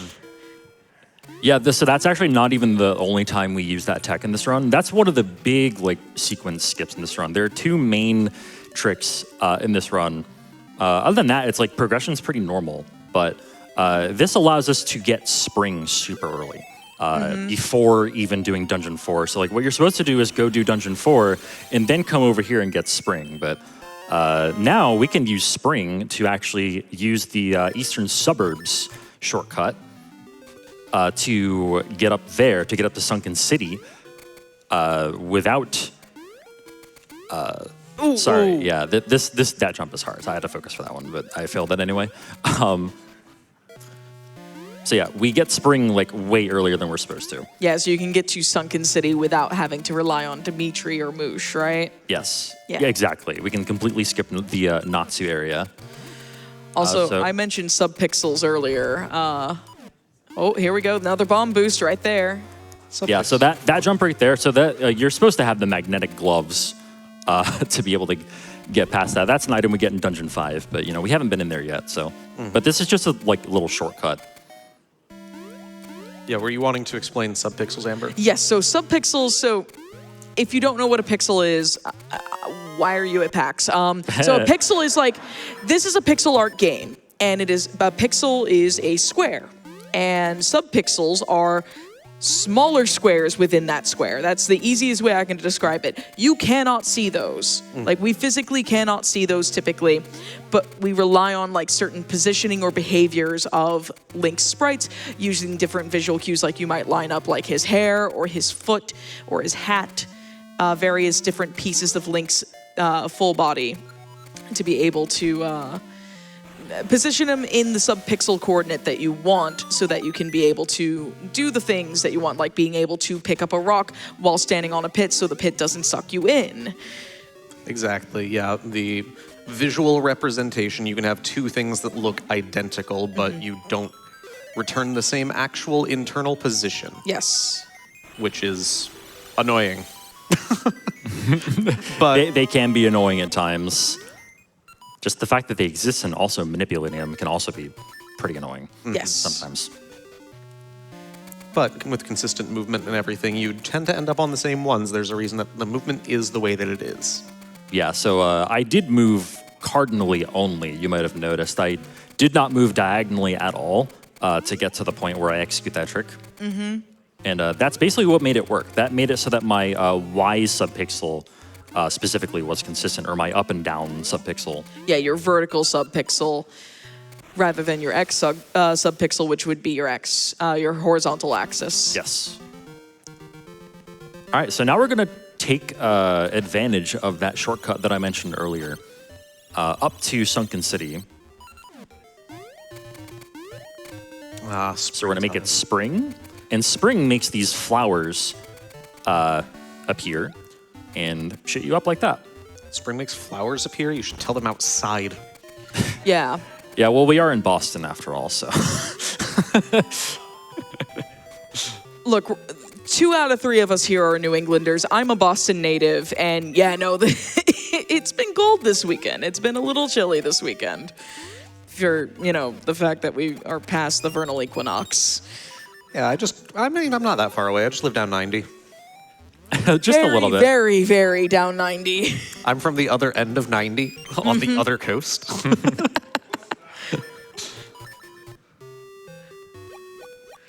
All right, so now we're gonna give all of our bombs to children Yo, it's my friend. in order to save Dimitri. Hold up. I do not endorse this advice or this action that TGH is taking right now. I mean, it does advance the plot, so Don't give bombs to children. For real. unless it advances the plot. That's like, no, it's like the 3D land run earlier. Like, if something's in your way, kill it. No, I don't endorse that advice. Don't do that. If I'm in court and the thing that I hear, like if I'm on jury duty and the thing that I hear is it advanced the plot. That's what I'm saying. I mean, it is a smart defense after all. We were driving through Boston the other night, and I found a building that literally has side eyes painted onto it. Oh, and yeah, it is, yeah, like, that was side-eyeing. funny. I took a picture of it, and with my tiny little camera, and I'm side-eyeing you so hard right now. I love those tiny It's little judging cameras. Boston drivers. Those tiny little cameras are great. I've seen a surplus of the, or like an influx of these in like the past year, and every time I'm like, that's adorable and great. Yes. In fact, I'm going to attempt to take a backwards picture of the crowd. I cannot Hey, guarantee you are in the smile. viewfinder. I'm going to take several of these because I have no idea if I'm getting any of you. Oh, this way? Okay, so while Amber's taking a picture, I guess I'll explain something. So right here, I'm gonna grab this rooster from the other side of the wall by clipping into the corner like that just a little bit. And, you know, real rooster sounds as well, just like real river sounds. Mm-hmm. This is what a rooster sounds like. Yep. Followed by one of the worst rooms in the whole run. What makes this room bad, Teach? Keys. What makes Seriously. any room bad in this game? Keys. Especially one that has a black void. Were those bananas? Yes. Okay. Yeah, we got the bananas to give to Moosh. Nice bomb drop. That's RNG, and that actually saves us like 3 seconds. Oh, banana. You know, in theory, I like Moosh a lot more than Dimitri, but in practice, I really don't. Yeah, same. You know, Moosh is kind of slow, but it's okay. Moosh is slow and is terrified of water. For a creature that can fly over the water. And is blue. Yes. I mean, I don't pretend that all aquatic creatures should be blue. I don't either. I'm not saying that he should be aquatic. I'm saying that water's blue, and so is Moosh. I don't think that has anything to do with it, honestly. That key is also blue. Is he afraid of the key? No. Thankfully, no. Just imagine you get close to the key and you have to, like, fight Moosh trying to fly away in the opposite direction. Okay. Sorry, I had to get wow. rid of the moblin. Tell me how you really feel. Huh. Okay, so those are guaranteed hard drops right there, which is nice. We're gonna change the season 3 times to winter so that we can actually get up into this this cave sequence here.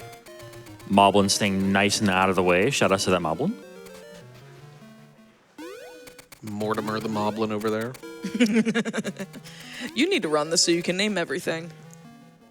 I'm busy naming other things.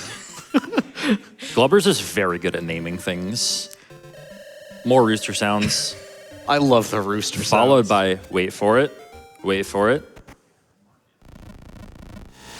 more river sounds.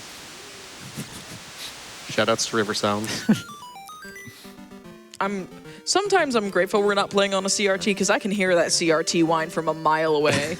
Like I'll be out of the room, I'll come into the room and you'll be practicing on our CRT and or like you'll not be practicing yet and you'll just have it on because you're about to practice and I'll come in and I'm like, do you have the CRT on? All right, Cat Jam, by the way. Yes. This is Dancing Dragon Dungeon, aptly named because this music is an absolute jam. Of the two, the dungeon sucks, but the music is an absolute jam. Of the 2, Seasons got some really good music. Yes. Ages has like one good track and it's Falling Star. Yeah. Yeah. We in Ages there is there's Crown Dungeon which we call Frown Dungeon because it is awful musically. Like, oh my god. It is the soundtrack that I would play if I were falling down a up escalator.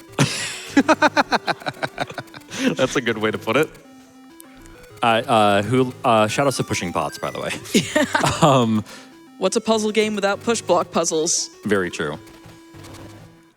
So yeah, the thing that makes this dungeon really kind of unsavory for a speedrun is keys. Who would have thought? I thought you were going to say minecart speed. Yeah, you once again in your notes here have keys are the worst enemy in the game. I think you have said this at least 4 times so far. Yeah, so I gave them because like they're not as familiar with the run as I am. So I gave them some notes, and in a lot of different parts in the notes, I just put keys are the worst enemy in the game. There's really nothing else to say here that like I won't go into myself. It's a very good note because it reminds me that keys exist again. Yes. I'm not even running. I don't want to think about keys right now. That is so real right now. I'm going to be like 100% with you there. All right, I need, as a clarifier, talking even more about keys, is this just a Twilight Princess thing, or do you guys also say the singular is Koos? That what? I haven't heard, but it makes a lot of sense. This might just be a Twilight Princess community thing. Yeah. I know it's not like an actual thing, trust me. Koos. Also, while I have you here, Glubbers, I called you out yesterday when I was hosting, but it is pronounced Volvagia. I have a mic now. I can be just as loud as you in the room. Turn Amber up. Do not turn me up. Oh, no. Actually, I believe that it is pronounced exactly how the GDQ Blue Sky posted. True. Just how it's spelled. Yes. Yeah. Was it misspelled? No, it was not misspelled. It was just kind of spelled correctly, and you can't read. You're reading, you're not hearing it, you know? I mean, sure, but it's the same. It's the same thing with Hinox, like where people say Hinox, and I'm like, but the Japanese pronunciation is Hinoksu. Fair. This is fair, I will say. I have never heard anyone say Volvagia until I started speedrunning. Fair. Now, that said, I am also very prone to 2 things. 1, mispronouncing things horribly. 2, not caring when I learn the other way. You know what? Fair enough, honestly. Oh. Fair enough.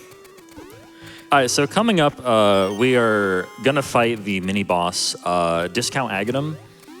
Oh, yeah, Aghanim's cousin. Yeah, I don't know the actual name of this mini-boss, but he's Discount Aghanim. Oh, hold on, I'll find it. It's funny. Tuganim. Whoa, how did that miss? Or I guess there's 3 of them. 3 in them. 3 in them. 3 in them. 3 of them. All right, so I even have enough health here to like be able to skip that fairy, which is nice. I do have my potion still intact, but I really do want to keep that. A Gunama. A Gunama. Wait, really? A Gunama. A Gunama. I kid you not. A Gunama. A Gunama. A Gunama. That is actually that mini-boss's name. A Gunama. Yeah, and he's not named in the English version of the game, so he's often confused as Aghanim. Oh, please, Keys. Okay. Really? My guy? My guy? See, wow. This is where the singular being Koos comes in handy. You're like, oh, you Koos, come on. That sounds like an insult. I would be too angry to say Koos. I'm sorry. I can't say Koos and be serious about it. It can be said with anger. It can absolutely be said with anger. It just makes it sound like you're goofing around instead of actually angry, which is a skill and useful thing. I feel like a Koos is just a Keese with googly eyes. Because I think of like Koosh balls. If you've seen the Keese in Twilight Princess, they basically have googly eyes, so you know what? I think that tracks with where I said it comes from. I love it. These things' eyes are literally popping out of their heads for some reason. As upcoming is a real troll room here. Keys can just get in your way. And they won't. Oh, okay, I saved it. All right. Sorry for that other speedrunner noise. I swear I'm not trying. You could probably tough little jump here as well. Add some samples into a song. Just nice. That was clean. That was very nice. That was a very quite satisfying good. chain of jumps. And we dive in the water to get the big key, and now we just rush the boss. So the boss is Goma. Ooh, which Goma is it? Is it the one that's a different insect than before? Huh? Different insect from what? I don't know what Goma you know. Goma is always an inconsistent insect or arachnid. I mean, sure, this one is definitely Oh, an that's what you. arachnid. Yeah. It's a spoder. It's a spoder? It's a spoder. Okay, at least it's not a millipede like in Wind Waker. Oh, you're right. How did I forget? In Ocarina of Time, I was actually in a debate as to whether or not it was a spider, and when we looked it up, it's like an arachnid I've never heard of. It's not a spider, it's not a scorpion, it's some third thing. Okay. I do not like our health value right now. Oh, actually, no. I want feather. There we go. 3/4 of a heart. Now Yeah, we I have will grab 1 that heart. 3/4. Yeah, this D4 has treated me not great. This jump has a 2-pixel window. Okay. Ooh. All right. Got it despite some unfriendly anti-fairy placement there. Oh yeah, this room also is awful. The platform moves really fast. There's keys in a black void. What more could you ask for? Okay. Keeping my potion. You know, at least there weren't more keys. There's like 4 or 5 keys in there. Hey, Goma. That's a crab. Yeah, no, crabs are in the arachnid family, are they not? All right, so there's also a 2-pixel window. I can stand here to avoid the claw and just shoot straight to the eye on each of those shots. So that was a 2-pixel window on the X coordinate to be able to finish off Goma with scent seeds. I'm not a biologist, but I don't think that crustaceans are arachnids. I would like Maybe with a really vivid imagination. non-AI overviews, please. They know what's up. So we're going to take a small detour here to grab our second jewel, which is just over here.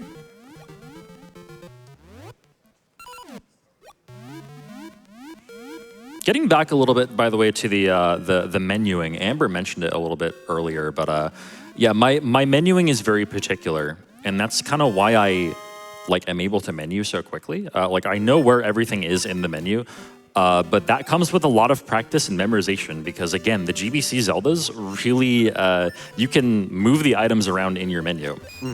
So it does take a lot of just general practice to really know what you're menuing for and how to menu for those things without having to look at your menu first. Fun fact, that is the one time that I was thinking about running the Oracles games. Learning that fact is what made me say never mind because I'm already really bad at menuing. Oh, it's by far my worst thing in speedrunning. Menuing I is like genuinely hard. I like it. It's one of the things that just makes my brain click with 2D Zelda runs, honestly, with GBC Zeldas. When it's done well, it's like a satisfying brain tick. When it's done poorly, it just makes me get irrationally annoyed, I feel like, because it's like, oh no, I'm a single unit to the left. But in the Game Boy Zeldas, it actually moves the item there. Yes. All right, there's our third jewel, by the way. Courtesy of the horrible beast that sign likes to joke is a horrible beast. It's actually just a Moldworm. Moldworms are horrible beasts, though. They kind of are. It's a really funny thing, in a casual playthrough. It's beware the beast, and then it's just a Moldworm. It's just a Moldworm.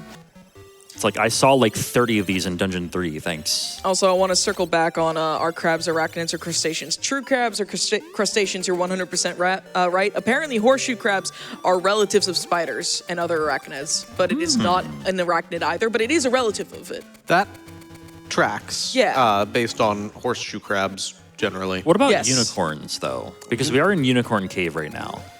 Unicorns are...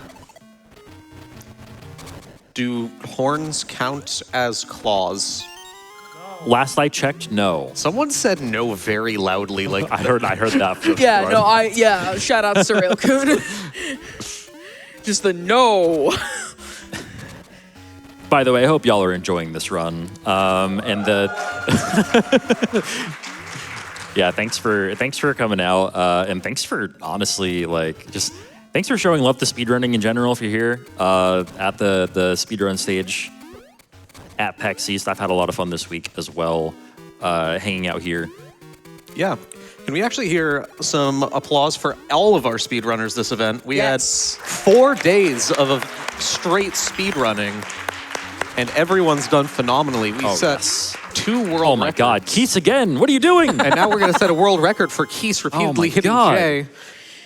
I would also like the audience to give it up for the letter E. Yes. And you'll understand why in a moment. Here we go. Here we go. I forgot about D5. Yay! E. Oh, this The is magnetic worst. gloves. There is a very good reason they changed the sound effect for these in in Four Swords. Yeah, Skrillex, if you're watching this, feel free to sample this sound. Yeah, so this is worse than the river and the Rooster. The rooster. It's real magnet sounds. Yeah, This room, Uh-huh. this room is difficult because Helmosaurs. You can only hit them from behind, and also Moldorms are being uncooperative. Who would have thought? yeah. Every time I grab a magnet, I just hear a high-pitched whine. Yeah, I didn't know that magnets sounded like CRTs. All right, so this room you have to open the chests in the order that you killed the Armos. I just kind of kill them the same way every time, so there's no memorization involved, thankfully. I don't know if I'd be able to handle that. Which that sort of uniqueness is the kind of thing that makes the Oracles games very, very cool. Is like, Yeah, these games are good.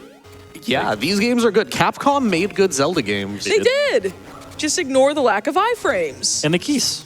And the keys. The keys are not their fault. Those are in other Zelda games. Yes, that is correct. Yeah, but they could have made them less bad. That's true. They could have given them hitboxes that made sense. The lack of iframes, though, is absolutely Capcom's fault. Like, all 4 of the Capcom Zeldas have no iframes, and it feels bad. My favorite part, I'm not sure if this is the case in Oracles, but it absolutely is in Minish Cap, that the enemies do have iframes. Yeah, some of them. Yeah, Yes. yeah. Same with Four Swords as well. Love that. Please move. Thank you. God, enemies are really liking just parking themselves in front of chests. In this run, it's kind of funny, but also not so funny. I don't appreciate it. Yeah, no, the notes for this one are E in parentheses. We get the magnetic gloves very early, and Keys are the worst enemy in the game. Yep. Early. So the mini boss here, so for the longest time, I just called this mini boss Tiger Cat because it is just a tiger and like kind of a cat. I don't know. So, Are tigers hold up. not? Yeah. Are tigers Oh, yeah, not big cats though? You're not wrong. But it turns out the actual name for this mini boss is Siger Siger. with a Y. Siger. So like Sonic Tiger? Like a Yes. saber-toothed tiger, like the thing I'm staring at? Yeah. What part of this says cat other than just the fact that It's a tiger, yeah.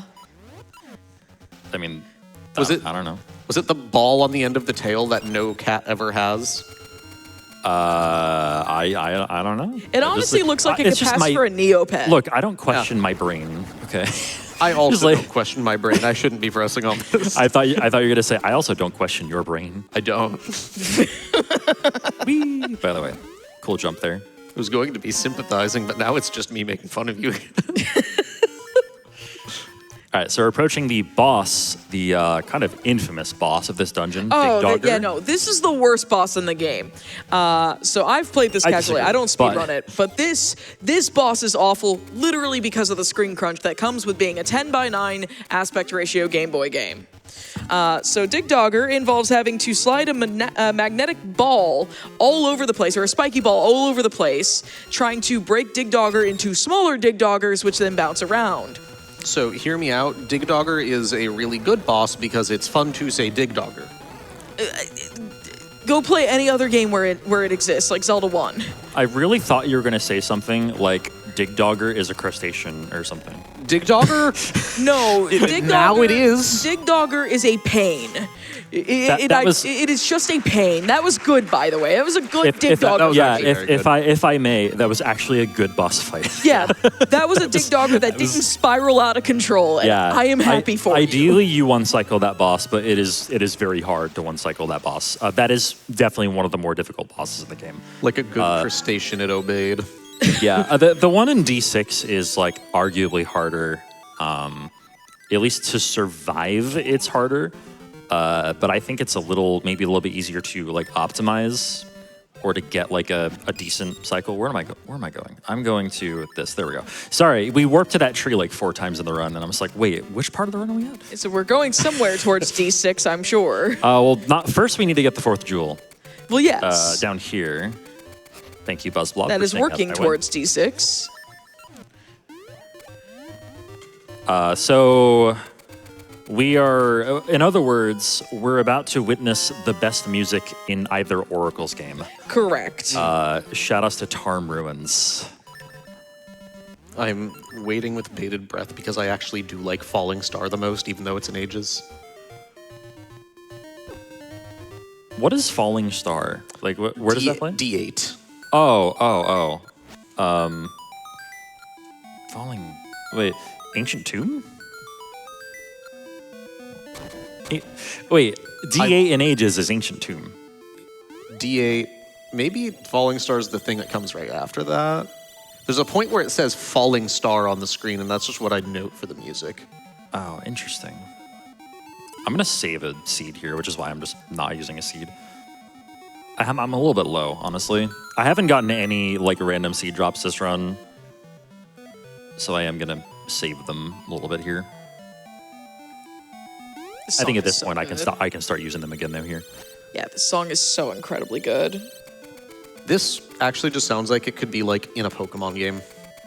I could see that. If you told me this was like Unknown Ruins, I would believe you. Oh, I wish it was Unknown Ruins. Unknown Ruins needs better music. Oh yeah, the Ruins of Alph definitely does. That's what it's called. Yes. I don't know the names of things. I make things up. I mean, you're a Twilight Princess runner. The whole community makes names up for everything. Okay, so here's a puzzle. We're gonna get the Noble Sword right now, or their level 2 sword. So casually, you're supposed to complete a trade sequence in order to get the phonograph, which you play a little tune, I guess, for the Deku Scrub. That is like right at the beginning of this sequence. And he tells you what the sequence of this is. But if you know the solution, you can just skip that. Classic. So it's going all the way to the left with seasons going coldest to warmest. Classic speedrunner move, knowing the solution ahead of time. Man, the cheating. YouTube comments, AKA cheating. The YouTube comments and the Twitch chat will be on you. And now to actually progress, we do the same thing, but we just move counterclockwise. Hello, like. Didn't get pancaked. Good. They really just look like stacks of pancakes in every 2D Zelda. Yeah, but... All right, and off we go. They don't look edible. No, they look like they've grown something on them. They look like you left the pancakes out for multiple weeks and they gained sentience. Inedible pancakes? My favorite. Sentient pancakes. Shout out to Sentient Pancakes. That sounds like it could be a runner of a Zelda game. Yeah, no, it really does. Or a band name, maybe. Sentient Pancakes. Ooh, that sounds like the single on an album that is like the pre-release that you see as the single, but not the first one. It's like the one right before the album drops. Yeah. Shout out to John Ballman, by the way. That's Oh my John God. Ballman. John Ballman! We had a run once where he so when you change the season, the ball and chain soldier will respawn in a different spot and proceeded to just spawn directly on the flower Literally that you right on need the to use to flower. rise and just wouldn't move. Would not move. Okay, for the speedrun, this is the worst dungeon in the whole game. Particularly because of one actual aspect that is just completely BS, but I'll get to that soon. There's some cool movement in the dungeon, I'll give it that, but there is definitely one really unsavory part of it. You can tell that it's the worst dungeon speedrun-wise because the music's foreboding. Yeah, the music is really good here. I love this music. It is a good good track. It's just also foreboding. The first line of my notes here are keys are the worst enemy in the game. Oopie doopie. And I need to ask you a very important question, Jay, because I don't know how I'm supposed to decipher this one. What in the world is Indiana Jones? You'll see. Raiders of the Lost Ark. I mean, I watched the Indiana Jones films as a child, but this is not giving me context, and I know these dungeons. No, you'll see. we steal a jewel and the walls collapse on us. Oh, right. Yep. I remember now. That's not until a little later, though. Because all I see is just Indiana Jones exclamation mark, and I'm like, yes? 2-pixel jump incoming here. There we Oh. go. There's a 2-pixel window for that jump. That skips most of the room.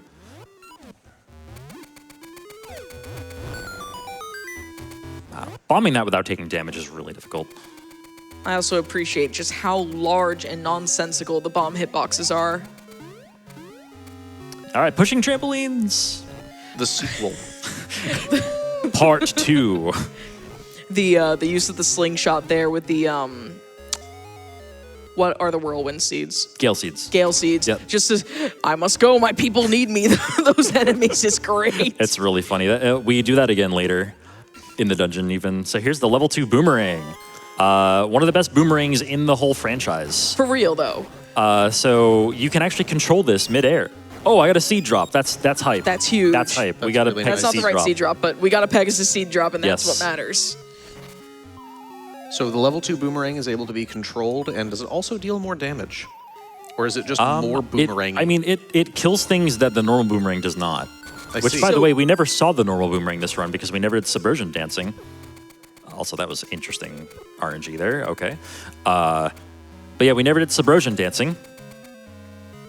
Yeah, that room's RNG really just said, would you like to be bullied by every rope in the room?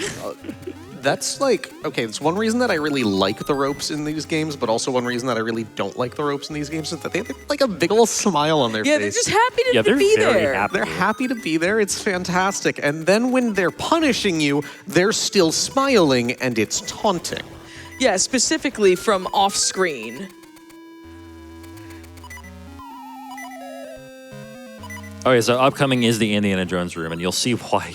You'll see why it's called that, or why I call it that at least, when we get there. But first, we gotta light these. Whoops. This is a difference That's between fine. Jay and myself. He said he corrected what we call that and said why I call it that, where what I would do is just reaffirm that everyone calls it that, and that is the state of reality. All right, here we go. Steal the jewel, which you can't really see because I picked it up kind of before it spawned.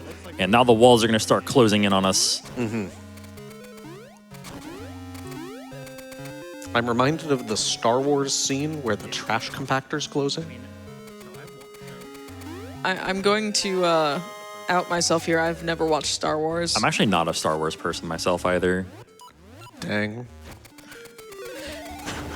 Just dang. It's like, I'm okay being booed for that. It's all right. No, Star Wars is like okay these days.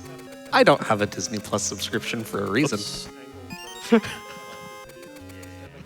All right, so the mini boss of this dungeon is also kind of weird. Oh, that's a bad place. For Yay, spawn. ropes! They're just They didn't all happy have to little spawn guys. there. But this is Vire. Vire's really awkward to fight. He can charge you like that, or he can rotate around you like clockwise, or is it counterclockwise? No, it's clockwise. Okay, we got 2 charges. That's fine. But now he's going to start doing that, and that was actually really well timed. If you time a spin slash or just a normal slash well enough, you can hit him while he's rotating around you, but it's pretty tight. Yeah, correct. Correct me if I'm wrong, but that is one of the more apt uses of the level 2 powering there is to just take Vire down much faster. Yeah. Yeah, for sure. Because the thing we don't like is mobile enemies. So this. this is a RNG button. So that was the wrong. Okay, that was the wrong button. Okay, maybe if I keep pushing this button, it'll work. Maybe if I keep pushing the same 3. button, it'll work. Let's start counting. No, there we go. 4. Okay, There it now is. there we go. There we go. So yeah, that's just complete luck. There are more technical aspects to that, but I'm not going to really go into them right now. That's just complete luck, and it doesn't matter which button you push. Yeah, it's a 50-50 shot. So we just always hit the closer button because it's faster to hit the closer button. We're going to hit almost none of those switches the first go around Nice. All right, Stalfos' behave. Okay. Like all statistics, it is a 50-50. Either it happens or it doesn't. Exactly. If anyone's a statistician out there and upset at me, I'm basically a statistician too. So don't worry. I know that that's not true. Okay. I should grab the fairy here. Okay, here's Manhandla. So, Manhandla has 4 flowers, as you can see. That was a really good first throw. Manhandla has 4 flowers. He will open up the flowers that are farther away from you most of the time. Sometimes he opens the ones that are closer, but like it's not as likely. This is going really well. Would you like Manhandla combined with a Buzzblop? No? Well, too bad. Okay, that's fine. Manhandla, manhandled. Indeed. Manhandla, manhandles. Yeah, manhandled's a word. I forgot that was a word. Hey, we've got the General Mills logo here. Yeah, shout outs to General Mills. Big old cursive G. That's supposed to be the breath of life or something, or the breath of wind? Blowing wind. Blowing wind. Yeah, somehow the General Mills logo is a more flattering name. Okay, so we are going to be on our way to Dungeon 7. But first, we're going to make a pit stop here for Pegasus Seeds, and then we're going to start a manipulation pretty soon. The manipulation is going to do a few things. Yeah, I do want them right here. The manipulation is going to do a few things. Well, first off, let me talk about this. So if you hold diagonally up here, you can just hit that switch through the wall if you stand pixel perfectly, which basically just amounts to holding up and left. So we're going to talk to the captain and then hard reset. So we're going to save and then hard reset to do the last manipulation of the run. I unironically love the pirate music. It's very good, yeah. Yar. Okay. Yar. So when we go into the desert, the hole that you need to fall into, there are one of 4 holes that you can fall into in order to get the bell, like the broken bell. And we manipulate for the fastest possible one, as well as seed drops afterwards. Also, this solution is always the same. So it's 2 and then 1 on the... You saw me do it. It's 2, 1, 2, 3, basically, on those buttons in order. So I'm going to listen for some sword slashes after talking to this pirate right here. Okay, good. Just listen for the first possible high. And so that makes it so that the hole that we need to fall into is the one right below us. I do really like the desert music. It's very thematic. Yep, so we fall in that one. So normally you're supposed to go around the desert and like react to the way that the skull, reacts to the hole that you're on top of. We're not done with the manipulation though. We're going to try to gust away at a certain point here to get an RNG that I like. Basically, this manipulation is going to go about halfway into Dungeon 7, ideally. 2 seed drops there, that's fine.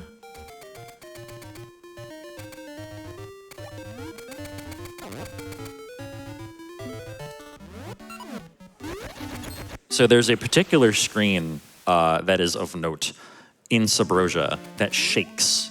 It is like 2 screens from now. It's a screen where the volcano is, and the volcano is going to shake a lot.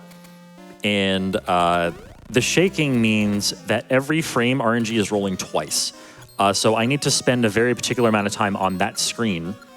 I also need to be impolite to this subversion and say, do it, instead of like, pretty please, or whatever the other option is. Otherwise, he will kick you out and ruin your RNG manipulation, which is not good.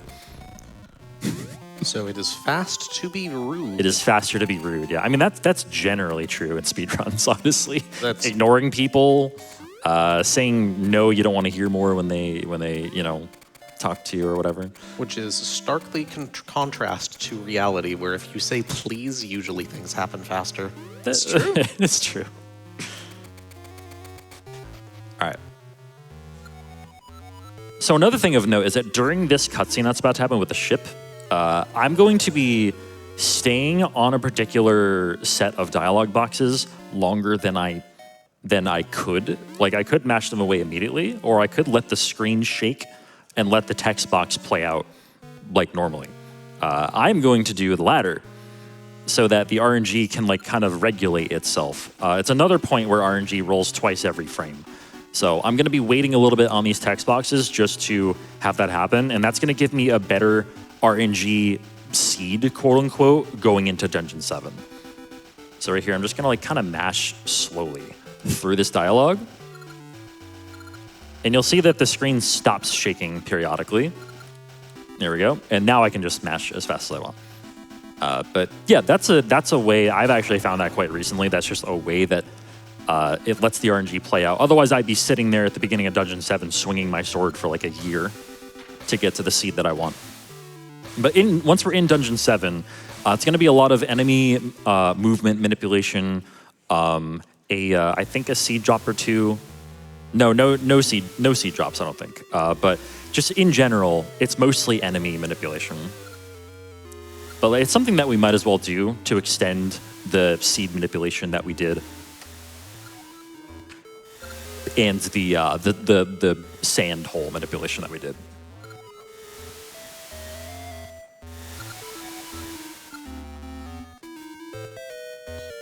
Also, I am very sorry for talking over most of what is the best song in this game, or rather, like one of the best songs in this game. The pirates sailing out into the desert. I mean, go play Ages, because there's an entire area that isn't a cutscene that has that music.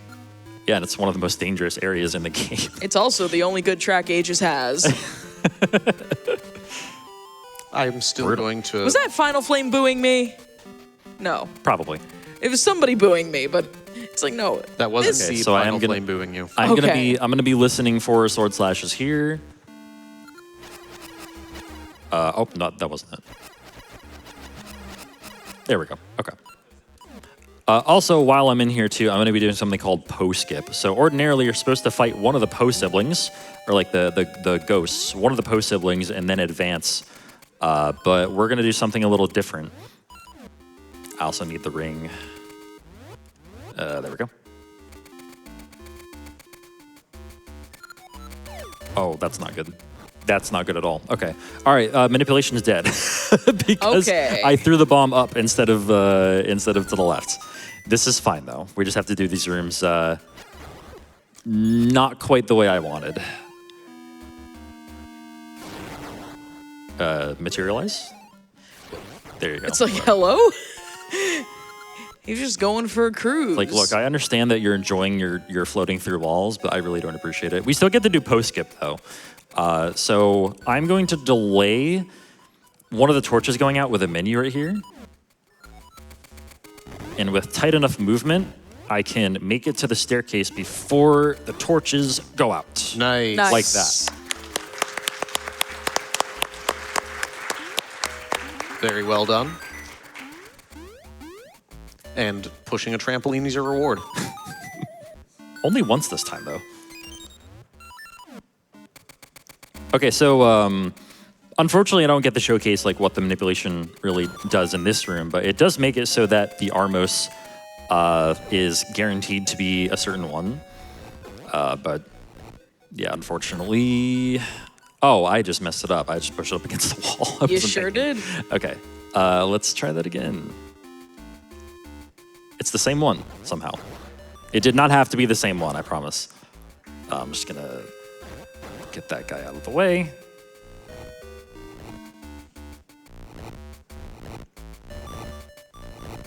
Okay.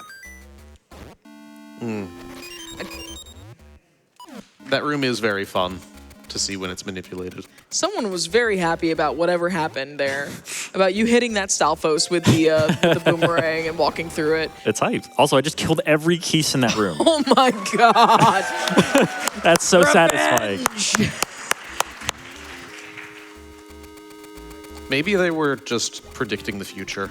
Oh wow, this is like the one dungeon that you've given me that doesn't have keys to the worst enemy in the game written in it. Yeah, because we are supposed to manipulate most of it. Okay. There we go. Pretty sure my menu is fine, even after the slightly different menus there. These guys are kind of annoying. Yeah, but they have the letter S on them, so you can do using like the magnet if you really wanted to. Yeah, that is true. It is slower to equip it though, which is why we try at least to fight them without it, which went pretty okay there, I guess, sort of.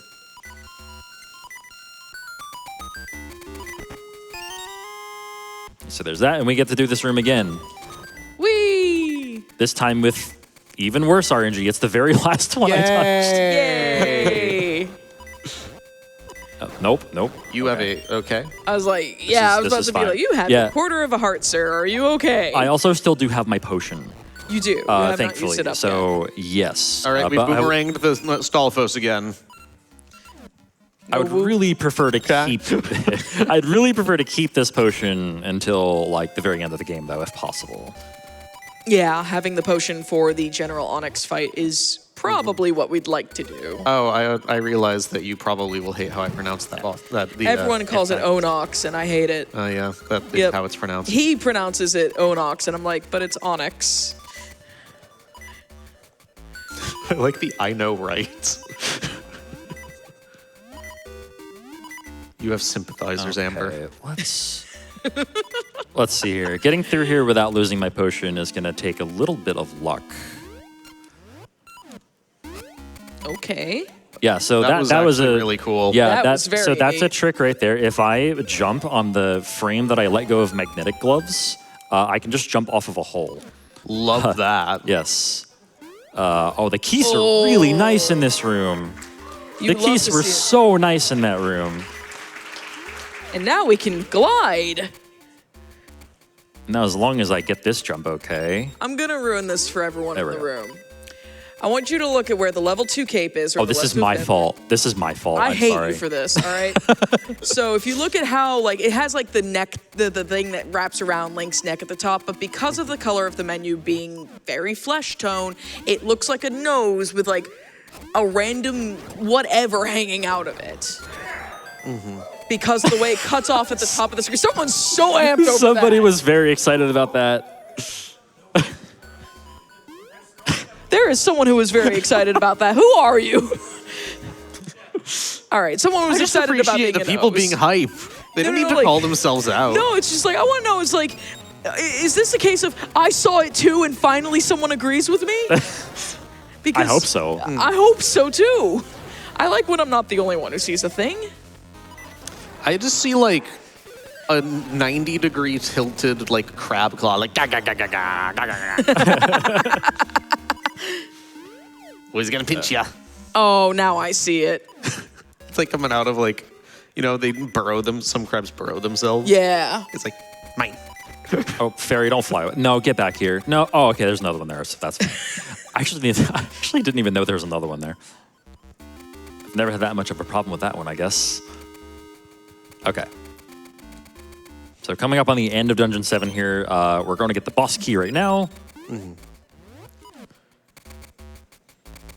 And the boss of Dungeon 7 is, I don't remember. Gleeok. It literally says Gleeok is Gleeok. Gleeok is, you just kind of hit him. Okay, it's Gleeok. Yeah. That's why I don't remember. It's forgettable. Yeah, you just kind of hit him. Optimally, you hit like both heads simultaneously, but sometimes it just doesn't really let you. Like there's some RNG in the fight. Also, the hint that the game gives you for that room is unbelievably bad. What is it? It's like it says something like all the ones around me blue or something, and it's just it doesn't really. I don't know. To me, it didn't make any sense. This is an early Zelda game where they didn't really have that sort of thing down yet. If anybody remembers the actual hint that gets given in that room, feel free to shout it out. No one? Okay, cool. All right. Me neither. I think you're severely overestimating how many people actually play these games casually. All right, so here's Gleeok. I'm going to set up for a spin slash and just kind of hit both of them alternatingly. And then there's a second phase. Surprise! Bone Gleeok. Cool. That's it. I am going to grab the heart. I can choose to not grab that heart, but yeah, I'm going to grab it for safety. Also, we're not going to question the shape of this particular essence. It's cherries. We're not gonna talk about it. This is GDQ. We're just not going to talk about They're it. cherries. It's like the double cherry. They in are Mario. cherries. They are cherries. cherries. Yes, that is what we are going to. They call are them. cherries and nothing else.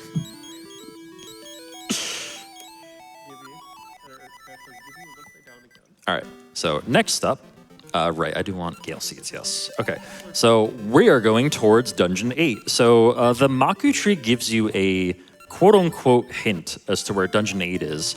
He says something along the lines of, I don't know where it is. You're going to have to find it yourself. Which is like, yeah, it's a great hint.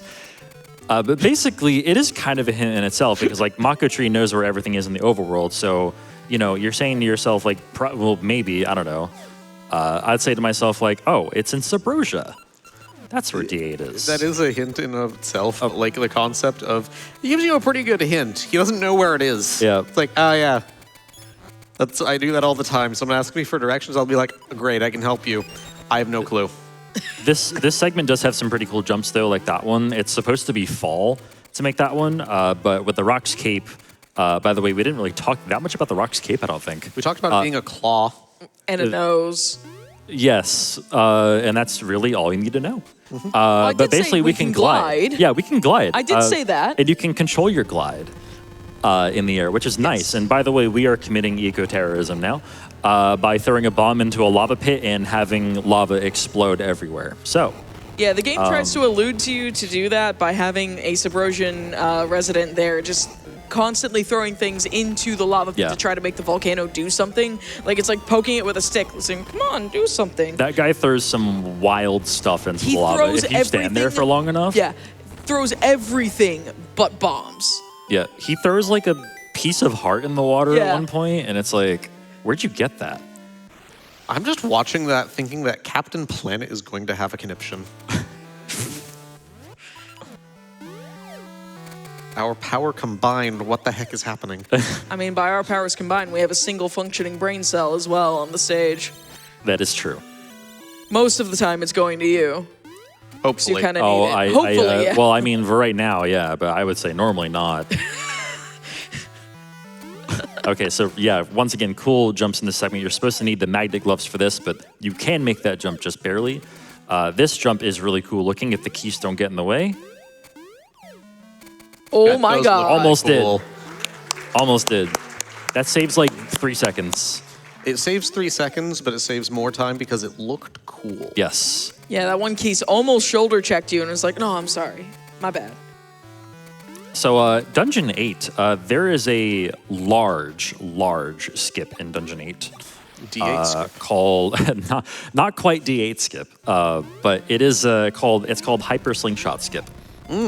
So there is a large pit meant to be a sort of backtrack pit. Whoops. In Dungeon 8, right?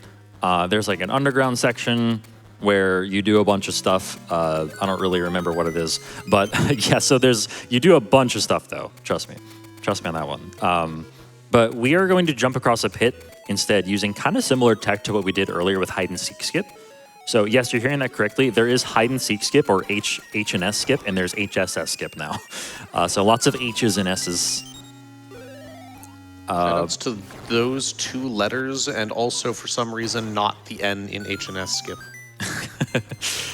All right, so in a couple of rooms from now, I am going to actually fall on purpose after getting a pixel lineup to set my subpixels, and then I'm going to be doing some pretty particular movement here with a bomb.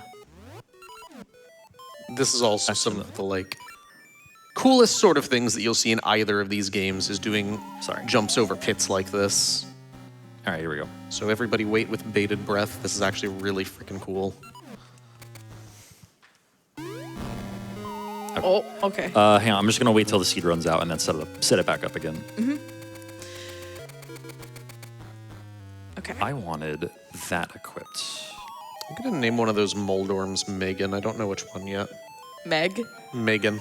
Megan? I'm doing the same thing I did yesterday to you today. Okay. Okay.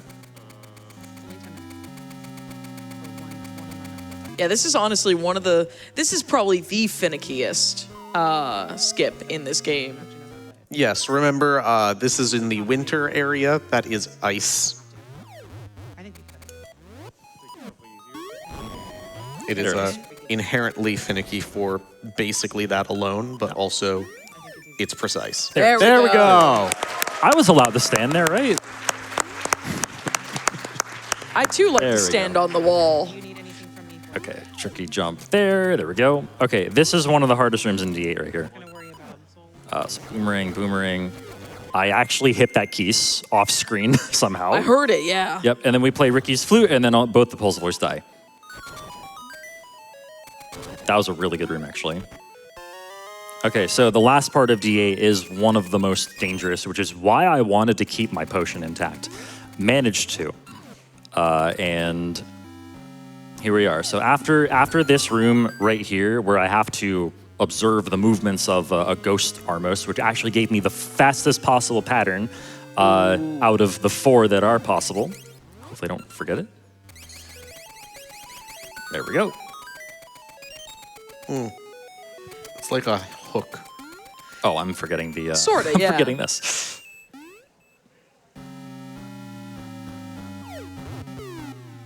Okay.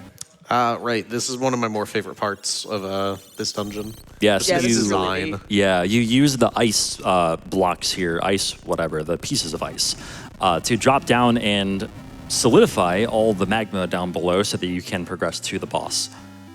Throughout this part, we don't really want to have sword equipped because it is slow. If I have to, I will, but I really don't want to have to. Because this Wizrobe can be a pain in the you-know-what, like he just was, along with some other enemies later that can be equal nuisances, but that was okay, all things considered. But yeah, this is the reason I wanted my potion to stay intact, because this place can be super, super dangerous. I love the Wizrobe designs in these games, just because they look like they're in like just one of those sensory socks, and they're just like so happy to be here. Love it. Hello. I was not paying attention to the Wizrobe design because I was paying attention to the fact that there are fire geese now. Yes. Would you like the worst enemy in the game to be lit on can you fire? Get out of the door. Get out of the door. Thanks. No, I don't want to get out of the door. I've actually never seen him right in the doorway before. That was something. Yeah, the Wizrobes are going like, yippee! Yippee! I'm not going to unsee that now. Do you know what a sensory sock is? It's like a full-bodied sock. It's Yes, great. yeah, Okay. yeah, I can picture it. There goes our I'm final gonna brain cell. see it every time I go through this room now.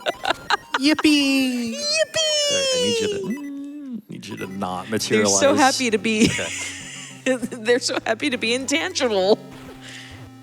Oh no! Okay, so there goes my potion, but that's okay. Pardon me. Excuse us. That was some pretty awful luck. Okay, this is fine though. This is perfectly fine. So I won't have it for Onyx. Onyx. I won't have it for Onyx in case something does go wrong, but that's okay. We won't have it for Lieutenant O'Hara, but there's a Star Trek joke in... Okay, we got a singular woo there. Thank you to the person who has watched Star... Why is there only one of you that's watched Star Trek? All right, so this has brought back a lot of classic Zelda bosses. So you got like Aqua Mentis, you got Dodongo, and you have Medusa Head. Yes. Yeah, this is my favorite Zelda one. boss. I, too, played The Legend of Zelda Castlevania. Shoutouts to the not Dracula's Castle run of the Super Mario World Kaizo run earlier this weekend. Oh, Kaizo's always fantastic. And that run was itself fantastic. Yes. That is our last essence, by the way. That is essence number 8. And with this, we can go get the Maku seed from the Maku tree, which destroys the barrier protecting Onox and his castle. And we can go defeat Onox. Otherwise known as Jonathan Climate Change. John Climate Change, yes. The evil walking eco-terrorist traffic cone. Traffic cone who turns into a dragon. I mean, Varan turns into a spider. Varan turns into a Multiple lot of things, yeah. Only if you get bad RNG, she turns into a spider. Is good RNG the butterfly thing? I don't even know. I don't do that fight. No. No, literally. Yeah, true. I think the moth-like one is the better RNG, though. That makes more sense. I don't know why I thought it was a butterfly. By the way, speaking of which, by the way, I just want to thank y'all again for voting between ages and seasons. And thank you. Thank you for voting. Thanks for being a part of this. Yeah, give yourselves a round of applause. Yeah. Shout outs to everyone out there. You've been a delightful audience Yeah, to, this has been great. To yap with, honestly, for the duration of the weekend. We have only one boss fight left, or, well, that depends on how you define boss fights, but one fight left for the entirety of this event for the speedrun stage. Screen's gonna get really wavy. Whoa! Whoa! Whoa! It just looks like a megastone, kind of. I can see, A little bit, yeah. It kind of Yeah, does. a little bit. Or like a cream puff, but like a really weirdly flavored one. Boysenberry? Boysenberry cream puff does not sound like what I want for breakfast. No. Hi, Twin Rova. Yeah, Twin Rova is a thing. Mm-hmm. Yeah, you can link these games and fight her. Yep, along with Ganon, of course. Both of the... Or a failed resurrection version of Ganon. Or Yes. Yeah. All right, so here's Onox's castle. Onox's castle has 3 rooms before Onox that you can technically leave before fighting all the enemies, but you don't really want to because it'll just reset the room. This song is always kind of read to me as like Metroid for some reason. I don't know why. I could see this being like some kind of depths, like music, ambiance. Yeah. Yeah, I can definitely see that too. All right, so here's the rematch with Face from Nick Jr. So this time we actually have to fight him properly because we enter the room. Actually, I'm going to be super safe here because I only have 1 bomb. We have to fight him properly here, Jay says, throwing 5 bombs at his face, and that's it. Yeah. Poor Facade. All right, so here is Onox. Onox has 3 phases. The first one, you just kind of spin. You cannot hit him without spin slashing, first and foremost. You have to spin slash, at least on the first 2 phases. Something about his armor, I don't know, but basically, yeah, so there's 1, 2, we need 6 total. 3, 4, 5, 6. And it's best not to be directly in front of him, but now he's gonna use Din as a shield. So we're gonna actually use that to our advantage and actually hit him twice while Din is like electrocuting or freezing us, and that's the first 2 phases done. I'm gonna switch over to a SNES controller for this part. We're gonna attempt a stun lock strat here, and time is gonna be on the final hit when the final text box appears on screen. This goes really fast, so please be ready on time. And we are not 3D land. We are not joking. All right, here we go. 1.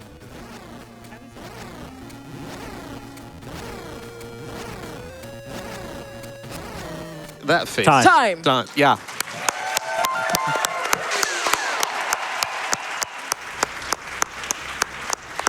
Yeah, that was a good Onox. That was a really good Onox. final boss. Yeah.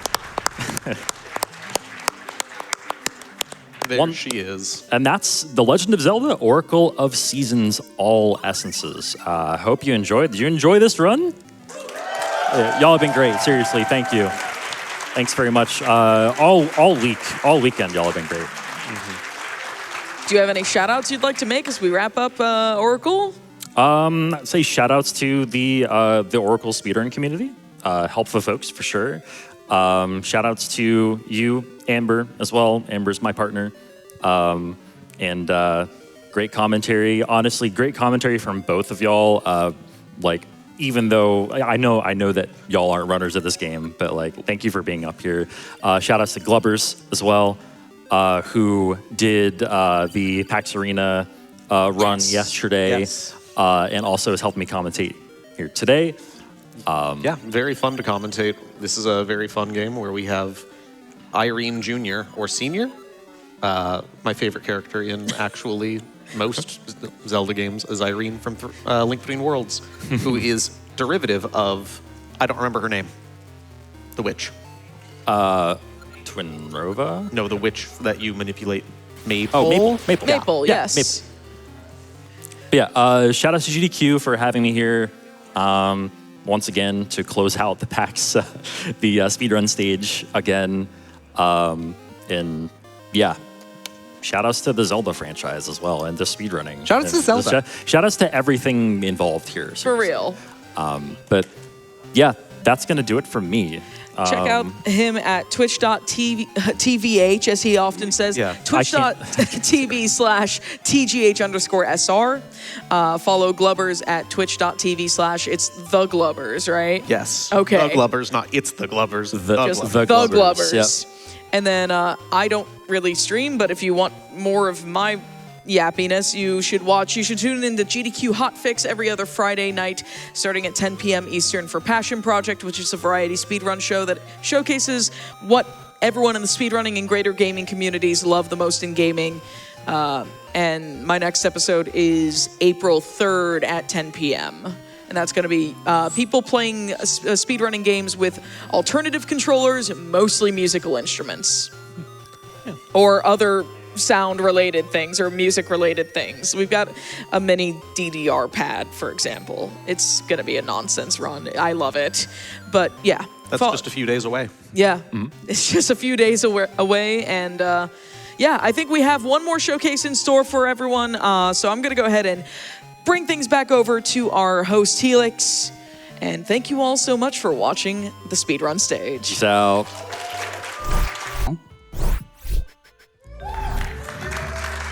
Hello, PAX. Thank you, literally everyone.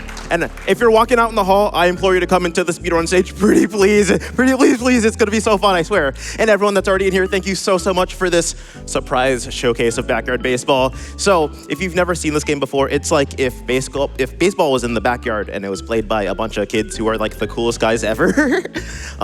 I just had my fruit snacks. I'm like ready to get into this. Also, I have a commentator with me. Hello, I'm Matthew. I know everything about real baseball and absolutely nothing about backyard baseball, so... That's close enough, right? It evens out.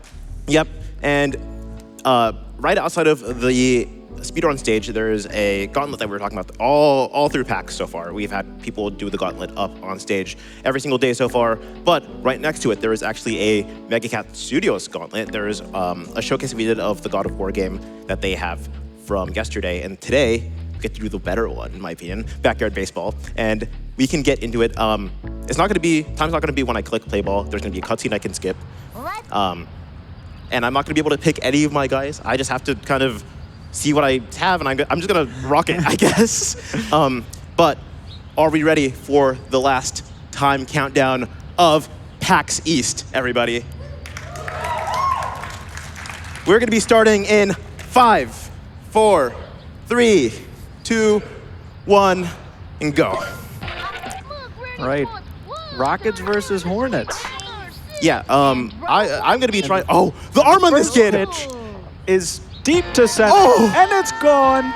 First pitch. That's as hype as it could possibly be. Home run, 1-0. I was gonna say I'm gonna be early on trying to get a homer just because their rules for their challenge require me to win, and because I have one run, that means I'm hopefully winning. I'm gonna be trying to hit every ball directly to the pitcher now, so I can get out kind of as fast as possible. I can do some things like set up double plays if I'm trying to go for runs, because I just got that home run right at the beginning. And that was dropped right. by Mikey at first. That's an Still error in time. already. No error. Is that not? Is that? Because the runner's out. Well, I guess that count. Yeah, that does count. These kids love to just not have a handle on the ball. Also, this is a fan favorite. We know Pablo, right? Mikey. I'm gonna just try and get this guy out. Pablo is safe. Please. What? Why is everyone tripping? What is going on? Okay. And hopefully Pablo should be out. And then we are done with the top of the first inning. Oh, that was... Wow. I didn't know that could happen like that. But yes, that is good. That is a good thing. Everyone clap. So I do want to pull the audience as we kind of have to like just wait for the opponents to do their at-bats because it's T-ball. We can't really do much about it. Do we want the Rockets to win, everybody? How do we feel? How do we feel about the Rockets winning? How do we feel about the Hornets winning? Yeah. All I'm saying is, y'all can treat this like baseball. Be as loud as possible. Do whatever chance you want. This is real baseball. You can even do the like 6 fruit snacks, 6 juice boxes, 6 innings challenge or whatever. whatever the kids are doing. Line to Ronnie. Oh, what? Oh, this is fine. This is fine. Double play. Going to what? second and the What? Drop. Keep running. Sure, surely. Please keep running. If I throw here, yep. To Pablo. It's a what? mess in the backyard. Please. Gene is picking up the ball. I think the sprinklers must have just went off or something. Like, that's wild. At third. Why are we at third already? Okay. This may or may not be a high-scoring game. Now in real baseball, runner on third, less than 2 outs. Gotta score it. Keisha, the wall. Keisha is We're fine. throwing home. So the out at home on the fielder's choice. Yeah, I'm just opting for that so I don't have to get another score later. It will save time, I swear. Generally, I try to avoid doing home runs because if there are home runs on my side, I mean, I could at least skip the cutscene. It's not that bad. What, Dimitri? It's the ball. Get your head in the game. You're never going to make AAA, kid. Come on. Oh, this is a disaster of defense. Oh, my gosh. What is going on? Throw it home, please. And the throw. Everything might be awful. Not in time. Is he going to run? Okay. Okay. That's what? Third and Pablo! No one has any sort of clutch factor, I guess. Nobody can catch the ball. Everything is rough today, I guess. If you're curious about my credentials, and I try very hard. Someone please get over there. Okay, now I'm losing suddenly. Over to second. Yeah, so if you're curious about my credentials in this game, I actually won the Speedrun Challenge yesterday. I have like the little like arcade machine box. It's so cool. And I'm just getting unlucky today. This is I had a run earlier that was 10 minutes. It was like the fastest thing I've ever seen. And then someone got luckier and did it in 9. But it's okay, it's okay. Maria drives it. I didn't know she had an arm like that. She never had an arm like that until just now. All the way to the fence. Can you please pick it up, please? This is fine. That's a double. This is all right. This is all right. This could be. This is all right. This is all right. Pablo's got to pick up the ball. Dropped it. Okay, you know what? That's all right. That's all right. That's all right. We take those. The end of the inning. The Rockets are now down 2-1 as they come up to bat at the second. Keisha, the wall Phillips, I believe in you. Driven to the opposite field, near the barn, off the side of the barn. I'm not gonna let you run. It's fine. Matthew, you've dabbled in baseball analysis. How do you think this is going for the Rockets? Bad. That's it? Yeah, okay. You gotta play better defense. Yeah, their fielding is that real one rough. Is grounded. Uh-oh. And that one We're fine. is a double play. This is good, because I can just score later, and that's okay. And I'm getting the outs now, and I don't have to get the outs later, and it'll be all right. You don't have to score every time. Yeah. You only have to score one more run than the other team. And that's Jorge hopefully not hard. loses the ball. This kid does not know how to run. Go. You got. Why are you tripping? Fell over on the way to second. Yeah, part of the rules were we were supposed to play on this specific park, but I'm convinced that MegaCat Studios gave me the laptop, and they just ran the sprinklers. Every kid is tripping. It is not a good time. They're doing rough out here. It's a ground ball to the right side. It's fine. Just get First this kid out. baseman will pick it up. Ernie, I appreciate you in most situations, but right now he's out. You just gotta. We gotta go fast. We gotta speed this up a little bit. No score in the top of the second, and the Hornets hold on to the lead. Yep, so I'm gonna just bring everyone in close, and hopefully this should be all right. Come on. Rounded to the puncher. Come on. Makes a diving stop in the throw to Ronald! Caught by Ronnie. Sydney's wait a second, and the ball gets through. Excellent play. Zinger to third. And Pablo misses the ball. Let's go, Pink. Okay, The runner you know what? was caught out between second and third.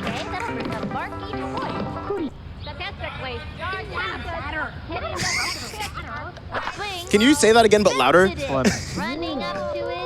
one's please, gonna please, be- Dimitri, please get over there. Oh, please get over there. Like, just please catch it. Okay, at least it didn't fall this time. Throw to second. Come on, come on. Is Keisha! in time for the out. That's safe. That's not safe. That's out. That's out. That's an outfield assist for Dimitri. Yep. And oh, whoops. And Kenny, I believe in you. I believe you can hit straight to Sydney. We can get you out. And this is looking good. Yes! Caught by Sydney. On a line. What a play. Yep, and that was probably as good as that could have been. So they go now- down in order. Yep. So now we are hoping for a miracle, I guess. Power swing by Sydney. Deep to center.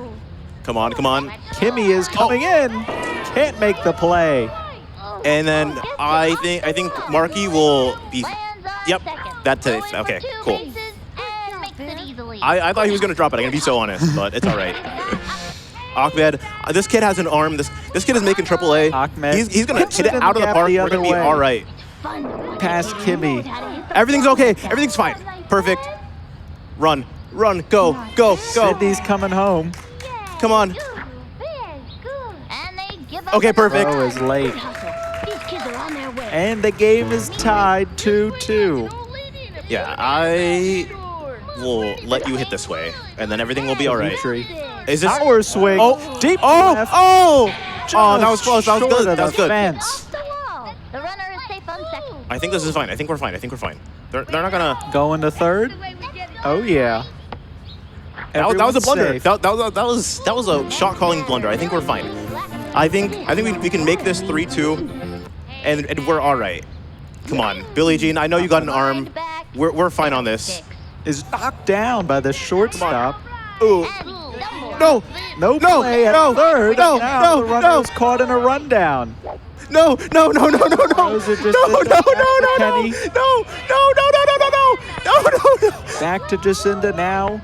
To Sally, Come on. the pitcher covering home. Okay, we're fine. We're Throw fine. does not go back to third. Everybody's safe, and the bases are loaded with nobody out. For Pablo Sanchez himself. Chat, do we think Pablo can do this? Oh yeah. Hit it out of the park, buddy. It's it deep in the center, and Oh! He hit it! for Pablo.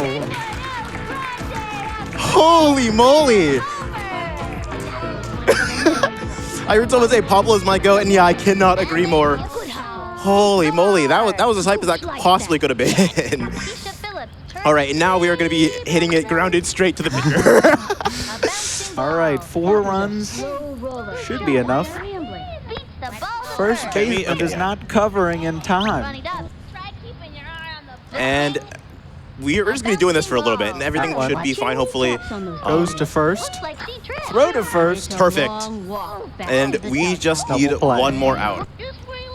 I'm going to hit this straight to the pitcher. I guess that's a foul.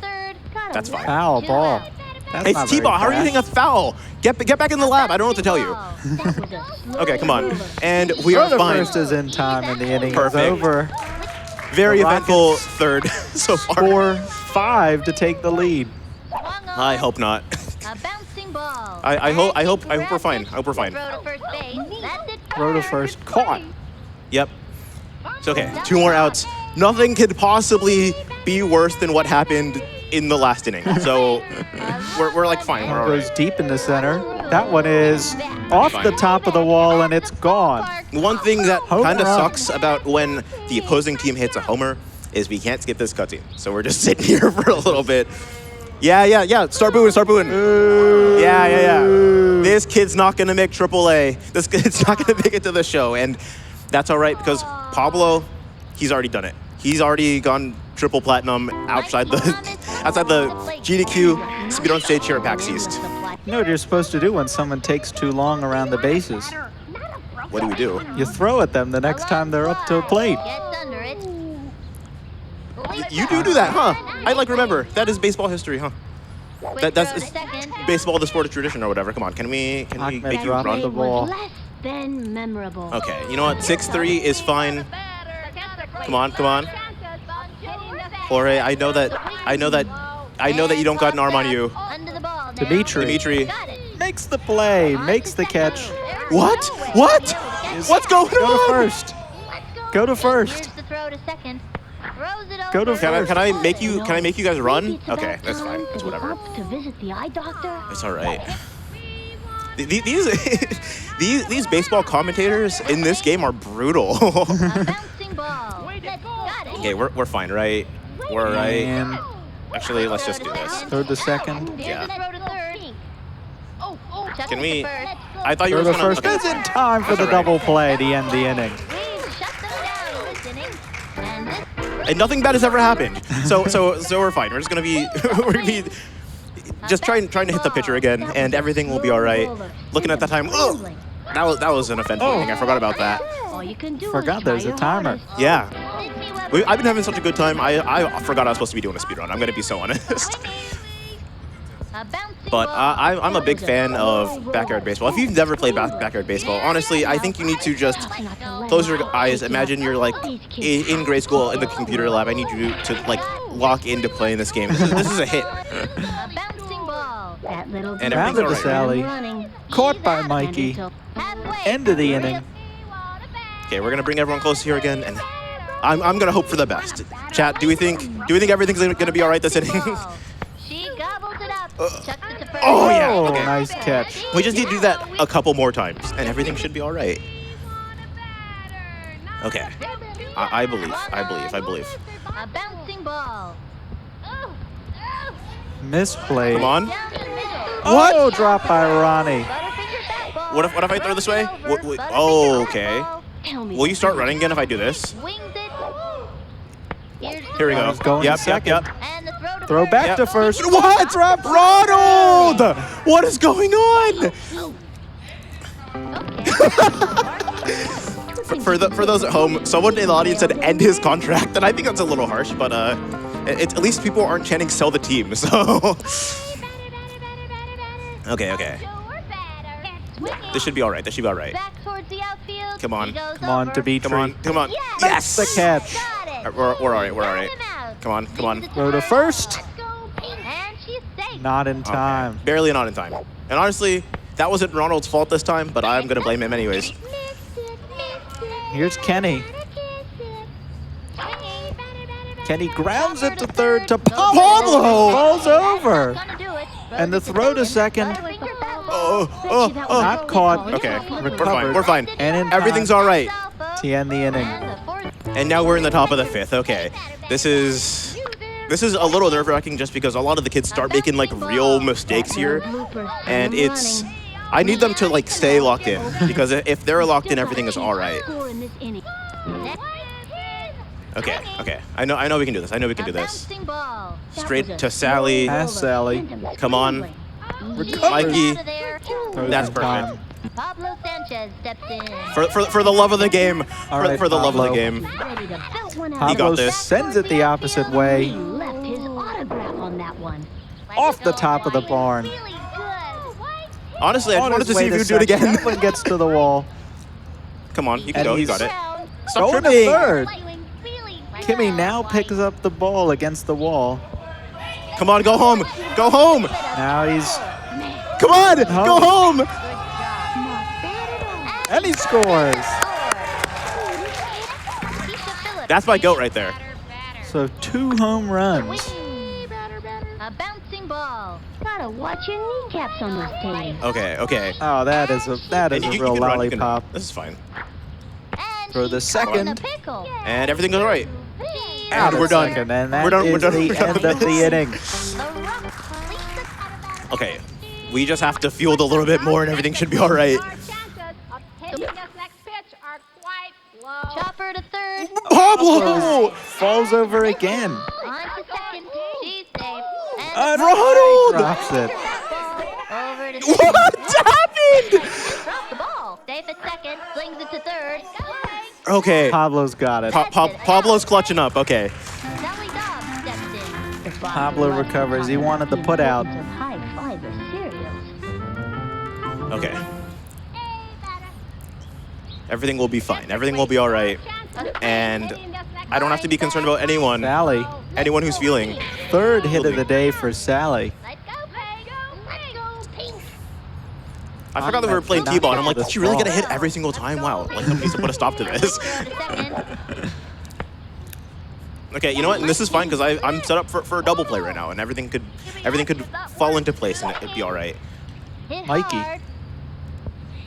Come on. Pass Billie Jean. Billie Jean. Into the barn. Billie Jean has quite the arm, so this could probably be fine. This is not fine. The throw. Why did you fall? Why? What? Oh, What? and the ball. Quick throw to home plate. Okay, this is fine. Throw to second. That is a. That's all right. That is a And nice throw. that is across Keisha the Wall diamond. Phillips, ladies and gentlemen. All right. One more out. I'm currently in the torment nexus, if anyone's heard that term before. Oh, he makes a diving stop. That's end the inning. fantastic. That'll bring our team up to bat. That's the end. Okay, 6th of 6 innings. We're almost there. A bouncing ball. That was a slow And we don't need very much more. We just need what we've been getting this whole time. We need consistency. We need to keep it simple. We need to keep it structured. We're gonna be hitting it to what? Why did you go that way? We're gonna be hitting it straight to the pitcher every single time. Chopper to third. That one gets through the infield. How did that get through the for a infield? hit? Run it. Yeah. We're gonna go this way. Okay, perfect. You really don't believe in the insurance run. A bouncing ball. We have 3 insurance runs. I think we're Just want fine. it to be over. Sally throws to Mikey. Listen, as much as I want it to be over, I enjoyed my time here on the PAX East speedrun stage, but also this is a speedrun with a timer that is going, and we have really got to. What was that? Knocked over by the grounder. Pablo throws the first, clutching. and Ronnie makes the catch for out number 1. Let's hear it for Pablo one more time for clutching up fielding.